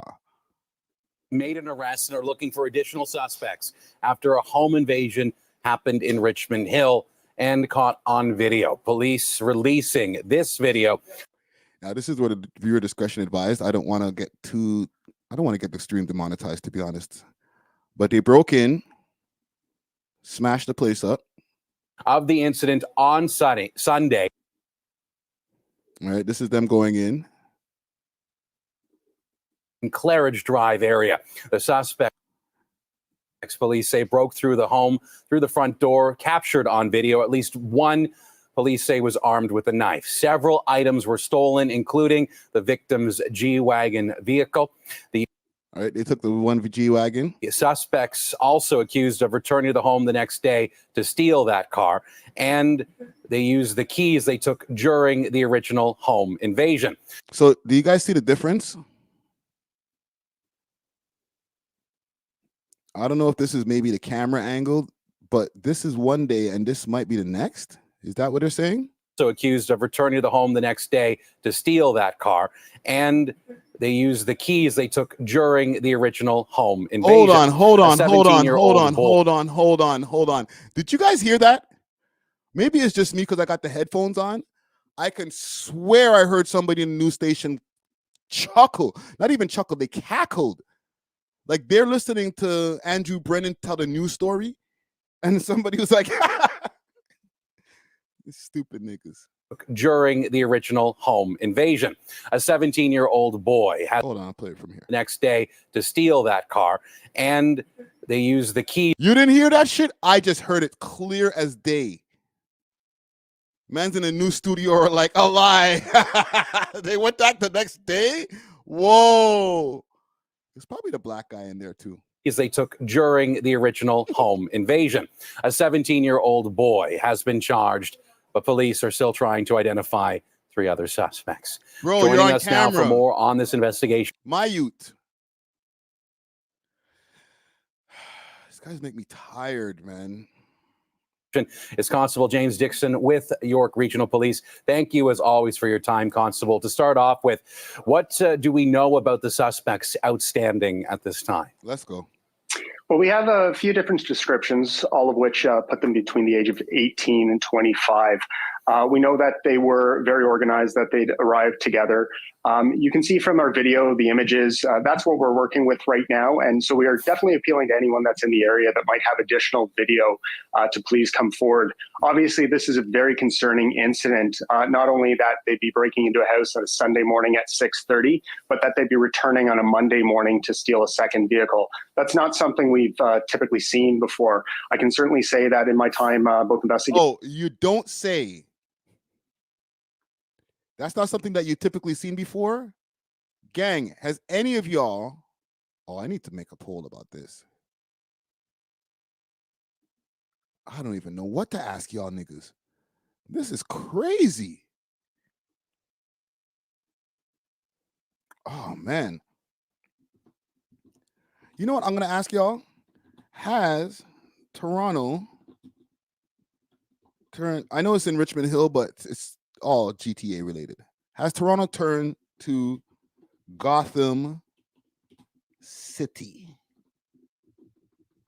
Bare question marks. Let's go. Let us go.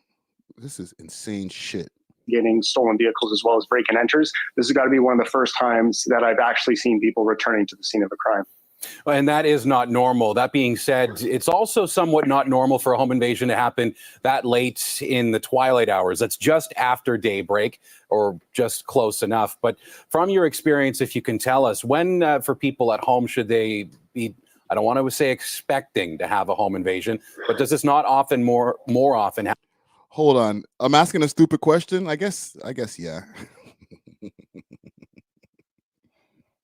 I guess that is a stupid question. Entertainment says Dusty Wallace is Batman. Top 5 is the Joker. Well, I don't know who the hell would I be in this mix. And don't say the Penguin. I'm working on it. Happen around 4 a.m. while people are sleeping? Typically, this would be considered quite late for one. It's by no means an anomaly, though.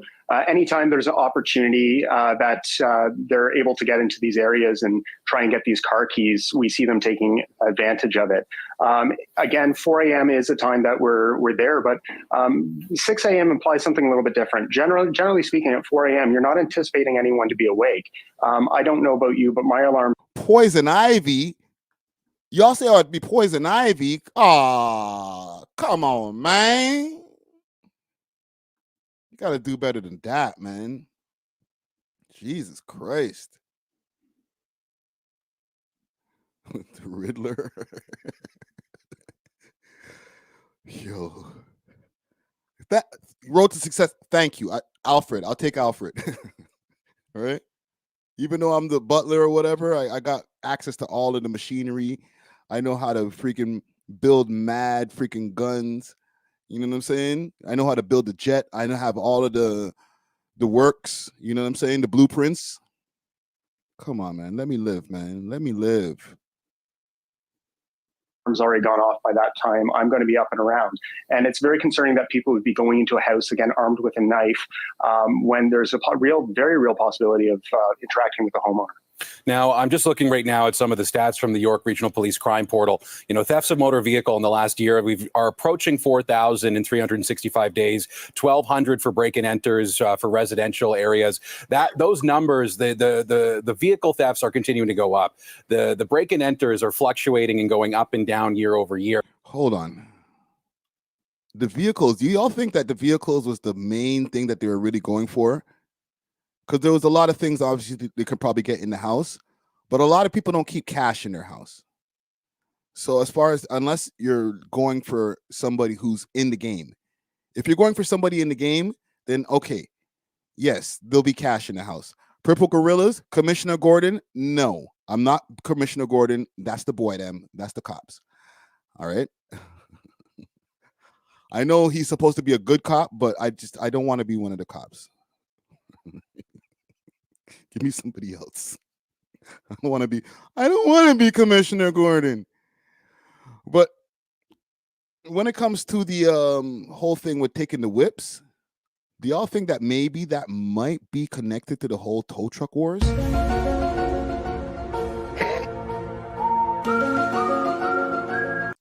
Possibly. All right. Just putting some thoughts in the air. But this is still something that seems to be a prevalent problem, and people have the impression at home that it is more prevalent. What do you want to say to people, not only in your community, but perhaps around the GTA that are watching right now? Well, year to date, we have seen a decrease in the theft of vehicles. And unfortunately, we have seen an increase in these break and enters for keys, as well as carjackings. Currently, we do have our Auto Guard 2.0, which is an overnight car theft program that's in place, and investigators have been making arrests and recovering vehicles. In the case of this one, our holdup unit not only recovered the initial stolen G-Wagon, but this morning we were able to recover the second stolen vehicle. I apologize, I lost. Wow, they got all of these guys. Yo, man, these guys, mission failed.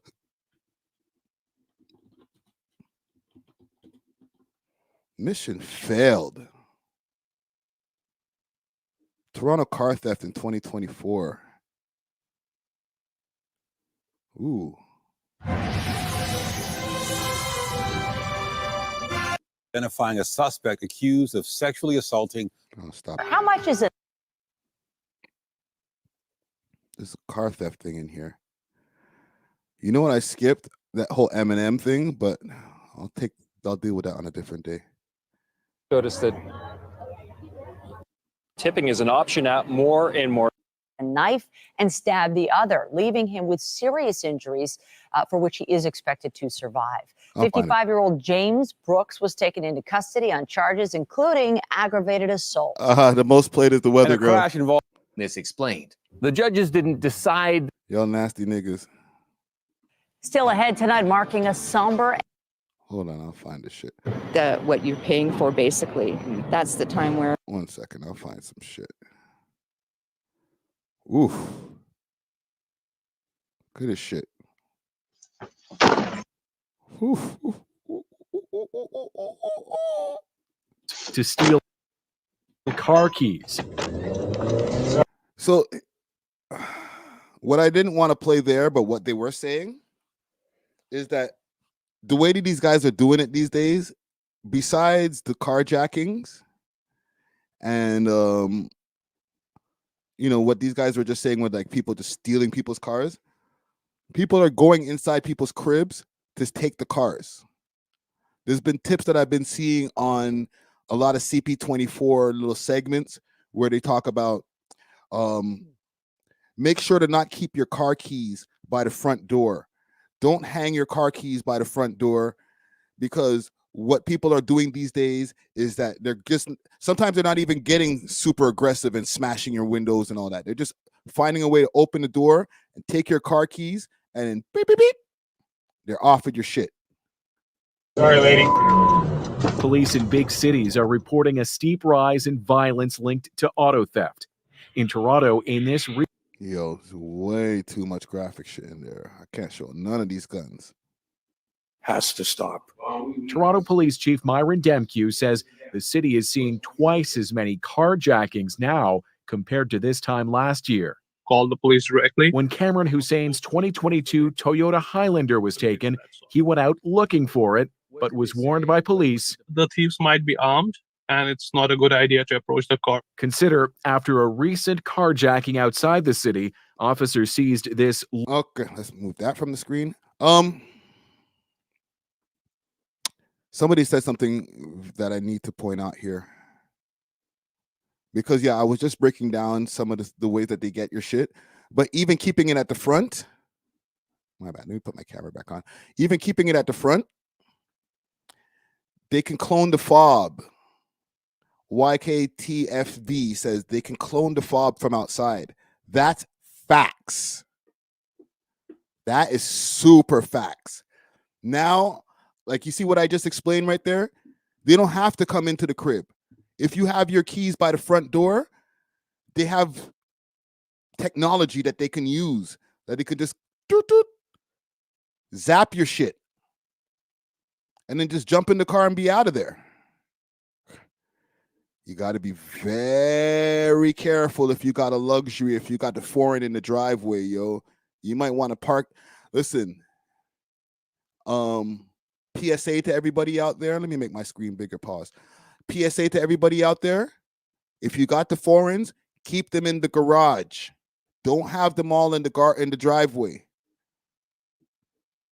If you got multiple foreigns and you don't have multiple garages, then I don't know. I don't know what to tell you. Right? But if you only got a couple and you got like enough in the garage for 2 cars, keep the Honda on the driveway. If you're living in any of these hoods, put it this way, not even in these hoods. I'm talking about any of these like suburban, middle class, upper class neighborhoods. If you got the foreign, put it in the garage. Because, yo, they will take your shit. Than this. Thieves intercepting a key fob's. Whoo, see that? Look at this. More violent approach than this. Thieves intercepting a key fob's signal and then driving off undetected. This is fun. Oh, that is sick work right there. Wow. Organized crime. It's funding terrorism. It's bringing guns and drugs into the communities. Toronto police were ridiculed in recent days in U.S. and British tabloids and on Australian TV. You're mocking Canada, and we are mocking should Canada. mock Canada. After one officer told homeowners to consider leaving their fobs by the front door to avoid a violent confrontation. A recommendation the force later walked back, saying the officer was well-meaning. Cutting hedges back, making sure they'll... Wow. Police said, can't do this, bro. Listen, yo, listen. Citizens. We ain't going to get there in time. All right? Don't end up dead. This is what the police is trying to tell you guys. Don't end up dead. Just give it up, man. Put the keys by the front door, man. You know what? Matter of fact, put the keys in the mailbox for them niggas, bro. And they wonder why they think Canada's a joke. You hear the sirens out there? Toronto ambiance right there. They're coming for somebody right now. Holy shit. The police said, yo, just listen. Fam, I'd rather come do some paperwork on your house being in, about you losing your car than the homicide police coming over there and, looking at the bodies and shit. I ain't mad at it, but I'm mad at it. That's the type of shit I would say if I was the cop. Yo, just put the shit at the front door. Matter of fact, start the car for these niggas at around 3:30 a.m. They'll be picking it up just now. Okay, go to bed. That's crazy. 911 is a joke. lighting is good, parking your car in your garage, etc. There are a number of things for residents to consider to prevent this type of activity. Already this year, the police chief says Toronto has seen more break-and-enters linked to auto theft than in all of 2023.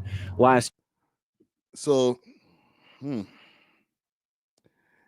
know, obviously, I think, well, I don't want to say it, I think we all know this kind of connects back to the whole tow truck wars. Police, because there's all these cars that are very important in the whole mix of things. You know what I'm saying? The cars. Look at this G-Wagon. I don't know what this other car is. They have it covered for some reason. But who knows where those cars are going to end up going? All right. And as we covered in the whole tow truck wars, just having cars over at the tow truck yards is, you know, it's kind of a bonus. Okay, you don't come for your car, you don't know where that car is going to end up. All right, it's tricky territory. I don't know. Salute to that family that's in that home right there, because obviously they've gone through a great deal of trauma. Having to deal with a home invasion, as somebody who can relate, is not fun. All right, trust me. I think we'll end it there. Got a nice 4.5, almost 4.5 hour stream, 4 hours and 25 minutes actually. Big salute to the comment gang, everybody who's been there from the jump, and anybody who's come in while we've been doing this over here. Make sure to hit that like button on the way out. I got an interview that's going to be dropping tomorrow with the boy Bo Pinto.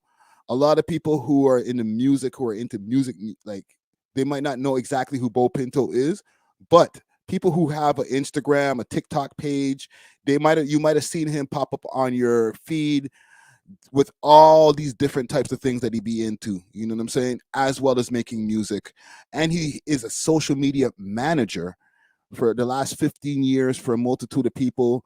I got to really, really chop it up with him and get some information that I think artists can use as far as making sure that they get some traction out here and making sure that they keep their engagement high. So big salute to Bo Pinto. That interview is dropping 3 a.m. for all the audio listeners, 6 p.m. for the people on YouTube. We got it.